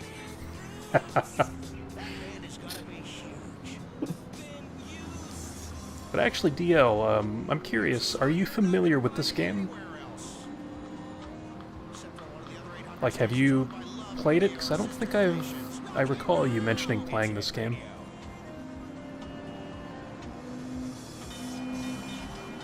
Also, apologies, I think the folks working outside are back.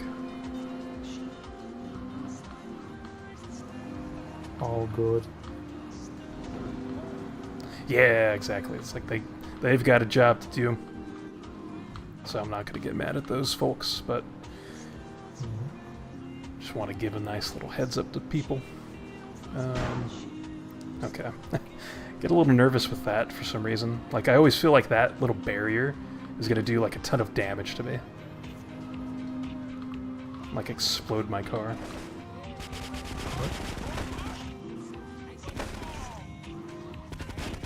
Oh, there we go.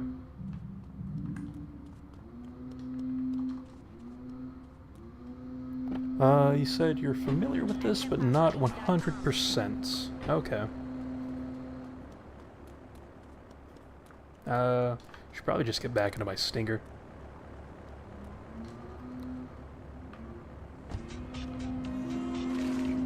Where I currently live, no, there's not any snow.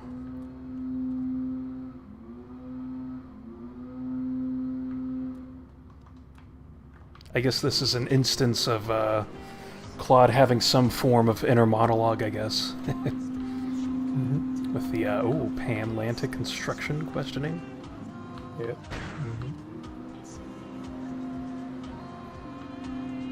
Oh, you did finish the game. Okay, very nice. I wasn't too sure, because I feel like you don't talk too much about this game. It's mostly 4 and 5 and San Andreas.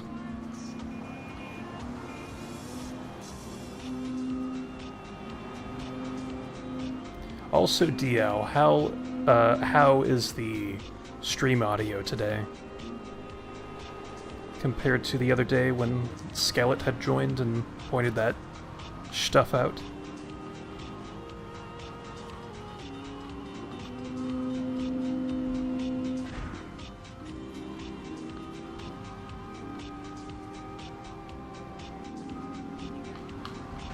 Ah.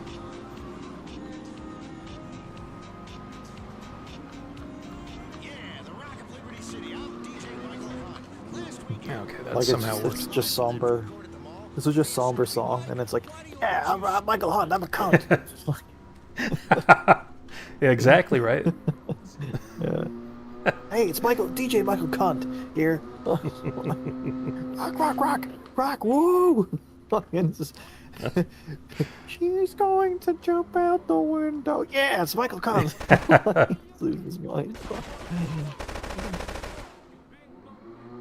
All right, nice little trick we Good can job. do there. It's Yep. interesting. Oh, you see the cartel guy. Just walking Exactly in the right. cutscene. And then after the cutscene, we can hear like the death noises of these guys. Okay. Hey, let's get this out. God knows what it is, but he seems Simultaneous cardiac arrest, I suppose. Hey, take it easy, amigo.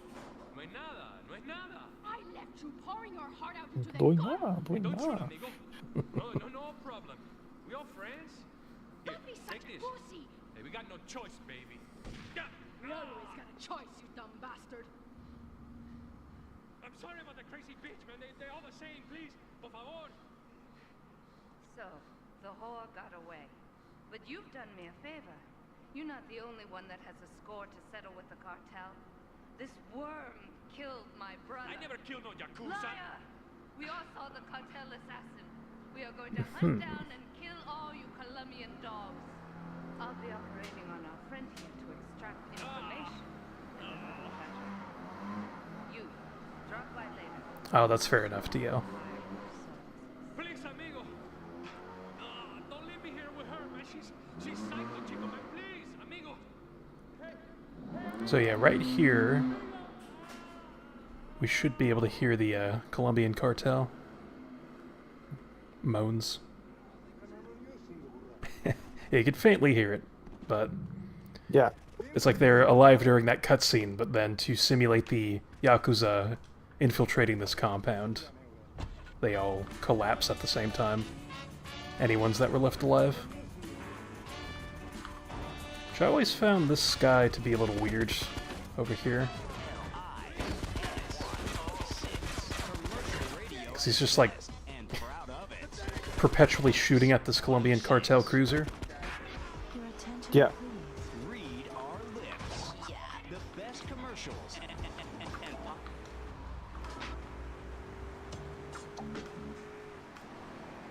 But also fair enough, DL, on not being great at this game. That's fair enough. I feel like this one would be a fun one for you if you ever wanted to go back and do like a one-hit challenge type of run. I think it'd be easier than San Andreas. Like, if you were able to do that, then you'd probably be fine with this game, but I think it would still be a little fun idea for you.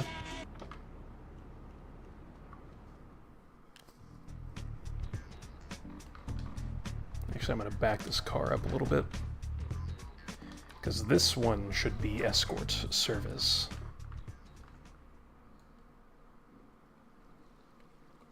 You are proving to be a safe investment.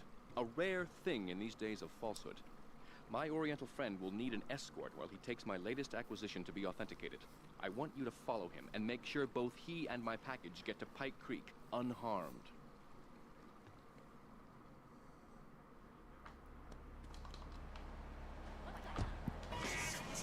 Alright, seems easy enough.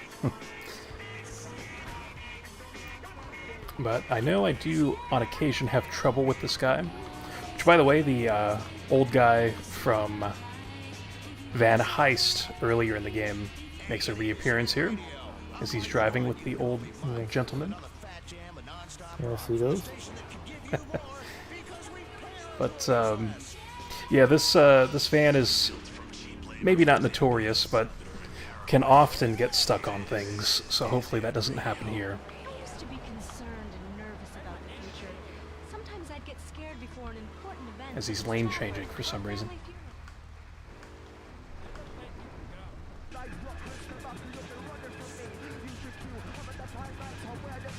And actually, on that note, DL, if you are still here, what about Vice City? Are you familiar with Vice City?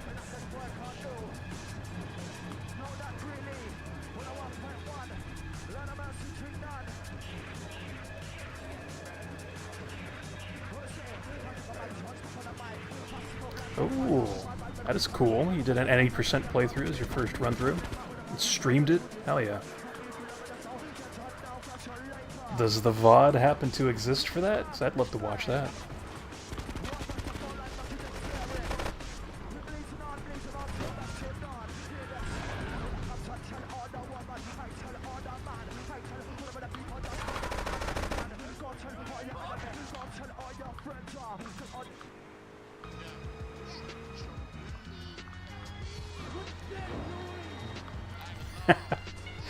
There's one of the lines.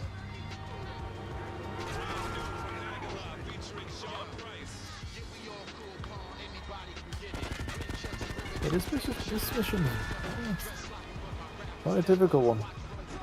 Yeah, it can be quite challenging for sure.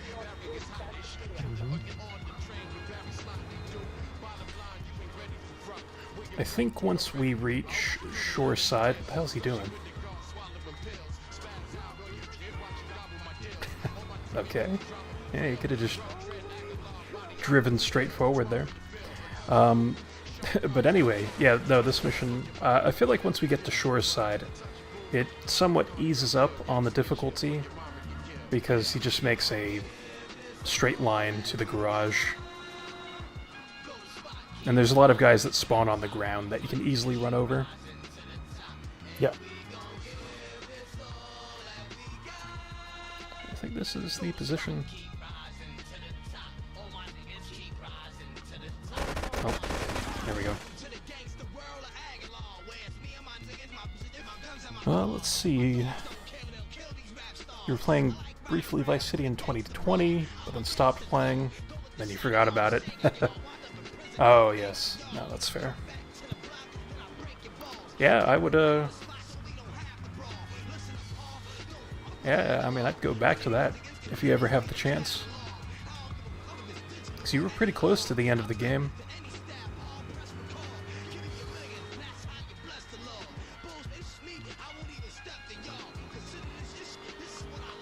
Yeah, I'll have to go digging around for your VOD then.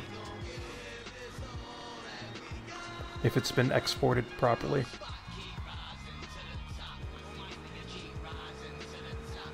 Because I know that stuff can be kind of finicky between both of those platforms. Yes, indeed it can be.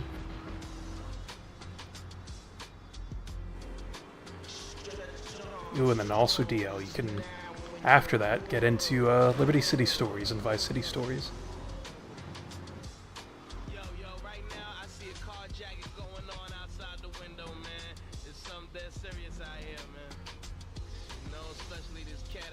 Alright, just waiting for these guys to spawn in.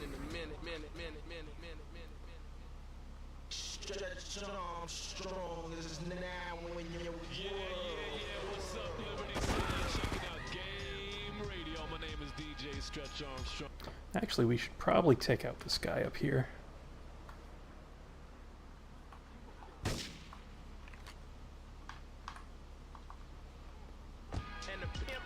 You think the GTA 3 gameplay is lost? Okay, fair enough. Well, maybe you can make a new playthrough, right?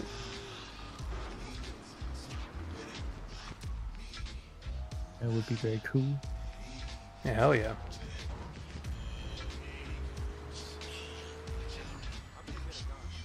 Alright, I think these Colombian cartel can mostly be ignored. It's mostly the ones on foot that you have to be very conscious of. Great.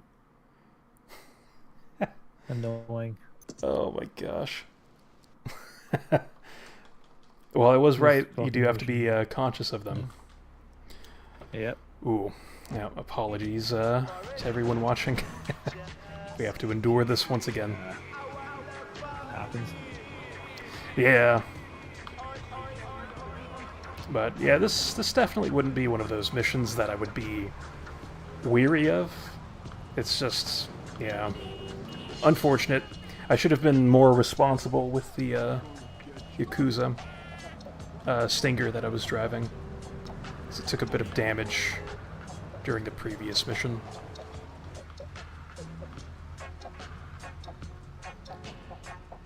But no, that's good. I'm being a positive influence on you then. See, it'd be really great to watch you play.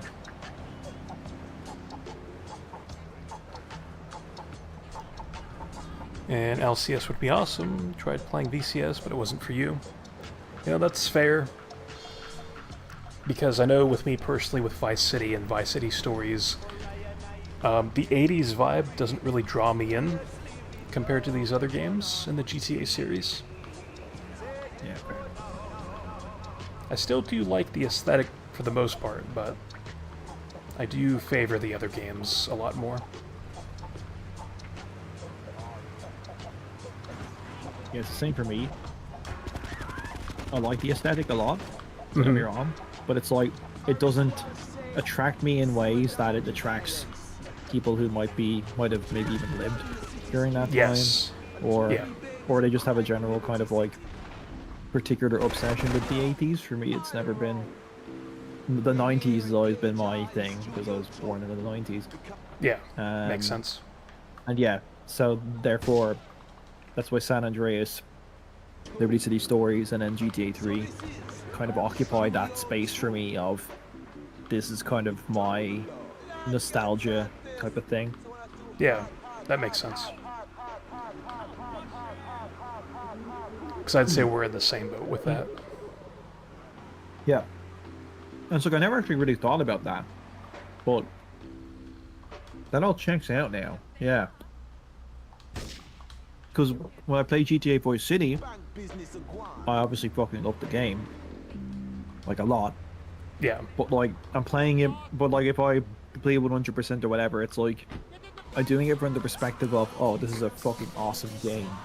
Whereas the other three, it's like I'm doing it from the perspective of, oh, this is a part of me. I don't know how to describe it. No, that makes sense. Yeah.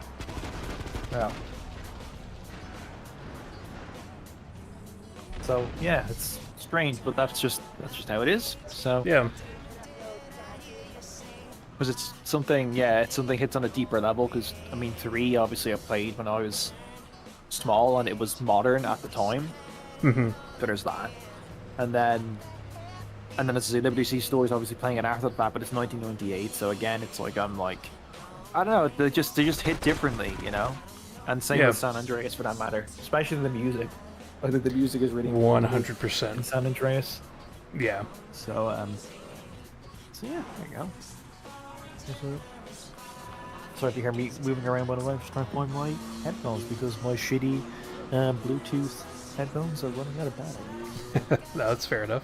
So I'm trying to find my ear jack. Oh, I see. Instead. Yeah, no, all good. fine here. But, yeah,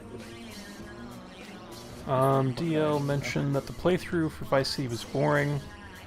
Vice City Stories might be a skill issue. You know, I could kind of see that because I think in the first mission there's guys with like assault rifles and you have to swim for a boat. It's like that in itself is actually quite challenging, actually. Trying to evade those enemies. Yeah, BCS is fun. Wait, what did you say? Fun? Quite tough. Oh, tough. Sorry, oh, okay. Tough. Yeah. No, you're good. Also finishing my burrito bowl, which is now finished. Nice. I'm multitasking.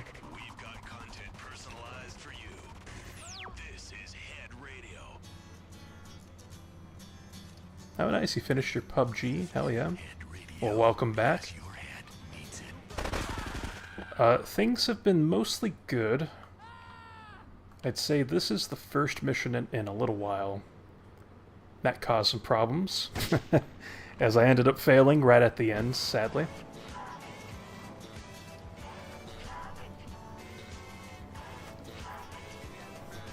But I don't know, DL, like, you're pretty skilled at these games. At least San Andreas, and I would assume 4 and 5.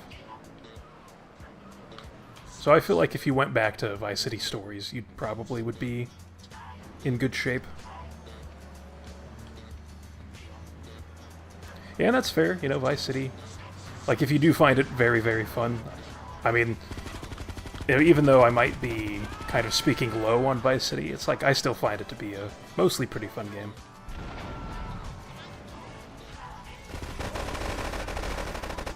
Just I do have a preference to the other GTAs over this one, or over Vice City. So since we're here, let's try to get into Blue Hell, because that's always fun.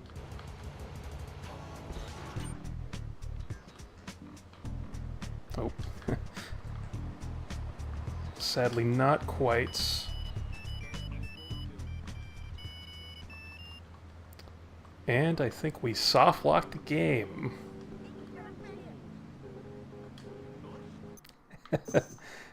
Thank goodness for autosaves.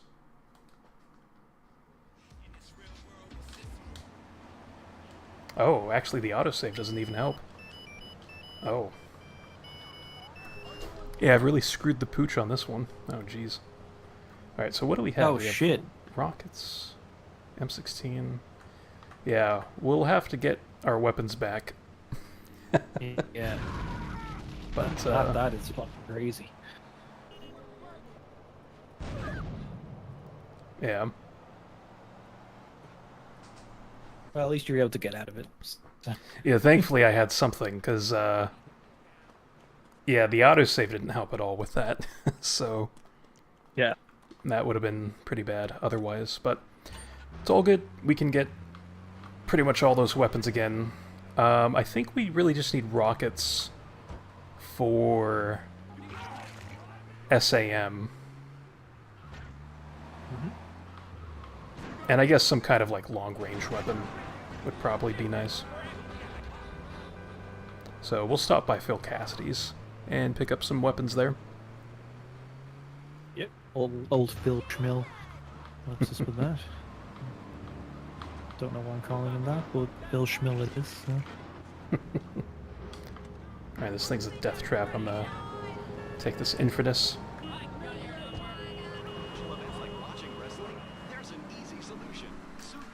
But like I mentioned before, I'm not doing de-ISIS missions, so we'll just make do with these remaining missions that we have, which shouldn't be too many more. Probably another 5 to 7 missions left. Yep, nearly there. Yeah, if you manage to make it through, then fine work, I say. Yep, 100%. I feel the same way, if that's what ends up happening, which should end up happening. Yep.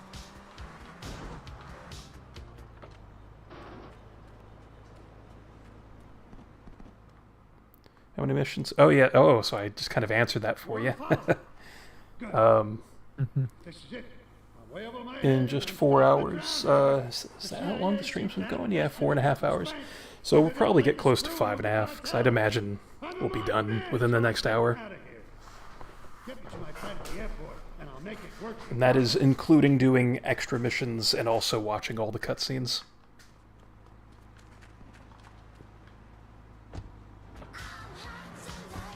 Because otherwise, I think my personal best is 1 hour and 30 minutes on the PlayStation 2.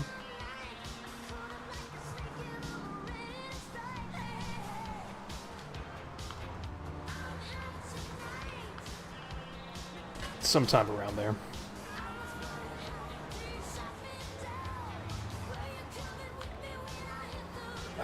We can head this way, I think.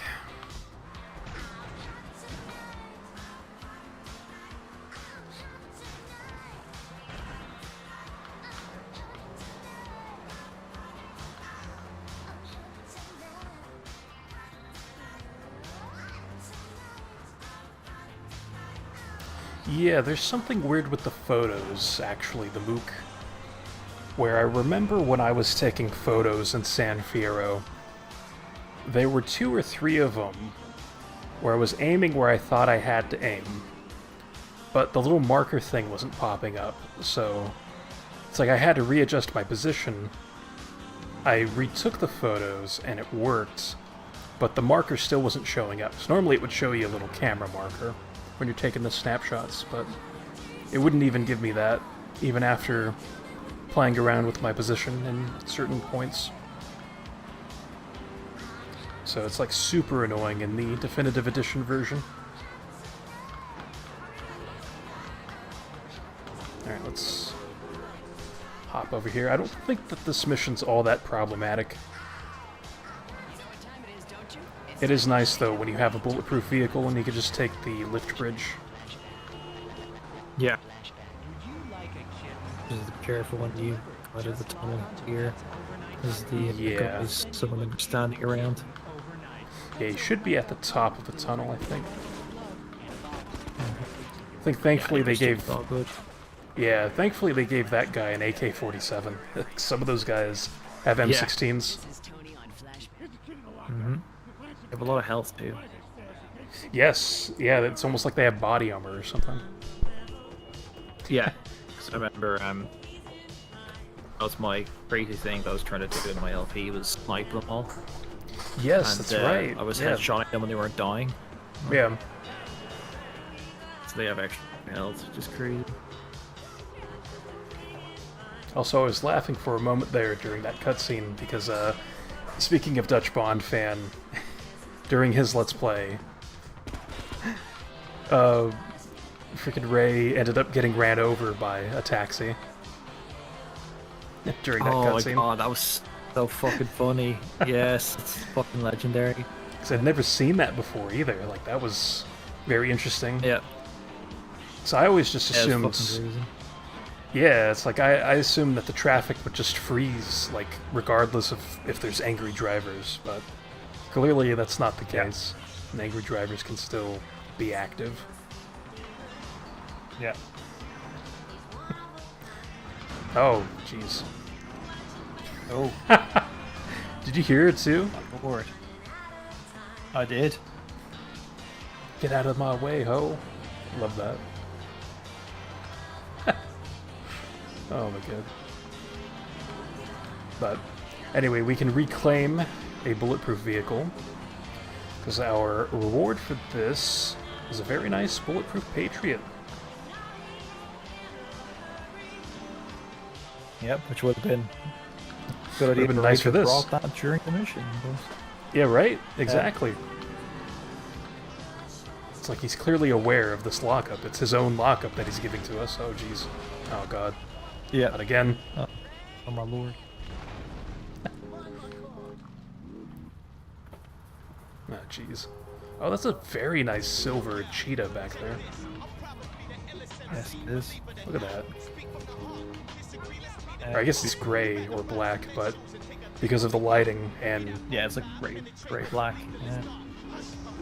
It's like there's some weird thing with the with the cars in this game, where they're very shiny, I guess. Yeah. Big up Skaz. Skaz would probably have an appreciation for that. Yeah. Shiny. Getting at the top, the shiny. I mean, actually, in a way. Yes. Yes. It's just turned into that now. Anyway, good job. Yeah, that was not too bad, thankfully. Also, big ups. Use in SAM? We can, but it's not explosion proof, though. Right. So that guy with the fucking rocket Yeah, launcher can kill it. Yeah. Yeah, exactly. He would instantly destroy us. Yeah. But these Yardies, not so much, thankfully. Yep.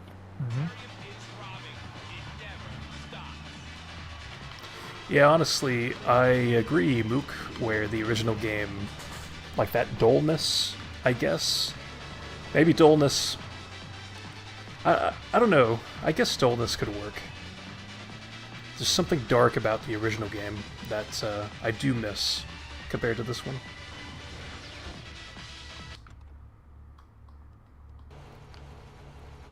So we got snipers, we got the M16. Well, actually, that worked out really nicely, because this seems like pretty much all the weapons we're going to need at this point. I guess we'll need grenades, though, for Espresso to go, but we can stop by the ammunition. Let's save.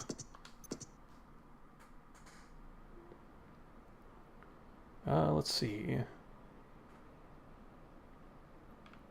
There was a flying car in the tunnel. Oh, I didn't even notice. I know I have a TikTok of a flying car where I just, like, you know, made a short video showing it. Because I have seen that before, this version. But, yeah. Actually, I shouldn't take this Patriot yet. Let's reload my save. And then let's just use, I guess the uniquely black Rumpo. We can use this. Bill and I just had another kid, so of course we need a bigger SUV. So I would like to take care of Donald Love's last mission, or second to last mission, but it's really his last mission. Monstrosity. It's so big. We lost little Joey in the back and couldn't find him for an hour. When I'm rushing to the mall or talking on my cell phone, I know me and my family are safe. The Maibatsu monstrosity has four-wheel drive, and in amphibious mode, it can cross rivers. So far, I've only hit a few puddles. But it's Yeah, I did say the game was creepy because there's like this atmosphere to it.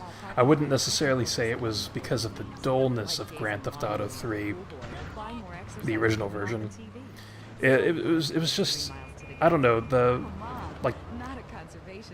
reverb of the footsteps and kind of the danger of the pedestrians, and I don't know, it's almost like because of these updated graphics, the game feels more cartoony rather than realistic.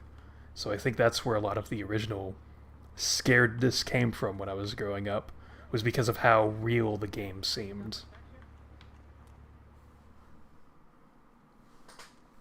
A lesson in business, my friend. If you have a unique commodity, the world and his wife will try to wrestle it from your grasp, even if they have little understanding. He's wearing his little sweatpants again. SWAT teams have cordoned off the area around my associate in the package. Get over there, pick up the van, and act as a decoy. Keep them busy, and he should make good his escape.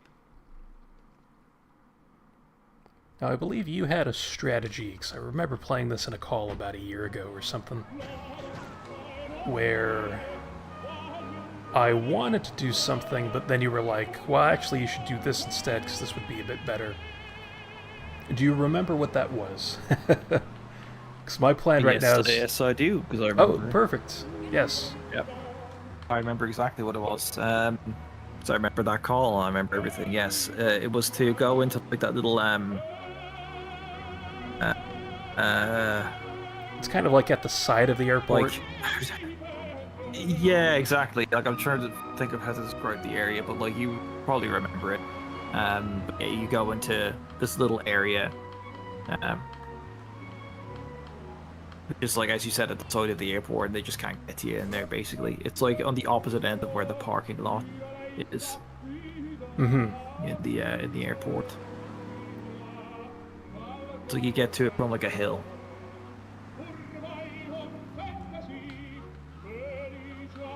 That's right. You roll down the hill, and it's basically on the other side of the miniature hangars that like that Dodo was in, for example. Yes.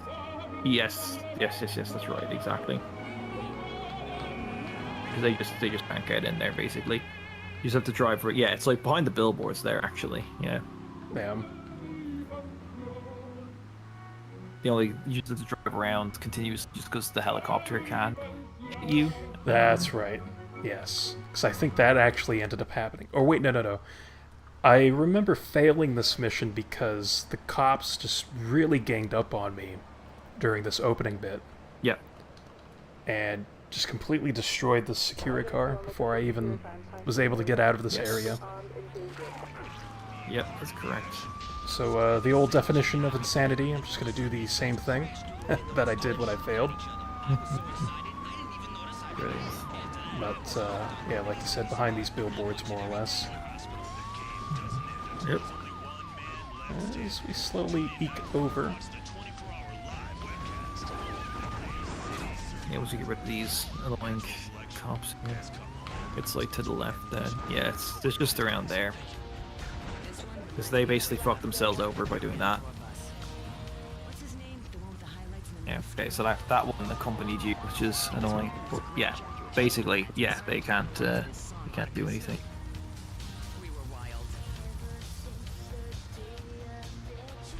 I guess this one I will have to... Yeah. Yeah, luckily it's just the one. Oh, and I don't have an Uzi now. Just realized. Yep. Mm-hmm. Yeah, you should be able to... Because I can't leave you'll this survive. thing. Yeah. You can Maybe. kind of, but not really. Yeah. I would just stay here. You'll be fine. Yeah, because I think that car... I can just see that cop flipping himself over somehow at some point. He's really, like, eating my ass right now, I see. Yeah, he is, yeah. Alright, I won't look at him, because I feel like that... Oh, okay, no, that didn't really matter. Yeah. Alright, just another minute, so maybe we'll be okay. Yeah, you'll be fine. So yeah, he's... doesn't know what he's doing again. Mm-hmm. It's really weird how this area... Oh, yeah. Twin helicopters. Yep, this area. Yep. Yeah, this area confuses the fuck out of the police. Yeah.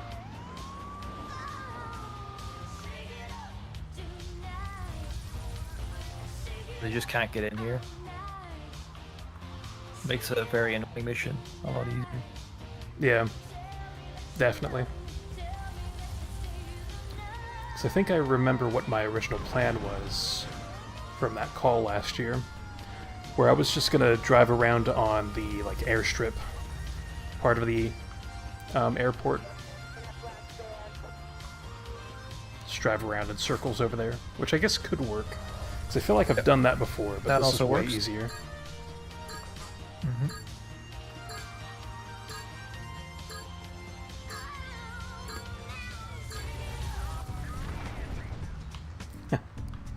Alright, cool.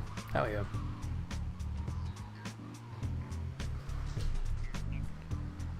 So that's not how long it takes to make a baby, my Sean. No.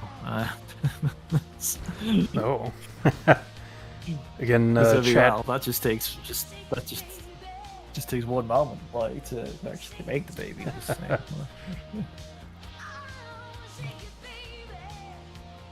Yeah, again, things are getting very interesting. And yeah. Yeah, something about my Sean wants to impregnate Danny as they're good now. Well, I can't blame him for that, you know.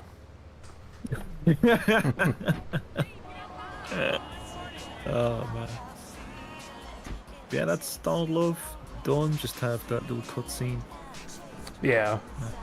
Which I guess we don't have to do, but I may as well do it. Actually, let's get this cheetah. And actually, I may as well also hit up the ammunition. Get some more... Yeah, get your Uzi and stuff. Uzi, yeah.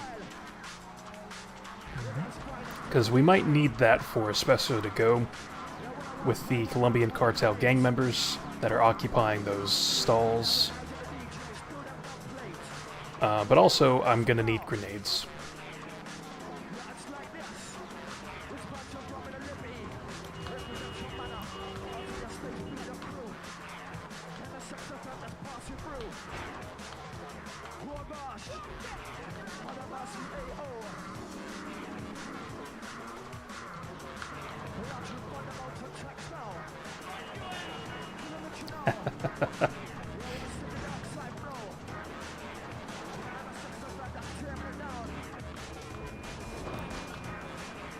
Alright, here we go. Best mission ever.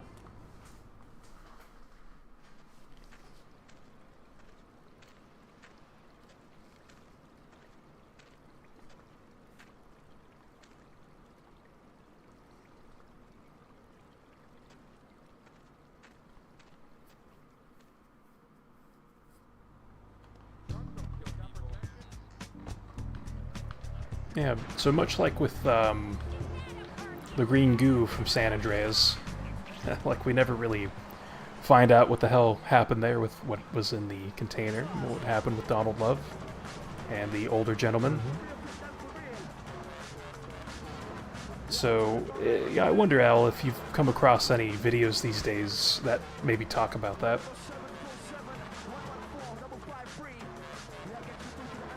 Yeah, I haven't, I don't think Matt J really puts any theories forward.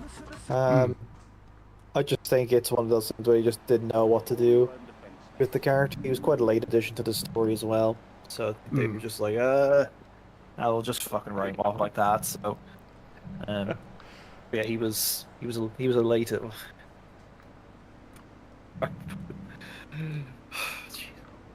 Yeah, I probably don't want to laugh now, but I'd also exasperated that, but yeah, it was a late addition because the whole original story was going to be like the fucking old guy was going to be the mafia leader, and then the old oriental gentleman would have been a counterfeiter for the Yakuza or something.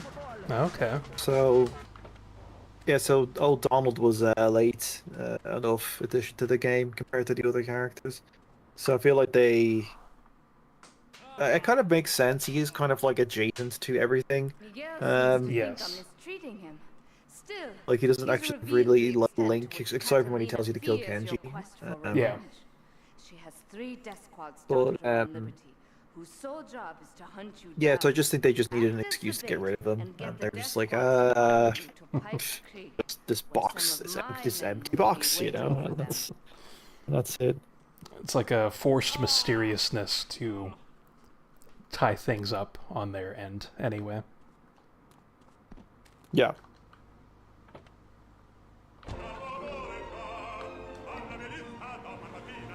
Now, I seem to remember there being some issues with this mission on the Definitive Edition, where typically what I would do is attract all 3 of these Colombian cartel gang cars at once and take them all over to the ambush site. But that caused some issues to where I think I even ended up failing the mission for some reason. It's like the game thought I got away from the targets, and so I abandoned the mission, I guess. I don't know, there was some weirdness happening, so I won't do anything super speedy here. We'll just kind of get one of these guys at a time, take him to the ambush site, and then leave the ambush site and get the other ones. Yep.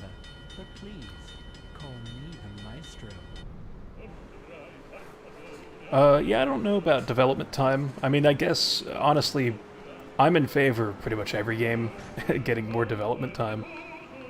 Because I think we've brought this up at a previous stream, like, or at least I have with, like, the Pokemon series, for example, where I do wish that they would take more than just a year on games.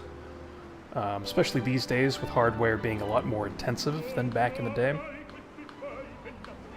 So, like, GTA 6 being delayed, for example, you know, I really don't have a problem with that.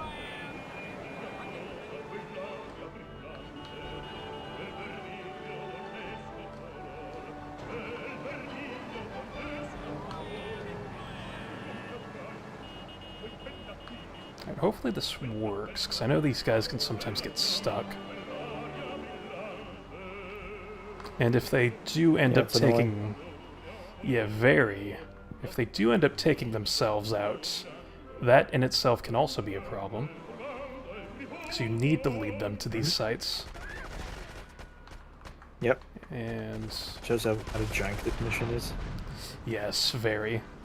It is cool when speedrunners do it, though, of the original game. Yeah. Because they actually fly the dodo around this part. And they attract all three of these guys well inside of the dodo, which is really cool. Because you have to fly low enough for them to see you, basically. Yep. Yeah. Yeah, it's awesome. It's very mechanically impressive. Yep.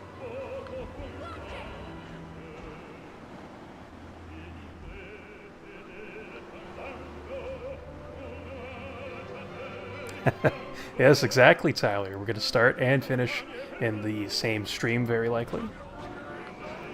So we've made it this far, so I may as well just top off the rest of the game. Only a few more missions. But good to see you, Tyler. Hope you're doing better today. So last time there was some Discord issues that you had mentioned. Just too bad. Hope those have been resolved or have gotten better. It's like I'm almost afraid to engage with those guys, because it's like, I believe if the Yakuza gang members end up getting taken out, then you end up failing. Yep, that's correct. They're doing a good job. So yeah, good. They are. I think they're all still alive, too. Alright, so this last one should be around these mansions. In the Cedar Grove area, I believe is what it's called.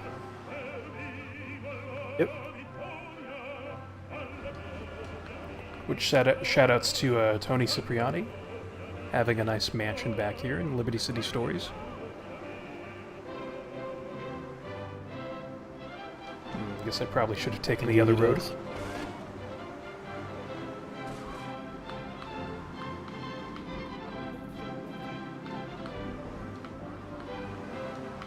Let's squeeze on here.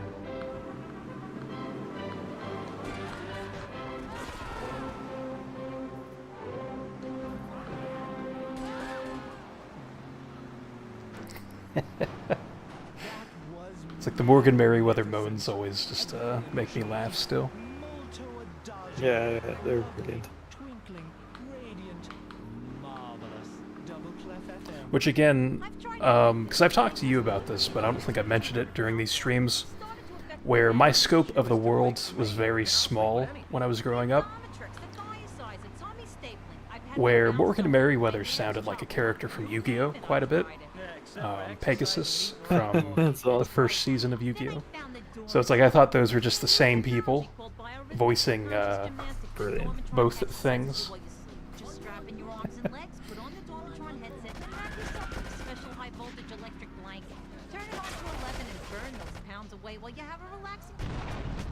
Oh wow, that good job. That Colombian guy thankfully got in front of the other one. So this guy did like the punching animation because he was like aiming at me.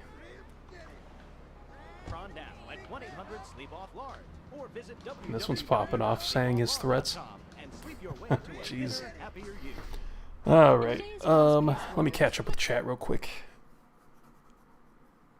Hey, you didn't miss anything. Oh, okay. Oh, that's fair. What game are we starting tomorrow?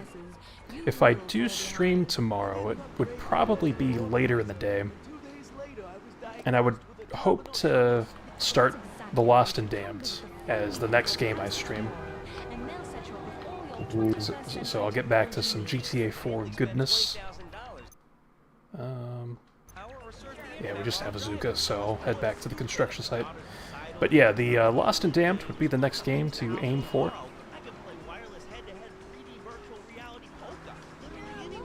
If it's a flash-in-the-pan technology of absolutely no use to anyone, you can find it at House of Tomorrow. Remember, only Let me slide through here, or try to. will upgrade your system, then you can upgrade your life. So yeah, all we have left are just 3 more missions, I think, and then we will be done. In fact, you can find Eris running shoes in over 140 countries around the world.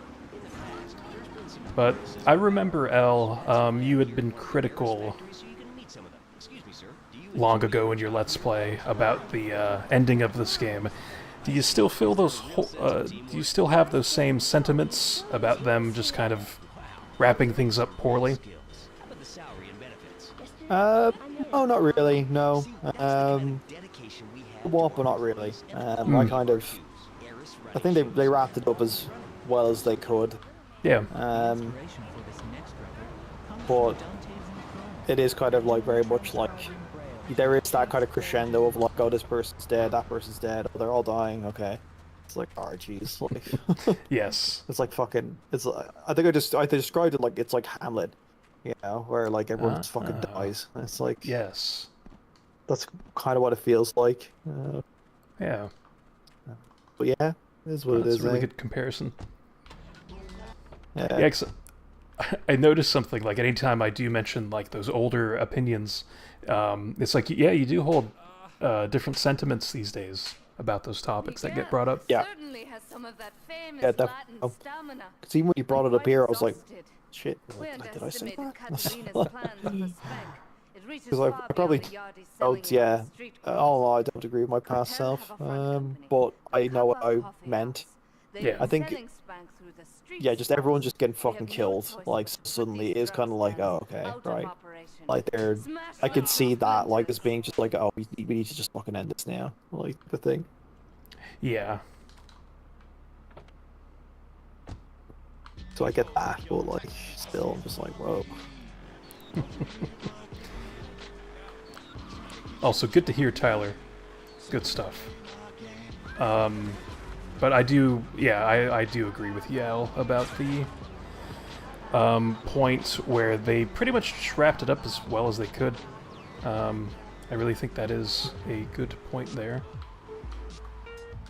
Yeah. And the Hamlet connection, of course. 'Cause I never even thought about that. Of course. It's very good. Yeah. Yeah. Yeah, because well, I studied it ages ago. I just remember just fucking everyone dies. That's the thing that is like also just associated with just specifically that. Yeah.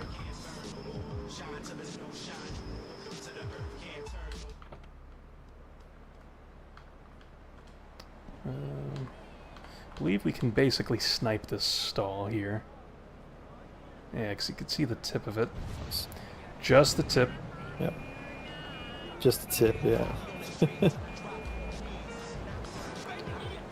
Now I'm going to be honest, I don't remember exactly where these stalls are. I believe there's 5 here in Staunton.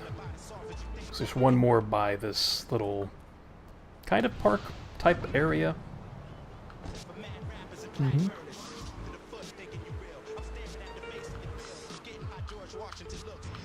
Up around the corner here.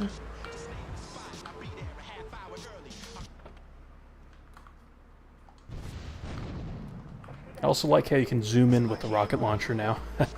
I mean... Yeah, it's good. I guess it really doesn't make too much sense, because it's not like there's some kind of scope on the rocket launcher, but... it is nice, at least, to be able to be a bit more precise with some of these shots. Yeah, definitely. Okay, so there should be 2 here in Portland. One of them is deep into St. Mark's, which is why we have the grenades. And then the other one is right outside of Portland Harbor. And then the 2 in Shoreside should both be by Pike Creek-ish, because there's one by the airports. So I think that's all of them. So I do remember. Nice, good job. Because I find it quite difficult to recall them all. Yeah, that's fair. It's, they kind of do blend in together too. The locations aren't super diverse, which is both a good and a bad thing. Because you might... Well, I guess they mark it on the map here, so never mind. I was going to say it's like you know where the general area is of a lot of them, but then you might like drive away before you take them all out, but they do mark them on our map, so I guess that wouldn't be a problem. But anyway, though, yeah. Let's throw a grenade at this. Over this wall. So that way we don't have to worry about these Mafia guys shooting shotguns at us. And since we're here, I'm going to take a Mafia Sentinel. Yeah, exactly, DL. DL writing Spank in all caps in the YouTube chat reminds me of of the person on Chatterbox. Spank, spank, spank. Spank, spank, spank, spank. Yes, exactly. Alright, so I think what we'll do is we'll take the Callahan Bridge back and then the lift bridge. I suppose we could probably use the Porter Tunnel, but that thing scares me. Oh. Wait, why is there this Colombian cartel guy? Oh. That's crazy. He actually followed me all this way? Holy hell, that's interesting. Yeah, that is fucking mad. It's actually kind of creepy, not gonna lie. Yeah. Mm-hmm. But I guess it's this guy who I crashed into his stall, so he was still alive. So he just started chasing after me, I guess. Huh. Yep, and that stall was on fire, but there was no stall. Yeah, just invisible. Looked like it was just a random fire. Yeah. Yeah, exactly.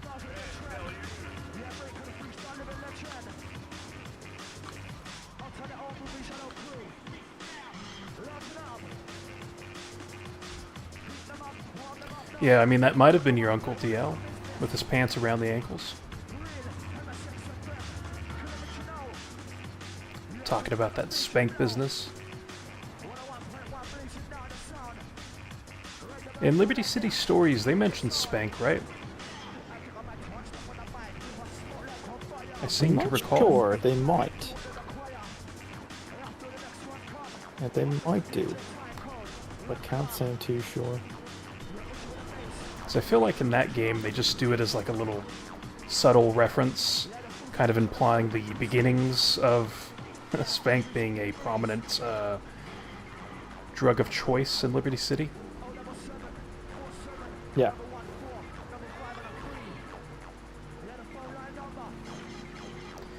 Yes, in this game they mentioned the spank being sold at these coffee stalls.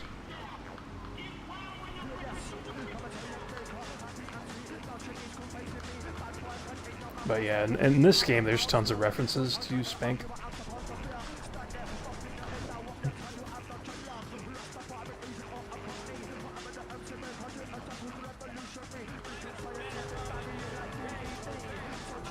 Alright, I think we can snipe this from up here.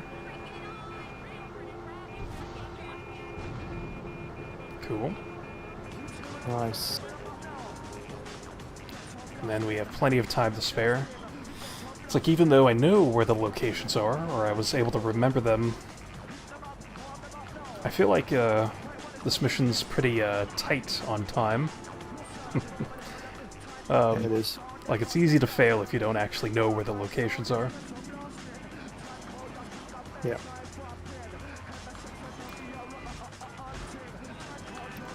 Which I feel like I must have looked up a guide for this when I was growing up on like game FAQs.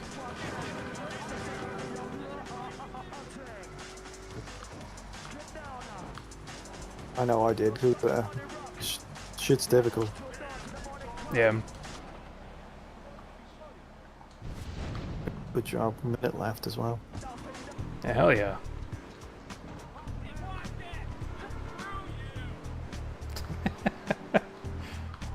Incredible. Alright, let's take this cheetah.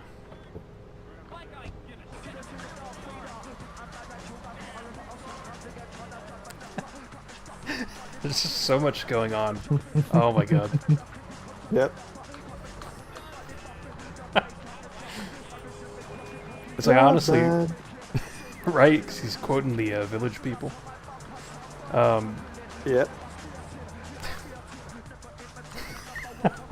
It's like, that's why I used to love creating traffic jams, just to hear all that, like, popping off at once. Yeah.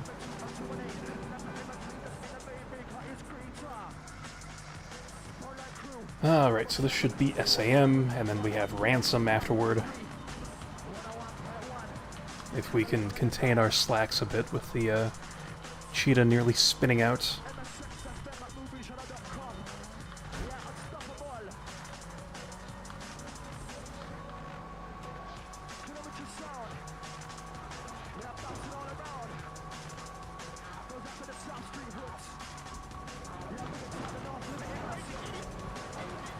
Damn it, the same thing's happening again. That pole is like indestructible.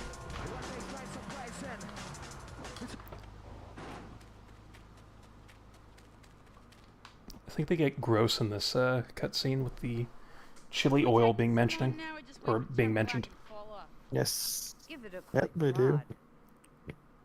Oh, what is that gooey yellow stuff? Hey, babe. My handyman.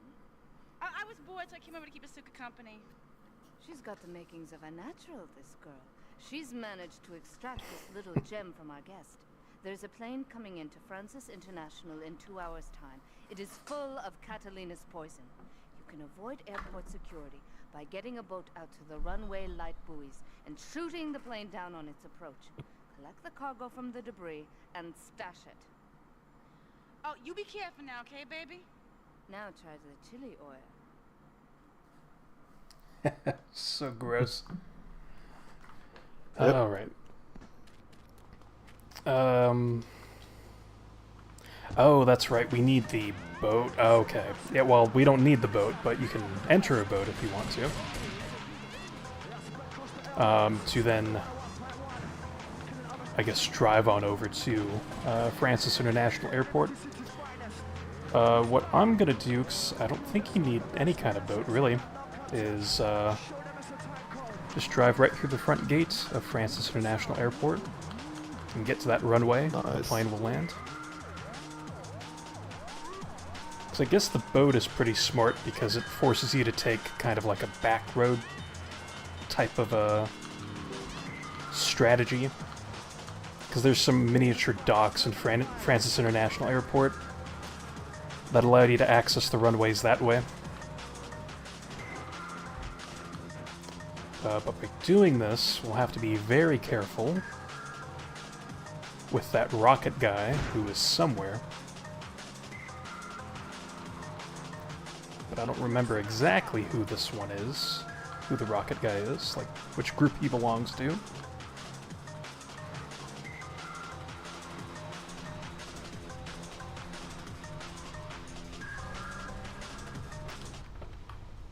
Alright, we'll take out all of these groups though. Yeah, I feel like he's somewhere actually on the runway.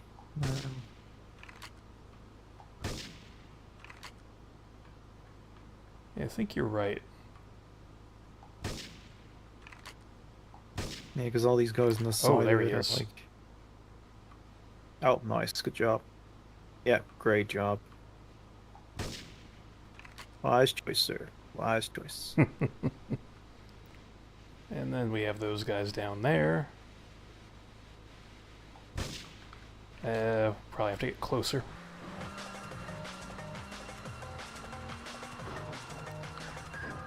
Now, if we do ignore these Colombian cartel gang members, they do hop into their cartel cruiser and chase after us.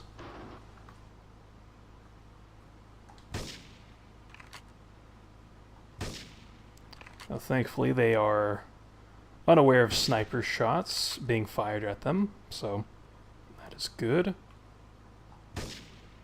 Oh. There we go. There we go. Actually, let me pull out the rockets, because we'll need those. But that should be all of them.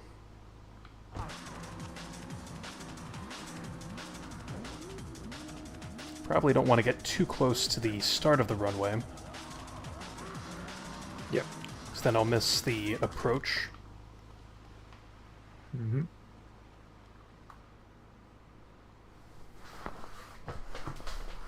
But yeah, DL, something will definitely be getting spanked, that's for sure.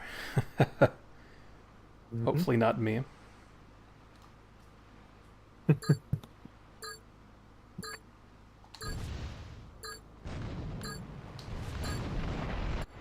There we go.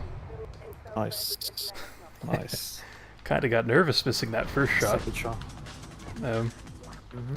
I think since we don't have police spawns here at the runway, I'll just pick these up on foot.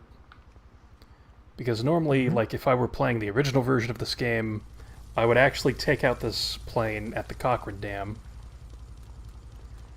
And you're almost forced at that point to use some kind of vehicle to protect you from the police spawns up there, as you pick up the packages from the plane that explodes onto the Cochrane Dam if you time your shot properly. But that's a really fun trick to pull off that the old speedrunners use. It's fucking spectacular, like, when they do that. It's awesome. Yeah. Like, it's so good. I just remember watching Pete do it. Like, and I'm just like, oh my god. Like, it's just incredible. Pete the sex man. Yep, Pete the sex man, exactly. So before I go to the construction site, just to make things a bit easier, the pay and spray is located here, so I'm just going to try popping in there. Yes, exactly, Brad.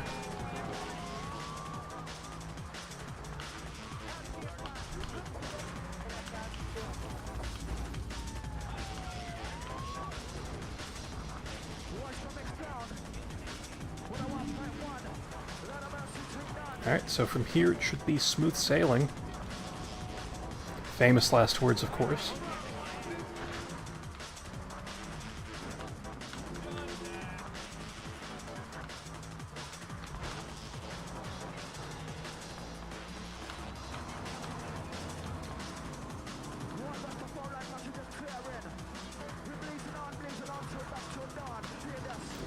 Now I am curious, Al, because we haven't done any of the 100% stuff.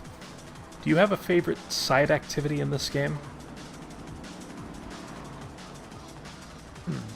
Good question. I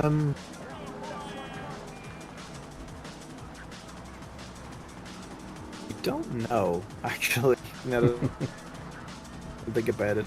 Because I don't find any of them particularly fun in this game. The one thing I think I do enjoy doing is picking up hidden packages, and that's it. Like, yeah, and that's fair. Like, everything is kind of like, it's all kind of a slog. Yeah. Yeah, I would say like so. It's like it is, but it isn't. Like, I don't know. Like, it's strange. Because like Vice City, I think I've said like before that Vice City as a game to 100% is loads of fun, and it's like the most balanced between like stupid bullshit that came later, versus like also being fun. So yeah, with Vice City, like I enjoy it. Yeah. But yeah, GTA 3, I cannot actually tell you. Like, there's not really any. Like, I don't like the Patriot missions. I don't really like the one with the Stallion. I don't. Yeah. Really like the rampages. Don't like the unique stun jumps are fine, but I don't like them. Yeah. You're kind of slip picking. We're just getting like taxi drivers, it's whatever. Vigilantes and firefighter, just pointing on each other and whatever. Yeah. It's really just unique. I just like getting hidden packages. Yeah. That's what I enjoy doing.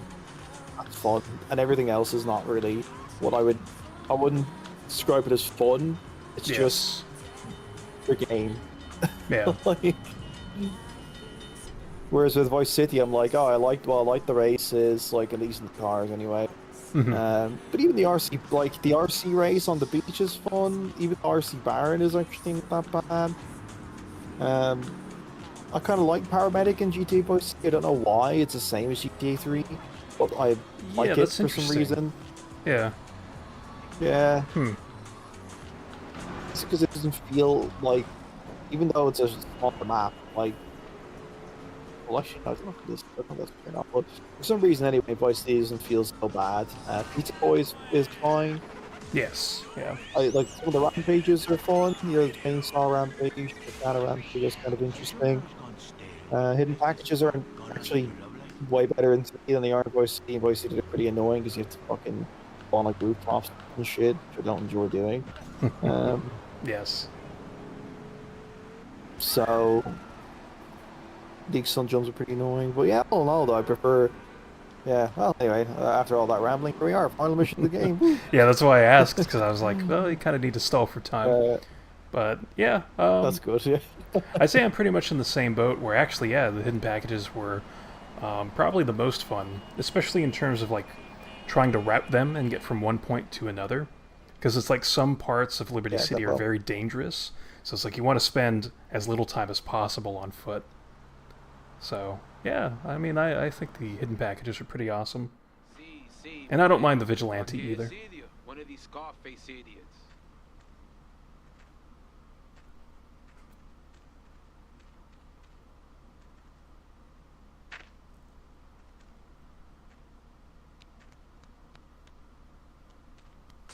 Nice fapping noises.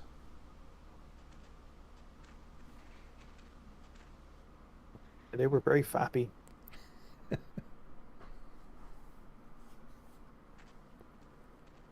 The real question is, did you turn up to rescue Maria or to get me back? Well, I got news for you. Shooting you will be a pleasure, but dating you was only business. You are muy pequeñito, amigo. Throw over the cash.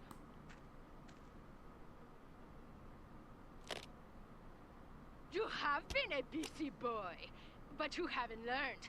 I'm not to be trusted. Kill the idiot!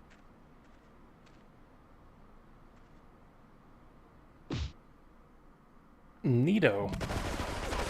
Well, let's instantly run over here for protection. Yep. So yeah, these guys can be quite a pain. So I think we're pretty much good.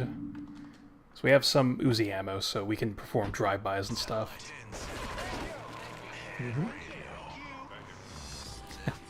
I like how we're coming full circle with head radio, starting at the beginning, like Striped Summer. Yes. Yes, they are. So I seem to recall there being a shortcut down there to get to the bottom of the Cochrane Dam easily. It should be around this corner, or in this driveway. There we go. And we'll carefully slide down here. At least as carefully as we can, because the game just kind of gave me the suck down there, so... Mark, give me the suck. And... probably could have been a bit smarter about this, but... that works. Yeah, it works. I'll try your ass. Leave me alone. And interesting, they kind of messed this up, because pedestrians shouldn't be spawning down here during this mission. Right. But we do have these two lovebirds. Just trying to manipulate his path to push him into into the water. Yeah. Oh man. So I guess we do have this AK, so we don't have to use the sniper ammo right now, but I think I will. I would like to get the guy that's up top first. And then there should be two of them. Oh. Saw like sparks fly right there. Interesting. Yeah. Yeah, he just about got him.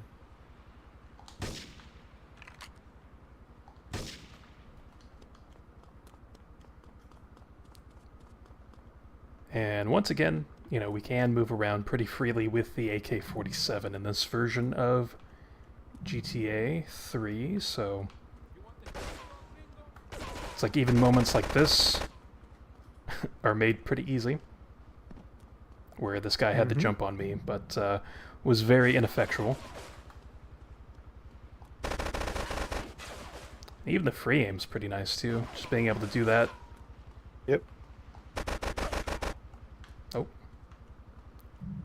Heard Claude's gasping it's made noises. This into a pretty good weapon, actually, this AK-47. Oh yeah, definitely. Now, I believe you have a car that tries to... Doesn't some car try and drive at you or something? Yes, one of these flatbeds do. Get this thing airborne. Yep. After this cutscene, of course. Yep, there he is. Oh, man. Nice. That explosion looked pretty nice. Oh, that explosion does not look nice. Oh, not so much. So we do have to be careful as I walk by explosive barrels. Yeah. This guy has a flamethrower.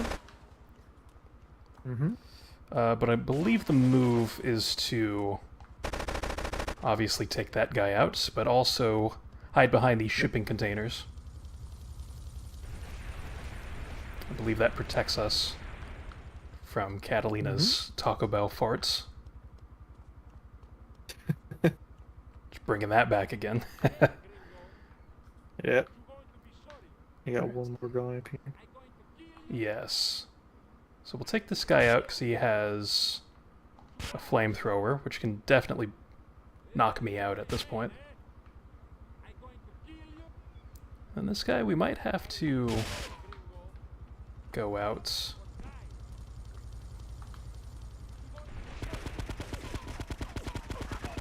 There we go.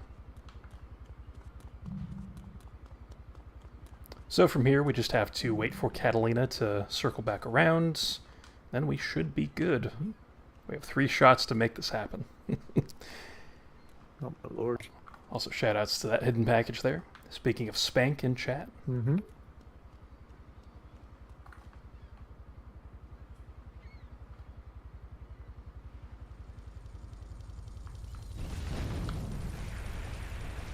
there we go. Yep. Nice. And that is the game Well complete. done. Hell yeah. Residents in Cedar Grove have been coming to terms with the emotional aftermath of a full-blown war that hit the area yesterday. Local resident Clive Denver described to police a single gunman that he saw fleeing the scene with a dark-haired woman. Oh, we're gonna have such fun, because, you know, I love you. I really do, because you're such a big, strong man, and that's just what I need. Anyway, what was I saying? You know, I forget, but you know what it's like, don't you? The sound of explosions shook nearby homes as people ran for cover. Several citizens were injured in the panic as gunfire was exchanged between ground forces and a helicopter circling the dam. Yeah, we got a good view from down here in the gardens. When the copter finally got taken out, better than the fireworks on the 4th of July. With the death toll already over 20, police are still finding bodies. There have been no official denials concerning rumors that the dead were members of the Colombian cartel, and still no leads as to the cause of the massacre.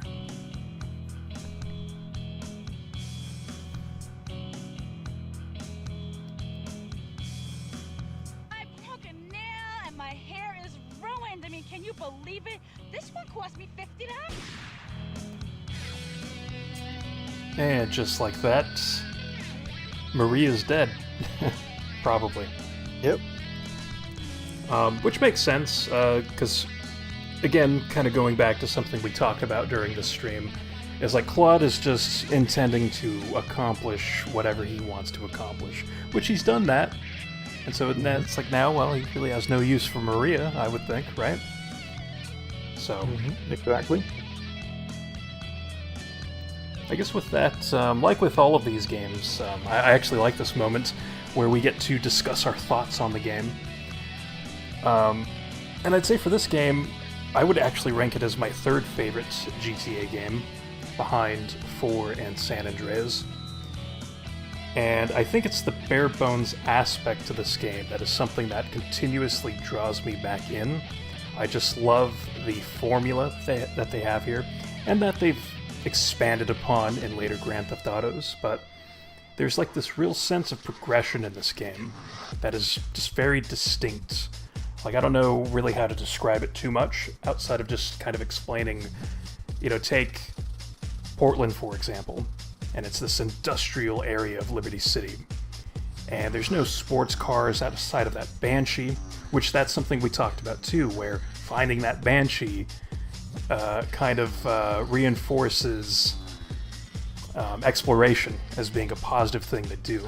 Like, you know, you should be exploring and finding things like hidden packages to expand your arsenal of weapons and whatnot. But you start from scratch. You start from really nothing outside of that uniquely colored blue Kuruma. And you expand your arsenal by collecting those packages and by finding things like the Banshee that's tucked away in a corner of Portland. And you have these lower-tiered gangs that aren't very powerful, but as you progress through the game, when you get to Staten Island, then you start seeing those sports cars. Then you start seeing those more difficult missions. And you also start seeing very powerful gangs like the Colombian Cartel, and I mean, really just any gang in Staten Island. It's like the streets are just filled to the brim with gangs that you can come across. And it's a very dangerous place to be, which is something we've also touched on over the course of this stream, where there is this sense of danger in the original version of this game that I don't really feel in the other GTA games. Because I know in San Andreas, it is a little creepy at times, because when you're in interiors, they feel oddly vacant.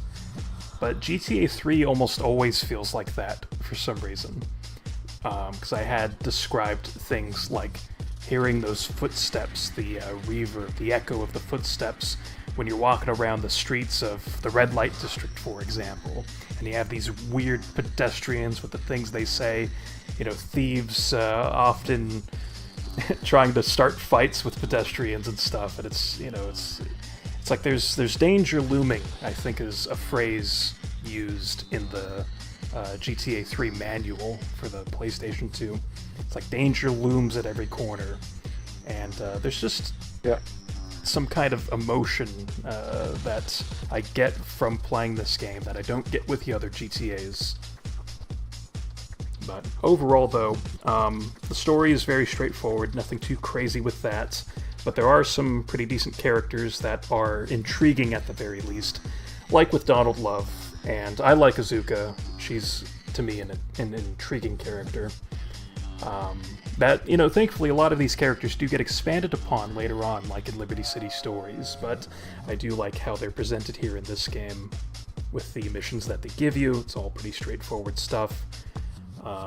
And again, it just sets the groundwork for later Grand Theft Autos, which I think that in itself is something that we should appreciate from this game. We've also talked about the music, the radio stations. A lot of the music was made in-house on certain radio stations, which is really cool. Others were taken from different soundtracks, like with Flashback FM and Giorgio Moroder, creating those songs for the movie Scarface, but then they were utilized here. It's just really it's really cool. It all just works and ties the radio stations together, having these different stations of different genres. I wouldn't really put it on the same level of San Andreas' soundtrack, for example, but it just works. It's very satisfying. There's a good variety, and we've touched on quite a few of these songs throughout the stream. But anyway, I've really been rambling. I want to pass the mic over to Al and ask you, Al, what your thoughts are on this game.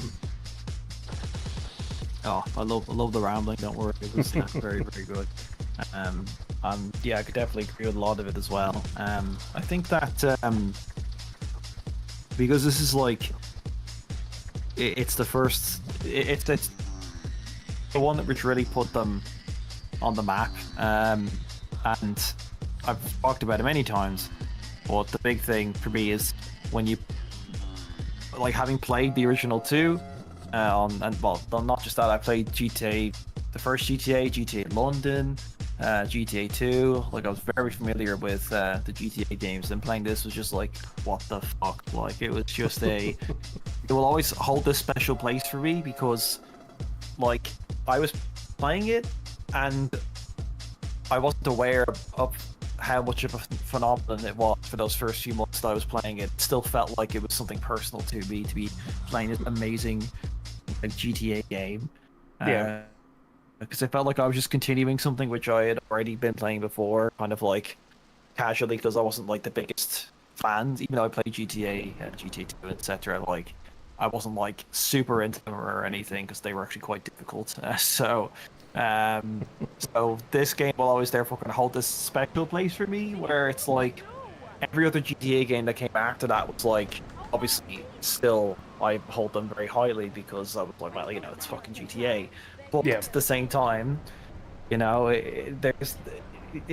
this one was special. This one was like, there's just something about it which feels very personal to me. Yeah. Like that's in spite of obviously the fact that, like, certain aspects of it haven't aged well, i.e. having like having a character that doesn't speak, or a main character, a protagonist that doesn't speak, and things of that nature. Oh, we got 2. Nice. But to me, that's just like whatever, you know. That's just collateral. Yes. Yeah. That's how this game makes me feel. Is, oh my god, wow. So yeah, like it's good. It's flawed, obviously, but like, you know, it was of its time, and it will always have this special kind of like vibe to it, which will just never be beaten, never be topped. There's just something about it, you know. And it's. I'll never get tired of watching anyone play through it. Good self playing through it. Like it's been great. So yeah, really good stuff. And amazing that you got through it all in one stream as well. I'm really pleased about that. So it's a big ups. Yep, thank you. Because there were some hiccups along the way, so I was a little nervous about that actually. Yeah. So we did fail 2 missions at least. Yeah. And I won't really count Paparazzi Purge because that's a very quick restart. Which, by the way, thank you for the GGs. Thank you for the follow on TikTok. Which is why the oh my god, whoa thing was referenced. But yeah, I think we're kind of in the same boat where this game just resonates with us in a very unique and distinct way. And, you know, I guess, you know, for added context, it's like GTA 3 was my first GTA game, because I didn't play the originals, 1, 2, or the London games. And interesting, only one of them got out. And she has become... your wife. And she just... yeah, she has become an hero. Yes. Yep, that too. yeah, exactly. I don't know what that was about. Yeah, what the hell, indeed. It's very strange. And I think she's just going to stay in now, which is fine. We have a companion here at the end of the game. And I guess for, you know, even more context, it's like I was 6 years old when this game came out, and I don't think I played it on release or anything. I think probably my dad bought it, you know, a year later or something. But I was a pretty young kid playing through this game, which is crazy to think back on. But I feel like even that in itself is not that big of a deal. I feel like I would have liked this game even if I didn't play it first as my first GTA. Because I look at some of the other games in series I like with Borderlands, for example. It's like I really like that first Borderlands game, even though it wasn't my first game in the series. It's like I always just tend to gravitate towards maybe the first or first-ish entries in series. Because I know GTA 3 was not the first entry of the entire series, but it was the first 3D GTA game. So I guess that's just a bit of added context. And it might as well there. be the first. Exactly, right. It might as well be the first entry, and because it does have certain traits that it carries over from the early games, like rampages, for example, or kill frenzies. So that was something I was familiar with when I saw that skull for the first time, I said, "Oh, it's a Kill Frenzy," and it came with Rampage. I was like, "All right, whatever." But like, it's the first thing I same thought, type you of know? thing. Yeah. And, yeah, and like taking missions from a payphone, like again, that's very right. GTA PS1 kind of style. But for all intents and purposes, it's like a completely new slate. So, so yeah, realistic. If you play GTA 3 as your first game, it is realistic, like starting from the beginning as far as I'm concerned. Yeah.